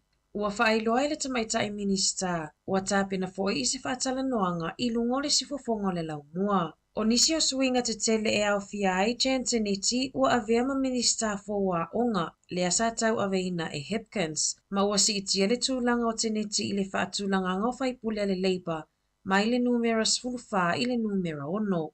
O Dr. Aisha Vero ua avea ma minista o le soifua malo loina, le asa tau aveina e Andrew Little, ua sitia le tūlanga valu, mai le tūlanga sefulu valu sa iai. Ua sitia fo I le tūlanga o Willie Jackson mai le numera sefulu tolu I le numera iwa, a o Kiri Allen mai le sefulu ono I le numera sefulu. Lea fo I ua ia tau aveina le tofinga o le atina enga o I tū malo. Ona naya mahuta sa I le tūlanga valu ua pa uatu I le numera sefulu ono, ma o loo ia tau aveina pea le matanga luenga o mata upo le vai fafo, Peita ai ua whaase e atu le matanga luenga o whainga malo la iti. Ia Kieran McNulty, o Andrew Little sa I le numera ono ua se e atu I le numera sfultolu, ma ua avea ma minista o le puipuinga, po o le militeli, whapea ai ma au nanga wha ale malo. Ua tu maupea Grant Robertson I le matanga luenga o tupe, o Michael Wood ua whiriwhili ai avea ma minista o Kilani, ma sa I le numera sfululima ai ua siti atu I le numera fitu. O Jeannie Anderson le whaipule o le Heart South. Ua avea ma se tasio minista fo I le kapineta, ua tō fia I pisinisi la Haiti, o tangata matutua, feso o ta inga ma le whaaonganga o whaamatalanga tau te konolosi, I au nanga tau I whaatawa inga. Sa whaafetaya e le palemia minista o le a leto e tau wā I le pālota, o no la tau tua I le tele o tau sanga, e au fia ai Poto Williams, Dr. David Clark, au Pito Williams Seal, Phil Twyford, ai mai se ai le sa avea ma palemia Jacinda Ardern. O le awaulia na nafina la foai ni fe autostusia I telefonia tangata I le pitonu o Northland, ni lapata inga no fautai mo te imunga mamafa, e sidia ma le 2 milimita li suati muto ulu, inisi o pitonu I le ai, o lo o iai pea lapata inga mo le ai, mai le awaulia na nafi, mo se umi e fitu aso, o le taimi mua le o ai Northland I le lapata inga mumu po le red level. Na ta ua le taitai fono a le CDEM, Kelly Stratford, ua tele wha la putupotonga mamarai I le ai, ua nofo sauni wha petanga ta uo fofuatu o la tau taimi, E tāpena ai e fesosoani, e ave sea whaamalosi mai tangata i o latou whale manofuanga pe ai ai ni lolonga. O lo o lapata ia fo ile i tui mātu o orewa, moti i munga mamafa. O le lapata inga mumu ua au mai ai mawhautuanga ale NEMA, mo awala e nofo puipui ai tangata pe a whai ua a fia i lolonga. E iai le awane i toi tau mawhai nau tau mafa ua a fia i tā whenga, ma ia whaata wale no fosila fia o tangata i le tala o le tau i lea taimi ma lea taimi. E lua supermarket te tele au kilani na ripotia mai le a fia na nafi o lo o tapunia pea talu mai tā whenga ma lolonga na a fia ai i le whai ungo le vai aso. O supermarket ia na ina e le foodstuffs, e iai le pack and save i Wairau, ma le New World in Mount Albert o lo o tapunia pea. E svuru fafa le o loa le foodstuffs na matua i whaalenga ina i lolonga. Peita ai ua toi te talaina isi, se i vanga nā ai le pack and save i Wairau, ma le New World in Mount Albert. O le atele senga luenga e toi whaiama wha mama ai supermarketi, ma o le atele fo ile tupe whaanga i o iai tapenanga, pe ona tā ua le pulesilia le foodstuffs. E tele whainga malanga i le i whaatau no uina i le asona nafi i Wellingtone, o na ole maalosi o le pua oa. E tele malanga wa alele le i mawhaina se e le malai wa alele i Wellingtone, o na ole le saonga le mu. E o mai le tai au nei, o lo fautua i nei le pūlenga on malai wa alele le lau tele, i a tautua nā e siaki lunga o upenga ta whailangi mu malanga i aso lumanai, o no fisuia inga i le tau, ai mai se whainga malanga anga ai au kilani.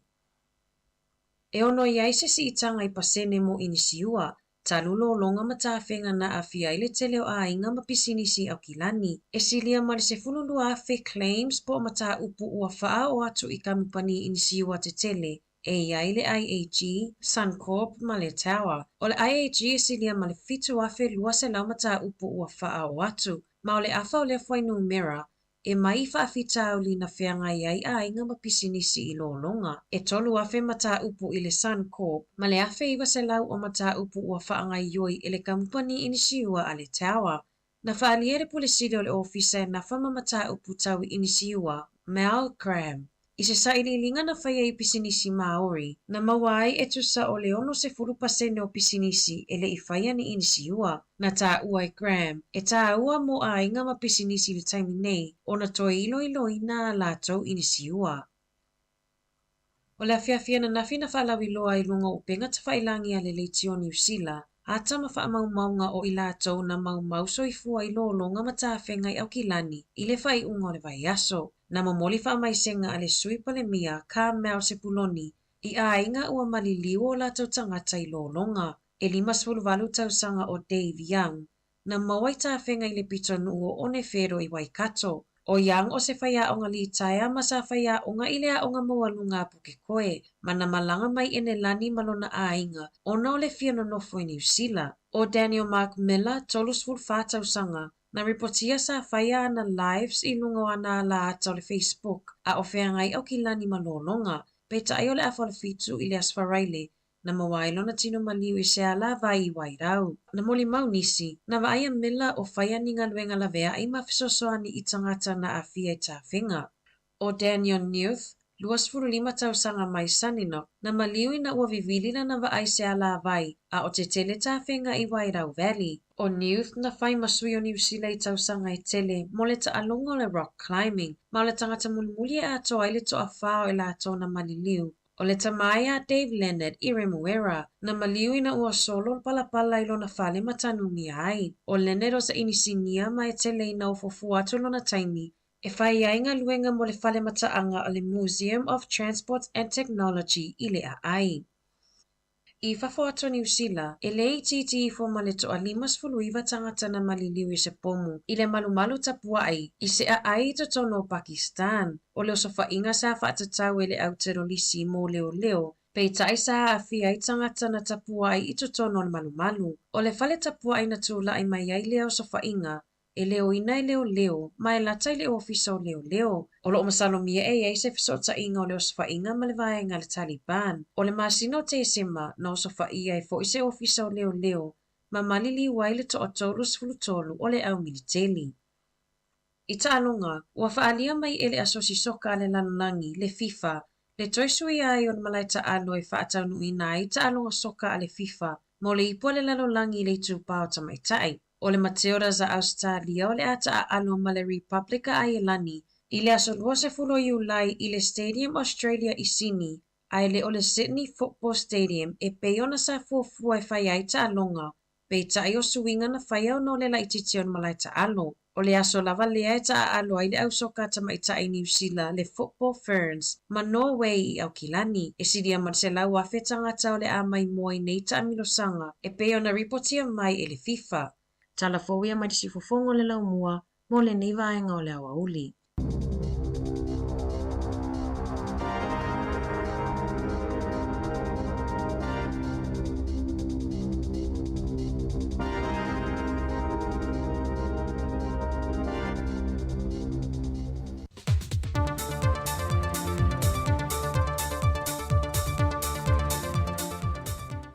Toi whatalofo le tātua tunu o se isi whaopoponga o le tautua le sifonga le lomua mai Samoa i ana tana fau o se mai e whafonga.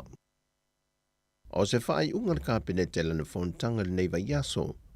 O whai do mai el wha malo lo le tu mau e lo fisa silio le pule ngon tanga wengo pisinesi ana manuia maleipa le sunga puloto Lyndon Julian. Ma le sui o fisa sili lango mo le vaenga o ngā ruenga whamai teimi. To filau Matthew Alessana. O le whai unga ua whaia le kāpeneta. E whaase ele tu mau ise ai ila ua mai o la tiu te mga luenga. E na ia awala ai le whaatinu ino su e suenga. E fito i tonu le vaianga mtanga luenga o loo ngafa ma le whaafo ino ngā luenga whaamai teimi. E mō tātou tangata nuu. E tu sa balelo le tula whono u whainga whaavai le malo. Ua whaase e tuele mata opule le komisio ngā luenga le malo. E na ia whaia i eisa lātou so e suenga whaava vave, ma tau reportia nea i le kāpeneta, mō sana whaai unga. O le masina te neina whaai loe le whionga le sui pālemia tuala Josefu Ponifasio le whontanga le pālemene. O lo tau fia i le tu maunga luenga whaavai teimi, ona o le toi iluiluina o whaavai mata iala. E lima ta ita ina ai lātou uma o e tusi tāu sanga mo awa nofi ngā luenga. E fia malanga tua i Australia ma New Zealand. Peitai o le ua wha awau mai le nei masina, se ia wha mai a sa i di lingal komiti o loo whanga solo. O se no whanga wha apitoa i ko sena i moa, o se tasi leo no whanga wofu atu ia i apani le wha se la wafe tā la. E toe fausi ai ni whale fau mai la tau le au whinga luenga. E tausi ai i la tau i ei ngā se ngase le mafu fau, le ua mai te wina le whaatupula i o le whaitau a whaai te tono le atu no. Peitai o nise o whaafita auri na whaai loa le tinaya Naomi, o lo whaaurulu i ele nei por kalame ma le no whanga. O le le ai leo ni o tātou tangata whaapitoa, wa iei le to mai whaapitoa pe nā o onga mua, e le tausinga o ia fo i tua i ngā ngase. Peitai e iei nise lau whainga ruenga le wa awina atu ni o onga whaapitoa i whafo. Ai maise le ai o se ala ngā tupe wha awau, e whaatino ai le nei au nanga e tasi te tono le antanu. O le vaia ma le tausia le leileo i lantou e iai a fianga o le mafofau. O le nei tausanga, wa tali mai ele malo i apani se tālo sangantu i nātu le kosena, wa wha matu mai ai se le ne whase la wafeta la. E fausi ai se isi whale mai mo i lantou i to o se fulu olo i ai te tonu, mani poto mo le au whainga wenga. Natalia le fionga le whaamsino ia whipulea i Amperosa Roma le whaamsinonga. Le tālo sanga le loia le tua leo. E to e tu watu se vai aso se tasi la tu su e suenga. E na ia whaamai a mai ei mōli mau. E whaasanga i le mata o polo o mōli ai le li ilo Edward Fanwelli. O se li isa a vea mua mamalu le malo. E lona whasio tia lo na wotama i ta ia leo tos futasi tau sanga le matua. Ia mele la pana. Peitai e reporte le mtanga rengo leo na tu inatu le wai fo la sanga le mta opul farm sinonga le vaso nei. Na fai lo ai le fa ngai na le ua molia. O se la au malo se fa o ai le maliu ia mele la pana. Peitai wa fa tu luine fe puliai ia loia i tu e lua. E na ia tu inatu ni la tu si talo sanga toe vala awe o le nei mta opo. E te talai Edward Fanwelli tua. Au fanga solo lona farm sinonga. O Edward o loo molia le molianga o le fasio tangata whaamoi moina. Mai lava le whaamasinoga. Ua ioi le tina ia Susana lave lala, e lona mōlianga o le whasio tangata pa i valea, lena mali wai lan tamatene se futoto sanga le matua, e le masina o November tenei. O le mata opu lena whaamanino i fōla sanga i mōli maua leo leo, na sasa le tina ia Susana lona alo tamaita i le se futoto sanga le matua, ma whaasolo anei malana sasa i lona alo tama i se futasi tau sanga le matua, whaalia leo leo na tamo e ese lana tamatama lea, ma apa i lolitina i le maa matongi, na misi matoe la vea e le ulu o lana tamatene lena ia sasa ina mua. Peita ina whatoa o le tene titi le whana maa i le aso na soo ai, e na ua vinga i le ti ngaolo na ulu. E reportia fo mai na whaalia leo leo, e te lele a fianga i le ulu o le tene titi wa maliu. Len whaalia reporti sa piliki il palpala i te tonu se i tulou, na fuaia na maliu. E tula i mai le whaalawe lave lenei, au whaata ua le autua te te atu i sa wanga i tina matama i tai whaapea foi whanau, i a November o le tausangan tenei. Watalia nei se whaai unga mō le tina i a Susana, e na ue ioe, e le mōlianga o le whasio tangata pa i valea. O tala whauia mai sa mō le nei aso, man rio le tātou tunuu, whasoi foia.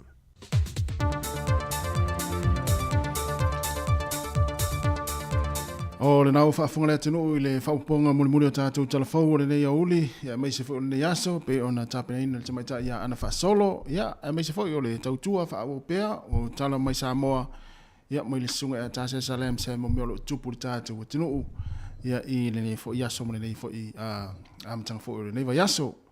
O lea ua se fululua, se fulu vana minuti o te ai nei, se fulu mani lua, whaafia fianga e taimi whaapea nei o malolonga ma tau maftanga o le auli, ia mai se fo i o tau na o loo fianga i pia mga luenga, whaavo pia o tau ngā luenga, ia na ona mātou whaapea atu, wha lo lava fo i le tau ata i whiau mga luenga, ia wha lolosi, ia o lea ua tātou iei le aso mua, la amata fo le tātou whaulaunga o le masina o February, o le luafea lua se fulu mani tolu, whaatalawa atu leo sa tapusoa, lilo maiava, Hans, malo le sai Samoa, io vai atu le alu ta malo i Samoa, alu i Amerika Samoa, ia mele le mo le o le te leo tupe na mana i Samoa, o le wali ia utama ia le na i Samoa, ia na fo i mai Samoa, tu sana musu usul pese vele no cash, ia i Samoa, ale na o mailo i nei, o lo tu sa no mai ai nei ia le wa mata ona mo nei seleni ia le wa no foi ma le wa fia ia le wa ia usul ia le pese le foi no usul ta ia o tu fue no cash pita fa ali nei tanga tali sa mo ia ai malo ia to anga fa nga luenga manu fa nga luenga lo fa ngai mo to ia ma ia fa ma ali le au fa mesia nei ma tu ta su fo i ma tau maftanga o le uli ia malo lava le tapuai ia le tele talo le yao mani po ia ma tapuai mai tono mota malawa ia fa pe fo ina ma tu o lo tapuai mai tono mota ngase ma mota tamata su malo va tai o luas fu minuto te nei le se fu male lua ia e fa no la fo le pa fa no longa tu talo me le tupu me se tatu talo fo isia tina ia le ufa ma ni ona sol tu la fono ia ona ole fu le ole maliwa yo siona lo tau sangan te nei ia o te ro ele i ma fo wina e sia tina ia ni tu lang fa pe onga e ma wa so i fu ona i fa nau ia pangalea ia ol to inga ita fa Samoa la le fu le tamasa ni me fa Samoa na ova le to lo matua pol to ina ia la ta te halu le ato ai tu le tu ta ita fu le po se popo po se vainga uma va ona mea tau atu ia au ato tātou se i tuloua ia talo fai sia tina ia o paua le vainga volele ia ona ua whaamaoni ona soltulafo ona au te iloa ia e le i manatu sia tina ia o whaapea ia se onga ma afia i le soifua se ona alo ia tulafono ai o tulafono ia e pe o le tufole le tate va ita iai fa matua ia o lea ua ia lona wingo sia tina ia o mal tai minei le I te a lona mafau ma le mea na tupu isi ana tama lea ua o maliu ia le lau tu fa popo mai ma le ai unga le fa masinonga le fa salanga ia ele Italia o le ala Italia se ia pole ase fa salanga pole ale umi ia pe no fosala le fa pui pe ia a o meo lo tupu ma tupu le aso ma le aso ia o mai ai ni le sona nga mo tatou tatou matua ina ia tautua na ia aita ia awale toe ano I tangofi ni ala se tulou o ni la au ia wa uma so la sa tatou tami solo I lalo pupu fai ia ai awato atu tatou le toe ina I se amo po se popo po o le mea tau atu ia awato atu tatou e o ai ulo fo lele maipu ia tate tami solo I lalo fai ala mua ne se ipu vo lele se ipu fai au vo lele batongi to ita to ina ia pela o watu tala ona ole mele o tupu mai sa mo sitina lea ia lea la taliela so la unailo na fasalanga ia ona tulanga pe ona Asian tama ia tele afianga ole afia isia tina ia o te loa ele te alona fa no ele tulanga pe ona fa fu se ia ile mani Asian tama ia ona ole to inga ta ufele ta le lima te se tulowa ia o melo tupu pe ona ta ua o se le sona ona au ngā mo tātou matua ia awa fo ia le maftanga mawhanau ia whanau si au fwere sona fwere le ustai te tātou ia wana mera na tup ia o lea ua toe walus fulu tolu minuti te aris fulu dua ia tātou wolo ina I musika o le uli ia whae vae vatu ai le ia uli ia mo ila tolo whai ngā luenga manuia lava ngā luenga manuia lava ngā luenga lo whengai ma outou ia lofa te mo le tātou atinu e mese outou lo whaafonga mai ia ilungo le tātou ala leo le tasi ono tesi ma le tasi whaamo ia ma whaa mamai mo mai fo ilungo o tātou upenga te whailangi o le Facebook ma le YouTube ia o lo outou whaafonga mai mo mai nei taimi ia manuia ngā luenga lo whengai pia ma outou ila tau lo ngā lurua pia nei taimi le imalolo ia o le saonga le mua ia e taun wha mua. I tu ai ngā pese la ia fia ia tama ia e le ua le lava vā la e le imalo loa le sifulua. Tu ai ngā pese ia ulo wha tu i mo utolu tātou. No, manuia fo imalo longo le ia uli.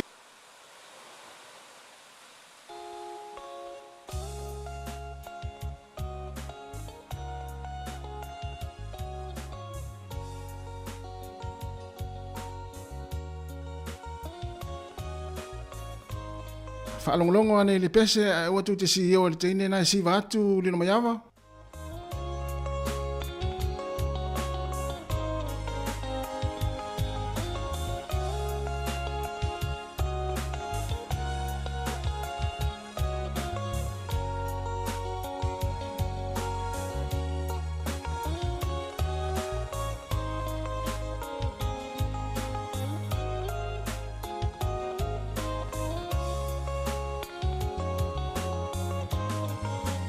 Sao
musika o malolonga ma tau mawhitanga o leo auli si ufofonga o le laumua.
O le fa mai pele tautua ma fa fia fianga si filoni taimi o le auli ia a o alo tueli tatu no i malo longa ma tau maftanga malo ale fa malo losi ia inga ruenga o le ni auli ia malo fo le tapuai ia nai matua o lo tapua i tono ainga ia mese fo nai matua o lo fa fonga mai tono moto tangata matua ia mese ila to lo nga lue ai ia no fanga malo lava le tausi matua ia wai le faingo fie fo inga ruenga lo fianga i mauto ma lo fo fa mauni nga luenga e mesi fo ile va inga nei matua ino fuanga lo no fo ila to ia mesi fo ila to lo fia i ni taimi ole ya uli ia mesi lava ia ile wa vita vale o lo fia i pea nei avita vale ma ki mai ala to ta vale la to le tio fa longo i tono la to ta vale ma futa mai ai Ia, malo lava le foe, malo fo le ngā le nue, ia wha mua pēr lo tātou saonga le mū, ia i taimi o le a olo whianga i o tōi whia ngā luenga.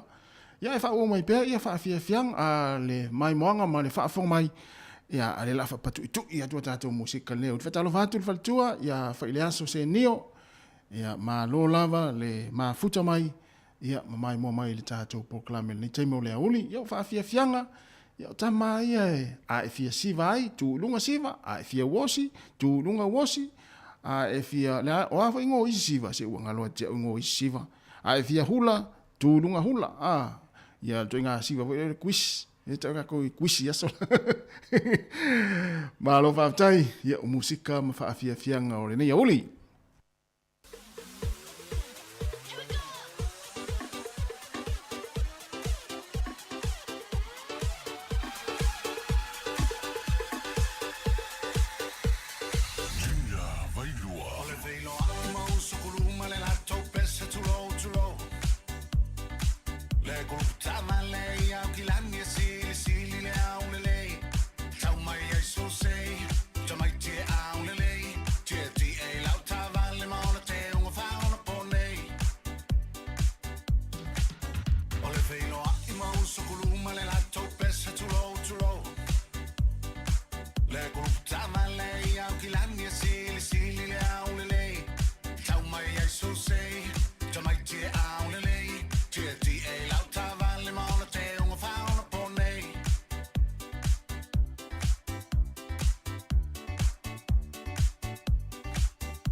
sunga ya tune vai lua mana pese ya fe loa I mauso ya fa pe ona uma to fe loa I ma na yo uso ya mo le taimi mua ya I ngā luenga le lua fe lua se fulma le tolu na fa to aya el vai aso nei ma na ya tele ma fitanga ma na ya na ya pe fa pe na ua to e mafuta ya ma to ngā lua fa tasi ya ma na yo uso sa to vala ile tau sanga te nei na la fa to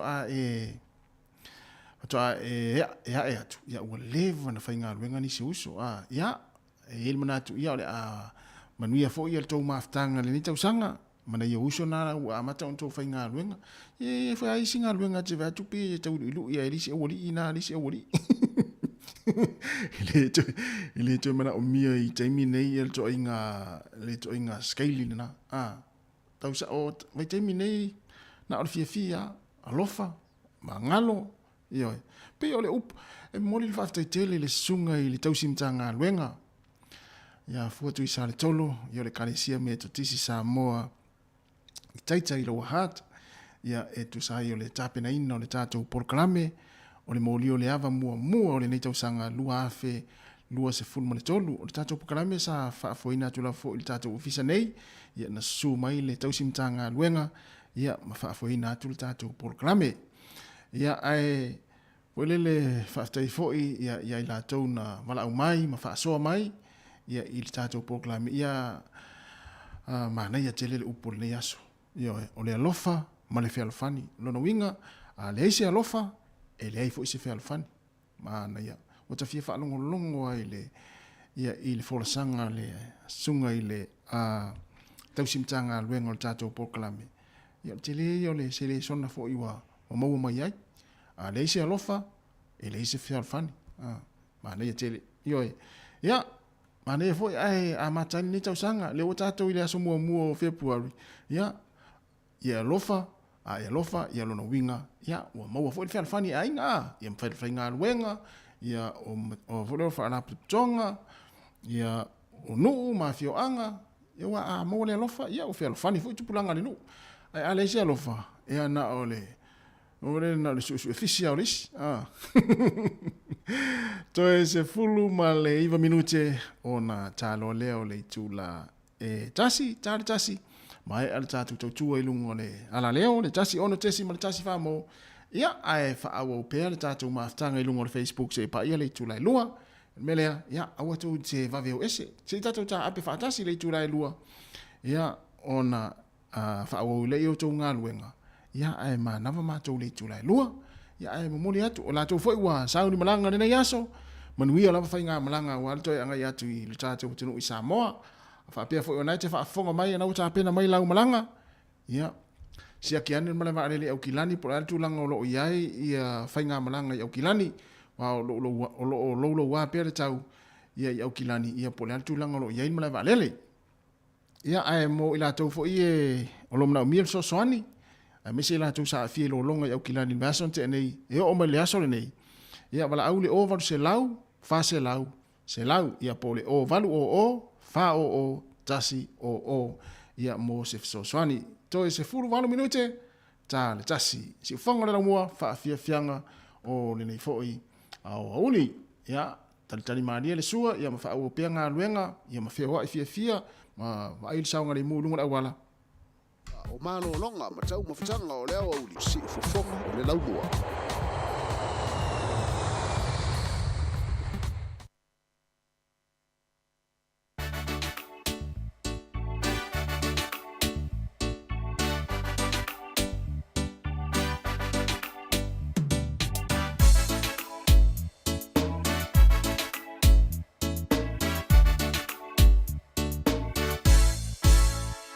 Amelia la upele, misia oia so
Semano ia mochacho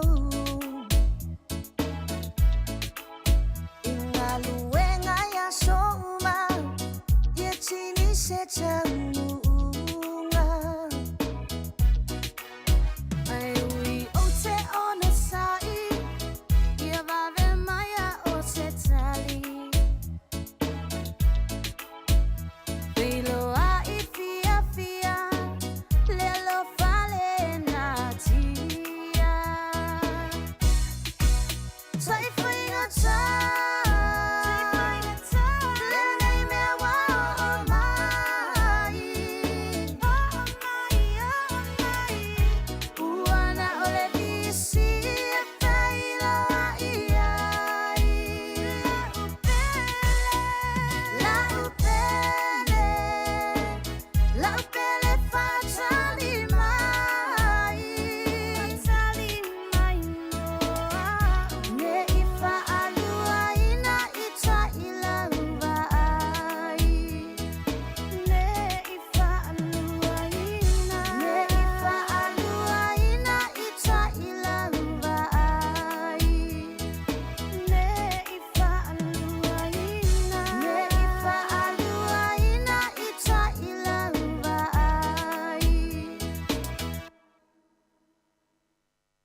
Whaafiafianga ma si uwhanga maalie, ia, mata ngofia, la whaipese le soso mai gru, ia e pei ona whaafonga i le taimi, ia o tātou whaafiafianga su i whiwhiloi, ia, e mana ia fo ila le whaatua whaatu le taimi, ia i la tau o lo whaalongolongo mai le tātou tautua i le ala leo, po le tātou frequency le tasi ono, te sima le tasi whamo, ia ona tātou i le ona i pese ia, tālo le tasi, ia ona mai a fo ilea, ia o le aunanga ilungo le ala leo, ia ai whaawau pia le tātou maafutanga maafana, ia ilungo le tātou Facebook ma le YouTube par si whonga le mua mo le nei a uli, ia mo i lātou o lo whaonga mai, tātou penga ta whailangi nā. Ia ai mo i lātou, ia o lo whaalonglo mai le ala leo, ia e whaafutai atu, ia ona o le tātou maafutanga maafana ma le tāo na le la, ia se ia pa ia mai le nei taimi o le a uli, ia ele manatu sa whaafifiaina la utou whaafonganga, ia e ala se tautua, ia oni polo kalame fo ina tu ina tu le nei aso, mai le si ufonga le lau mua i Wellington e le tasi o no tesi ma le tasi whaamo. Ia e pangalea, ia e le asalawa fo i se whaiva ma se mau, e lau fo i taimi e se ai le ngangana i lunga o le ea, ia na ona mātou whaapa i malu atu, ia au lea se upu le longo maalia i lau whaafonga ma lau mai mo mai, i le nei aso, ia, lafo inu le e naso mātou wha le tonu, ia e mua la fo i vau i o mātou tangata, ai ia manuia lava, ia fuafuanga mga luenga o tutoe, ia manuia fo i le whewa inga i lungo o ta'avaleafia i la tolo ngā luen whanongo mai tono ta'avale, ia e meise le tāpua inga na i o tātou mātua, i tutonu a inga, ia e meise fo i mao ngase ma mao tō tangata mātua. Toi wheroa i tai au, ni tai masani le tūlai fitu, ia alela matu le whaafiafianga nei, ia mai le sunga, ia sive vainga walesi, ia e whaamahai aile tātou tautua mo lungo le ala leo, ia ona matu fo i leo tātou telefon ma tala mai Samoa, i lon toi whaasalawina, i le tūlai tasi, ia ma tātou we maeva tua ila fo i tātou sisiva, tātou wosi, ia i whaafiafianga, i lungo le Facebook ma le YouTube, ale si ufonga le lau mua Wellington, e mo tātou atinu, whaalongo mai le tātou ala leo, whaasoi fuia mo le taimi. Vivingo na fiango sai pipi, ia o fiala foi o whaafonga mai sai pipi, ia, hame te le mo e nei lope te sivani na.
Paul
masai pipi lo ingoa o se tau ave o e wao lo upa asino manga si o one pae pae malo vai e pei ole aisa ai fa a paulo ele maunga ole atua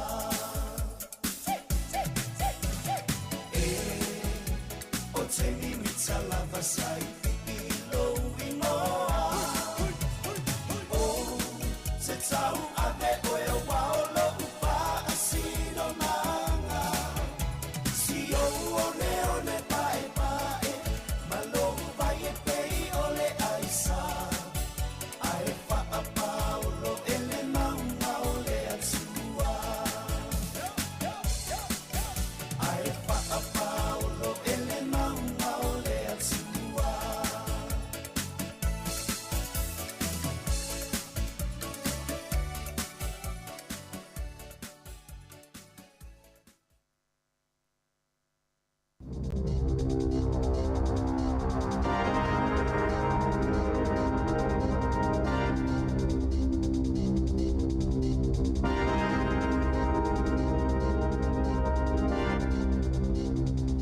E toi whatalo whātua le whapoponga o talafou mai le sifofonga le laumua, mō le nei vaenga o le awa uli. O loi ai pēr le ai o ki lani e munga malolonga e o mai le tae awana le la, uo e se mai si tangata mai whale talo ai li mamafa o munga. Na whaalia ni Minister for o ki lani, Michael Ward, e toa tele tangata i pitonu o Mount Ruskell, o lo ofiso soani le tau avesea mai o tangata mai whale. O lo viputia le ofisa tani mai whaalawelawe whafosei, le te tele o lo longa mapalapala solo i Devonport. O le sefulu le tae awana le la, na toi siti ai la pata inga mo le a ai o Northland. O lo valo ia le ofisa wa ai tau, e ono afia Northland i lo longa matawhenga, e peona afia ai au ki lani le whai ungo le vai aso. O lo fuafua le malo e toi whaau le ave esea o le 2-5% o la fonga mai penisini, ma whaau le afa o tau o fe malanga i ngā lautele. Peona reportia mai le leitio New Zealand i le tae awana le la. O le afiso soani sa amatalia mai i le amatanga o le tausanga taluai. Ma le whaamoe sa iai e whaamuta i le aso tolu tasi o mati. Peita ai o le awhai se folasanga le minista o tupe, Grant Robertson, i se taimi o le aso. E silia ma le fase lau afe tangata New Zealand ua tuwai le tutongi ina o ai tā lafu. A o tau i viai a inga ma le tau lima ina o le tūlanga whaingata o le tamau a inga. I se whamatalanga mai le Centrex, e se furutasi te si ma le 3% na si iti ai le numera o tangata o lo o tuwai le tutongi ina o ai tā lafu. E se 4% e mawalunga ai, mai tausanga o tuanai. O peimeni mo ta avale wa si iti le tuwai o le tutongi ina i le 5 ma le 3%. O numera mawalunga ia, talo mai le masino yuni i le 2.10. O se fiafianga mo le itu malo o mana, ai mai se fo isa Samoa wa pea Pasifika. Ona o le filifilinga o le susunga i le tamaitai whaipule, Barbara Edmonds e avea ma se tasi o Minister fo o le kabineta, i fesuia inga le palemia fo Chris Hipkins. O le matanga luenga o mata upu mo le loto i fale lea ua filifilia i ai Edmonds. O ia foi o le Minister mo tangata Pasifika, Minister langulango mo le soifua malo loina, ma le Minister langulango mo fale. Ua whaailoa i le tamaitai Minister, ua tāpena foi i se whaatala noanga i lungo le sifofongo le laumua. O nisi o suinga te tele e au fia ai Jantineti ua avea ma Minister fo wa onga, le asa tau aveina e Hipkins, ma ua si itia le tūlanga o teneti i le whaatulanga ngau whaipule le Labour, mai le numera 15 i le numera 1. O Dr. Aisha Vero ua avea ma Minister o le soifua malo loina, le asa tau aveina e Andrew Little, ua sitia le tūlanga valu, mai le tūlanga 10 sai ai. Ua sitia fo i le tūlanga o Willie Jackson mai le numera 13 i le numera 2, a o Kiri Allen mai le 11 i le numera 10. Lea fo i ua ia tau aveina le tofinga o le atina enga o i tū malo. Ona nai mahuta sai le tūlanga valu ua pa uatu i le numera 11, ma o loo ia tau aveina pea le matanga luenga o mata upo le vai fafo, peita ai ua whaase e atu le matanga luenga o whainga malo la iti. Ia Kieran McNulty, o Andrew Little sai le numera 1 ua se e atu i le numera 13, ma ua avea ma Minister o le puipuinga, Po o le militeli, whapea ai mau au nanga wha ale malo. Ua tu mau Bear Grant Robertson i le matanga luenga o tupe. O Michael Wood ua whirwhili ai a vea ma minista o Kilani. Masai le numera 15 ai ua siti atu i le numera 7. O Jeannie Anderson le whaipule o le Heart South. Ua avea ma se tasi o minista fo i le kapeneta. Ua tō fia i pisinisi la Haiti o tangata matutua. Feso ta inga ma le whaaongaanga o whaamatalanga tau te konolosi. I au nanga tau i whawhaatawa inga. Sa whaafetaya e le pale mia minista o le a leto e tau wā i le pālota. O no la la tau tua i le tele o tau sanga. E au fia ai Porto Williams, Dr. David Clark, au Bito Williams Seal, Phil Twyford, ai mai se aile sa avea ma pale mia Jacinda Ardern. O le aulia na nafina la foai ni fe autustusia i telefonia tangata i le pitonu o Northland. Ni lapata inga e no fautai mōti i munga mamafa e sidia ma le 2 milimita li suati muto ulu inisi o pitonu i le a ai. O lo o iai pea lapata inga mo le a ai mai le aulia na nafi mo se umi e fitu aso. O le taimi mua le ua o ai Northland i le lapata inga mumu po le red level. Na ta ua le taitai fono a le CDEM Kelly Stratford. Ua tele whala putupotonga mamarai le a ai. Ua nofo sauni whapetanga ta ua fofuatu o lato taimi. E tape nai e fesosoani. E ave esia whamalo si maitanga tai o lato whale manofuanga pe a iai ni lolonga. Olo o lapata ia foile i tui mātu o orewa. Moti i munga mamafa. O le lapata inga mumu ua au mai ai mawhautuanga ale NEMA. Mo awala e nofo puipui ai tangata pe a whai ua a fia i lolonga. E iai le awana i toi tau mawhai nau tau mafa ua a fia i tā whenga. Ma ia whaata wale nofo sila fia o tangata i le tala o le tau i lea taimi ma lea taimi. E lua supermarket i te tele au Kilani na ripotia mai le afia na nafi o loo taponia pea talu mai tā whenga malolonga na afia ai i le whai ungo le vai aso.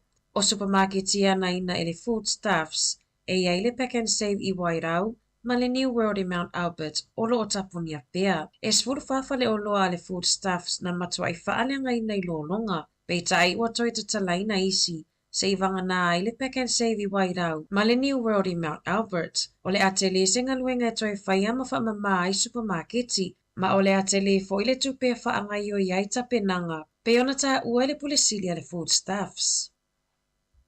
E tele whainga malanga i le i whaatanu uina i le asona nafi i Wellingtone. O na ole maalosi o le pua oa. E tele malanga wa alele le i mawhaina se e le malai wa alele i Wellingtone. O na ole le saonga le mu. E o mai le tae au nei. O lo fautua ina i le pūlenga on malai wa alele le lau tele. Ia tautua nā e siaki lunga o upenga te whailangi mu malanga i aso lumanai. O no fesuia inga i le tau. Ai mai se whainga malanga anga ai au Kilani. E ono iai se si itanga i pasene mo inisiua. Talulo longa mata whenga na awhia i le tele o a inga mapisinisi au Kilani. E silia ma le se fululu awhi claims po mata upu ua whaa o atu i kamupani inisiua te tele. E iai le IAG, Suncorp ma le Tower. O le IAG e silia ma le fitu awhi lua se lau mata upu ua whaa o atu. Ma o le awha o le fwai numera. E mai whaafitau li na whianga iai a inga mapisinisi i lolonga. E tolu afe mata upu i le Suncorp, ma le afe iwa se lau o mata upu ua whaanga ioi i le kampani inisiua a le Tower. Na whaaliere pulisiri o le ofisa e na whama mata upu tau inisiua, Mal Graham. I se saililinga na whaia i pisinisi Maori, na mawai e tusa o le ono se 10% o pisinisi e le i whaia ni inisiua. Na tā ua e Graham, e tā ua mo a inga ma pisinisi le taimi nei, o na toi ilo ina a lātou inisiua. O le awhiawhia na nafi na whaalawi loa i lunga upenga te whailangi a le leitio New Zealand, ata ma whaamaumaunga o i lātou na maumau soifua i lolonga ma tā whengai au Kilani, i le whai unga o le vai aso. Na mamoli whaamaisenga a le sui pale mia ka Mel Sepuloni, i a inga ua maliliu o lātou tangata i lolonga. E 5 tausanga o Dave Young, na mawai tā whenga i le pitonu o Onefero i Waikato. O Young o se whaia onga li taia ma sa whaia onga i lea onga maualunga puke koe, ma na malanga mai ene lani malona a inga, ona o le whiano nofo i New Zealand. O Daniel Mark Miller, 34 tausanga, na reportia sa whaia ana lives i lungo ana la ata o le Facebook, a o whengai au Kilani malolonga, pe ta ai o le awha le fitu i le aswaraile, na mawailo na tino maliu I se ala vai I wairau. Na moli mau nisi, na vaaya mela o whaia ninga luenga la vea I mawhisosoani I tangata na a fia I tāwhinga. O Daniel Newth, 25 tausanga mai sanino, na maliu na ua vivili na vaai se ala vai, a o te tele tāwhinga I Wairau Valley. O Newth na whai masui o New Zealand tausanga I tele, mo le ta alongo le rock climbing, ma o le tangata mulimuli a toa I le toa whao e la tona maliliu. O le tamaya Dave Leonard I Remuera, na maliu na ua solo palapala I lona whale matanumi ai. O Leonard o sa inisinia ma e tele I na ufofu atu lona taimi, e whai ainga luenga mo le whale mataanga o le Museum of Transport and Technology I le ai. I whafo ato New Zealand, e le ITT fo ma le toa 5 tangata na maliliu I se pomu, I le malumalu tapuai, I se ai to tono Pakistan, o leo sofa inga sa whaatatau e le Aotearoa mo leo, pei tai sa awhia I tangata na tapuai I to tono le malumalu. O le whale tapuai na tūla I mai ai leo sofa inga, e leo ina I leo, ma e lata I le ofisa o leo. O lo masalomia e se fisota inga o leo sofa inga ma le vaenga le Taliban. O le masina o te sema na o sofa ia e fo I se ofisa o leo, ma malili wai le toa tolu sfulutolu o le au militeli. I ta'alonga, ua whaalia mai e le asosi soka le lalonangi, le FIFA, le toisui ai o le malai ta'alo e whaataunu ina I ta'alonga soka a le FIFA, mo le ipo le lalonangi le tūpao tamaitai. O le Mateora za Australia o le ata a alo ma le Republica a Ielani, I le aso 20 Iulai I le Stadium Australia I Sydney, ai le o le Sydney Football Stadium e peiona sa fuafua e whai ai ta'alonga, pei tai o suinga na whai au no le laititi o malai ta'alo. O le aso lava lea e ta'alo ai le au soka tamaitai New Zealand le Football Ferns, ma Norway I Aukilani, e sidia man se lau afe tangata o le a mai moai nei ta'amilosanga, e peiona ripotia mai e le FIFA. Tala fowia mai si fofongo le lau mua, mo le nei vaenga o le awa uli.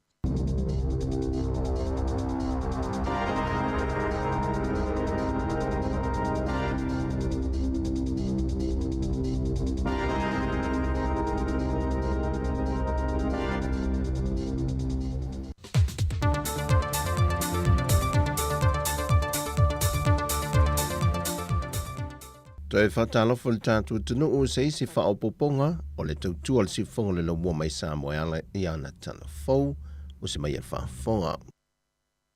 O se whai unga le kāpenete le na whontanga le neiva yaso, o whai lo mai el wha malo lo le tu mau e lo fisa silio le pule ngon tanga wengo pisinesi ana manuia maleipa le sunga puloto Lyndon Julian, ma le sui o fisa sili lango mo le vaenga ngā wengo whamai teimi, to filau Matthew Alessana. O le whai unga ua whaia le kāpeneta, e whaase ele tu mau ise ai ila ua mai o la tiu te mga luenga, e na ia awala ai le whaatinu ino su e suenga, e fito I tonu le vaengom tanga luenga o loo ngafa ma le whaafo ino ngā luenga whaamai teimi, e mō tātou tangata nuu.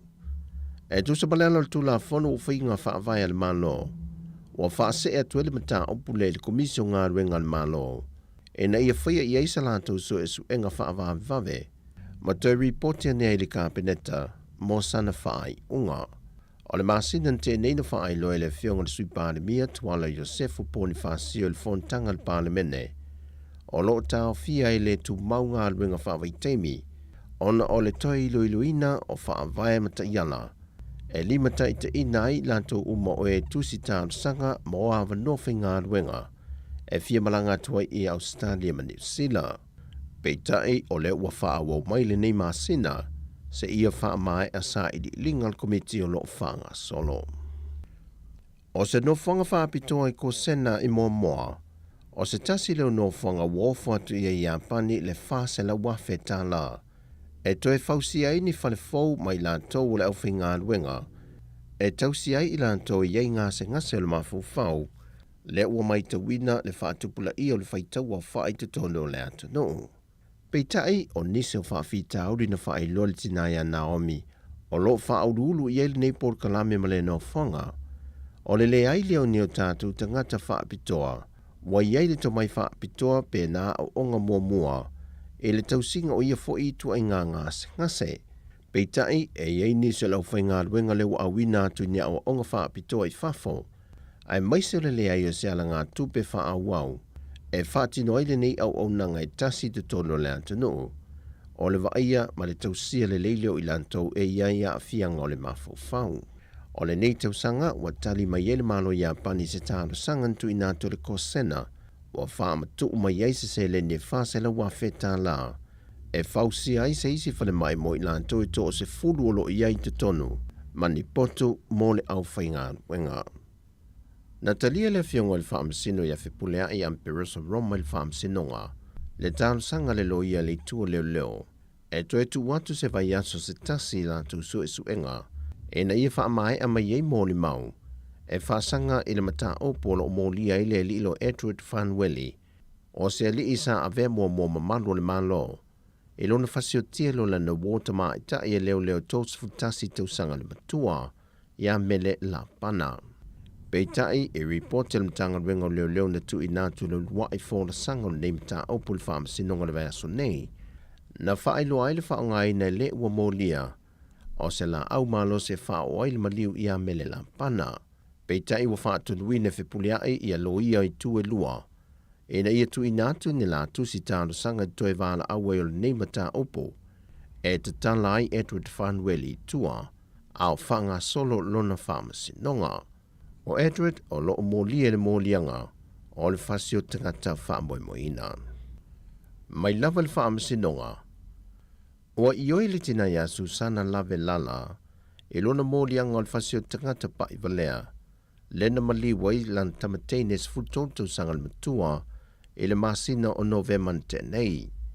O le mata opu lena whaamanino i fōla sanga i mōli maua leo, na sasa le tina ia Susana Lonalo tamaita i le futoto sanga le matua, ma whaasolo anei malana sasa i Lonalo tama i futasi tau sanga le matua, whaalia leo na tamo e ese lana tamatama lea, ma apa i lolitina i le maa matongi, na misi matoe la vea e le ulu o lana tamatene lena ia sasa i na mua.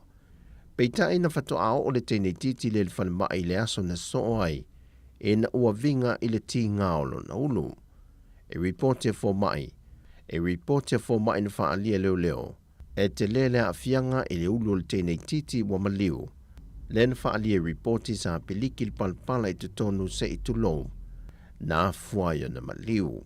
E tula i mai le whaalawe lenei, au whaataua le autua te te atu i sa wanga i tinama ta mai tai whaapea foi whanau, ia Novema o le tausangan tenei. Wa talia nei se whaai unga mō le tina ia Susana, e na ue e ioe, e le mōlianga o le fasio tangata pa i valea. O talafawia mai sa mō le nei aso, man wio le tātou tunuu, whasoi foia.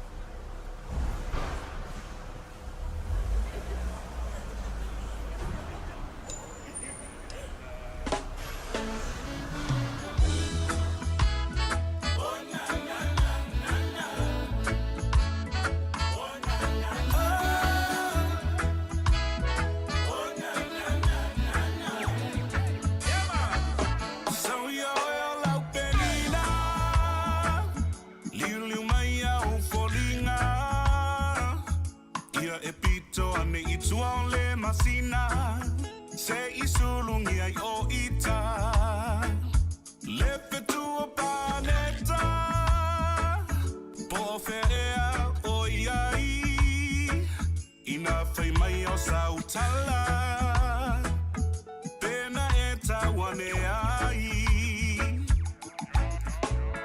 oi wa senga lue fati, loa lo faya oi hani.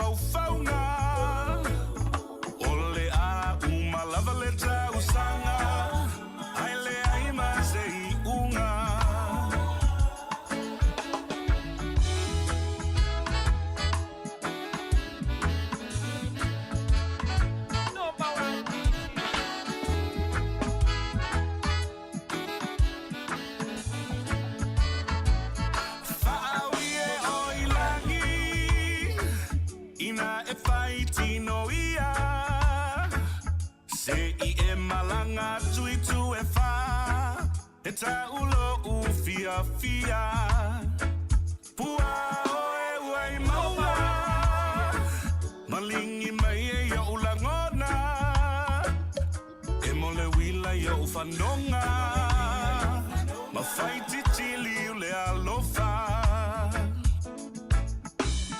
oi wasenga lue fati no alofa ya oe hani so alofa faile amavaiolo uola e fapena o e sunga le amatanga o mafaufaunga o le a umalava le tausanga ai le aima sei unga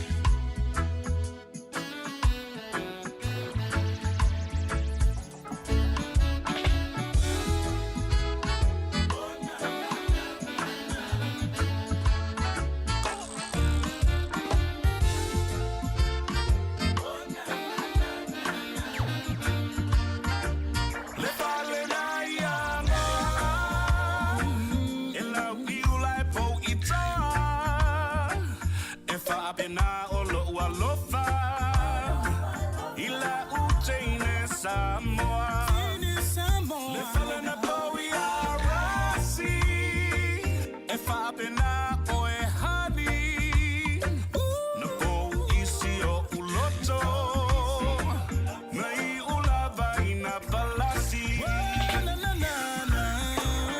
oi uasena no e fati, lo alofa ya o e hani, o ani pua so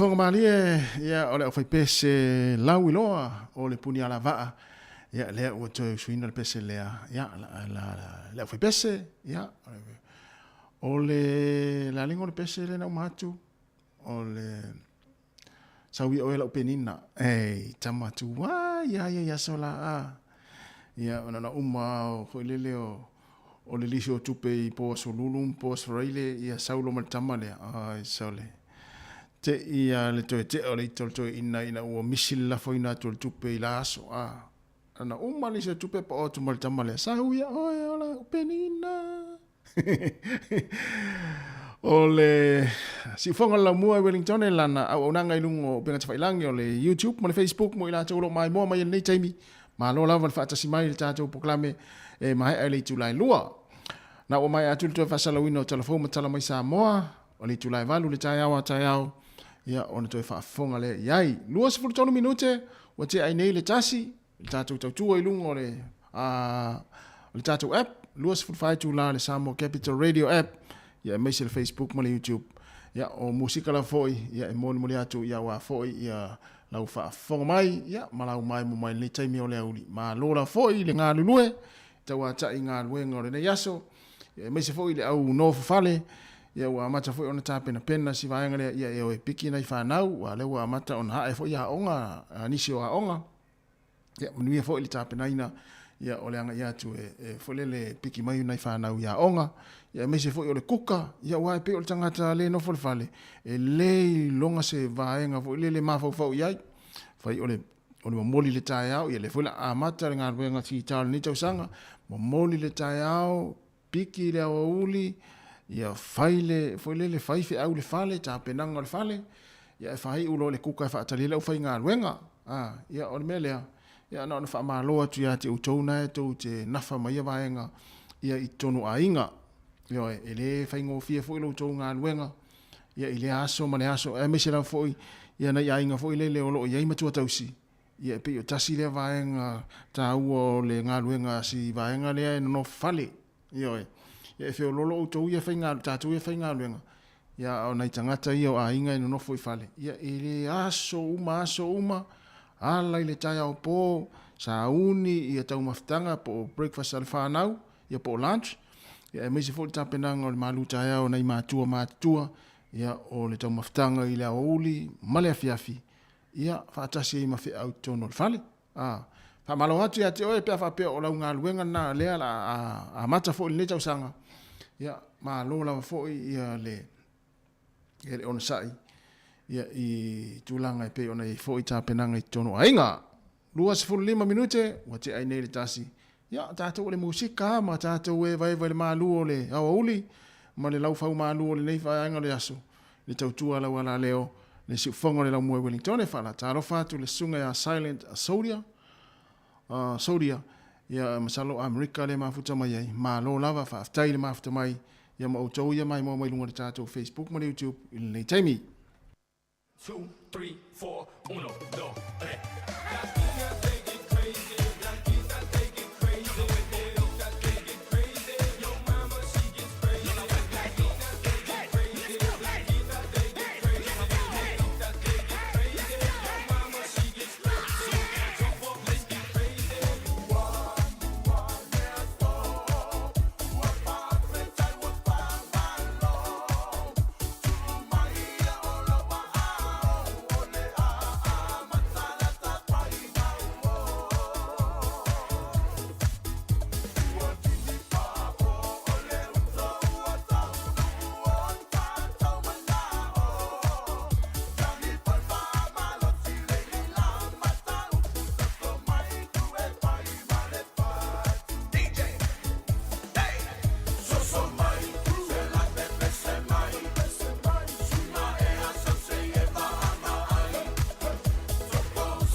Ia le na so mai ia ma so ane iai ia po o faisi tau mea ai ia po le fale fo yo ai na te ai ia a lo fa tali mai ia le suka fa suka ile ti ia talu mai la walunga le taia ona leila ia ona na lava ti le ilo le fale le wala le tau fale ia ola ngona la fo il tau ai ngar fia ai ia fa fia nga wa fa tonu lava le tu la tasi ona le fisi fo le mana fo fa tupu mana tu le nei te mo le uli ia mo meo pese musika wa tu inga musika e fia ia le tatu tinu ia te oe lava ia le te mai mo mai wa tu inga musika te fia lava ia ia fa o wa ia o tu inga musika te fia lava ia musika va ia reggae music ia mai se foi ia le tu inga musika vo le o le aringo o le country music ia o tamma le na country music ia mo meo reggae music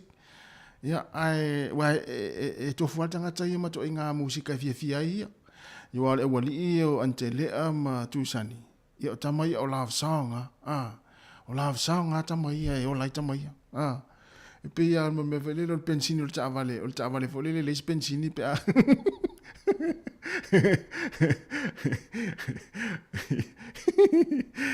ba talva tu sani tamale le vai tu live fo le felwa e solo tonon market funga lei ia ma fai na fa tau ia talo sia o lai e mo se tu pe fa tau wai ia fa pe onai e fo le e ai tala fu e se to fo i mai i Wellington e ona fa tongi atu le ia e te u ele se tu le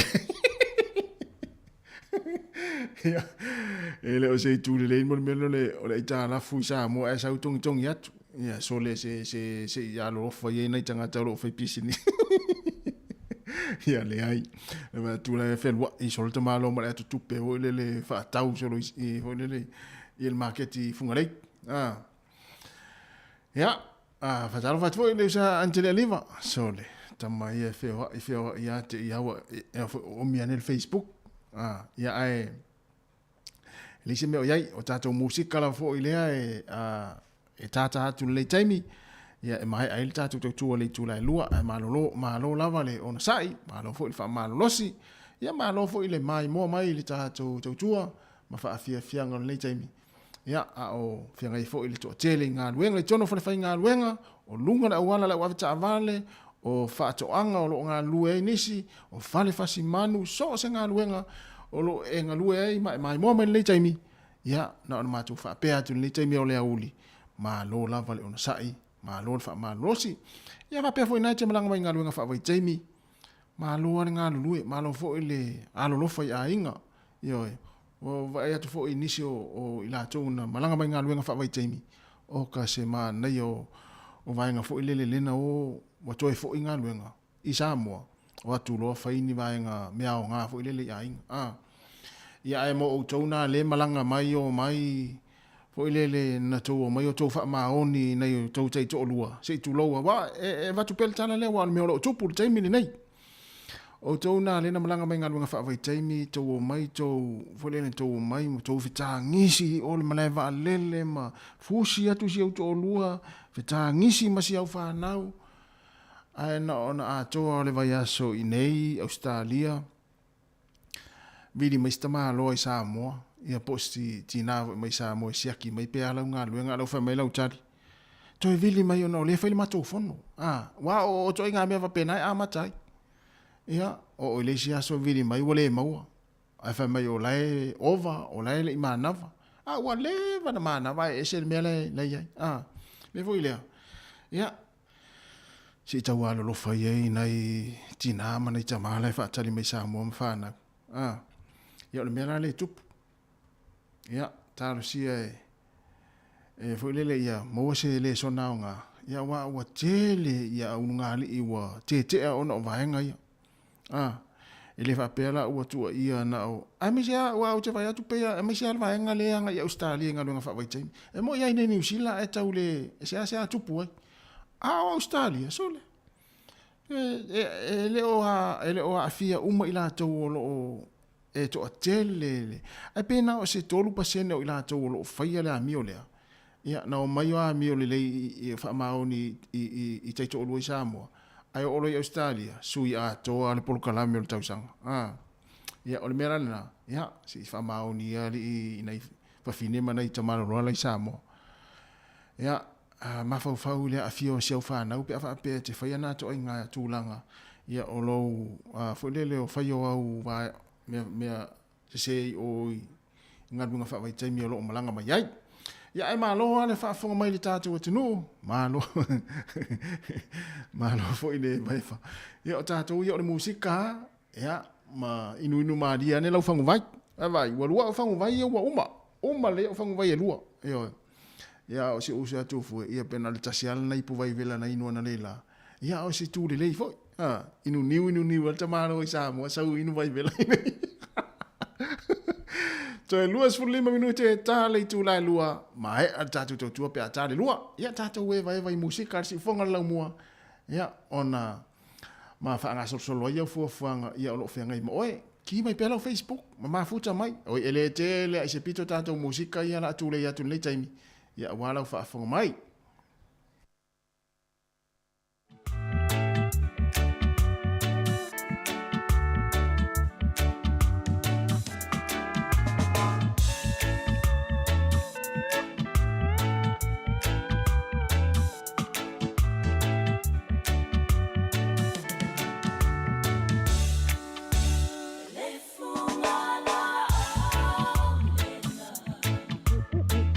Te tau e moane ali i antele au siva nai.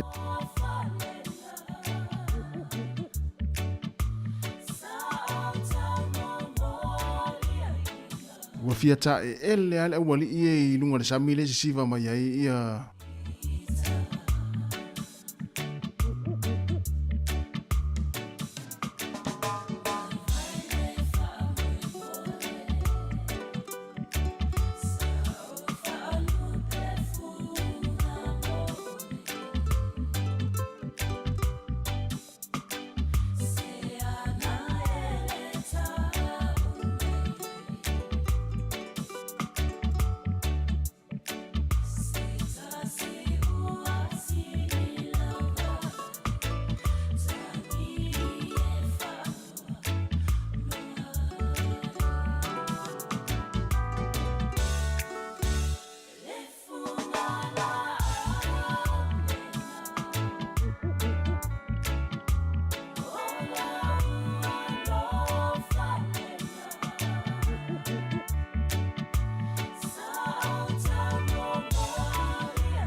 se ufonga mali ya o le au fepese na ya mai le sunga ya fonti Josefo Fawangali ya malatu au sifa na ma pese si ufonga mali o tama itai se o vai atu i le sunga ya sone petelo ma leusia antele eliva yo fia ta ele tua i tua to le sami le mele fai mele au sifa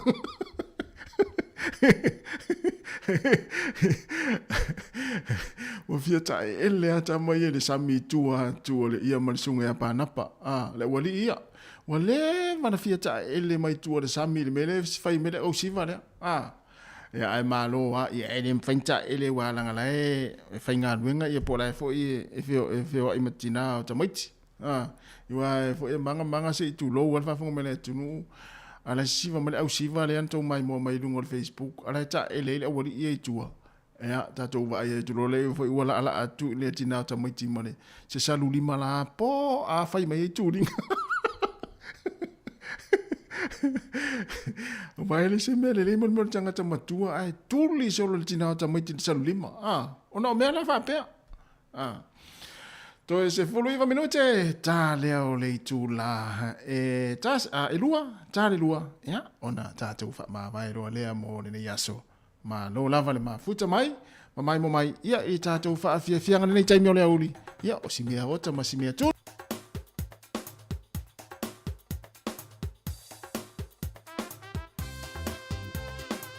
ya tu lunga lua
Tawi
Ai tu ia lo patu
Si ufafonga malie o le FEB RSA ia na o mai mo mai ia I virus foi ia e pe ona ia foi le la to o nang pese ia wa foi fa tango fie no le tatu tu ne ia so ia wa ngai pe ona tu inatu ia pangale sa mo o te fie tau tu ai pangale o mai ele tatu te mi fa tu ina o mo le toile nga fa fa tele i le pa ia mo le manu le tatu o tunu o mo le fa fonga tatu maftanga fo I ala le tautua si fonga le lo moi lungo penga tawailangi fa after tele la we la lango mai ala la mai mo mai ia tatu tala no ai ne yaso ia ma te fa ma lu wat fo ia ma le sa tu fu sa tautua sa ma tautua tu le tau na lila se bai ma le taimi na fo se upu le longo mali la uto fo la uto fa fonga mai le ne yaso ia malu ave fali o to ngalo fa ma ngalo se ma wa le le ne yaso ala tautua ia tātou tu e whero I tai aole tai masani, manuia ngā luenga o te toi mfuafuanga le tātou o tinu ule nei a somane nei a uli. Si whonga le lau mua Wellingtone, mātou te whātou whāwha so I fuane mamalo le tātou o tinu ule.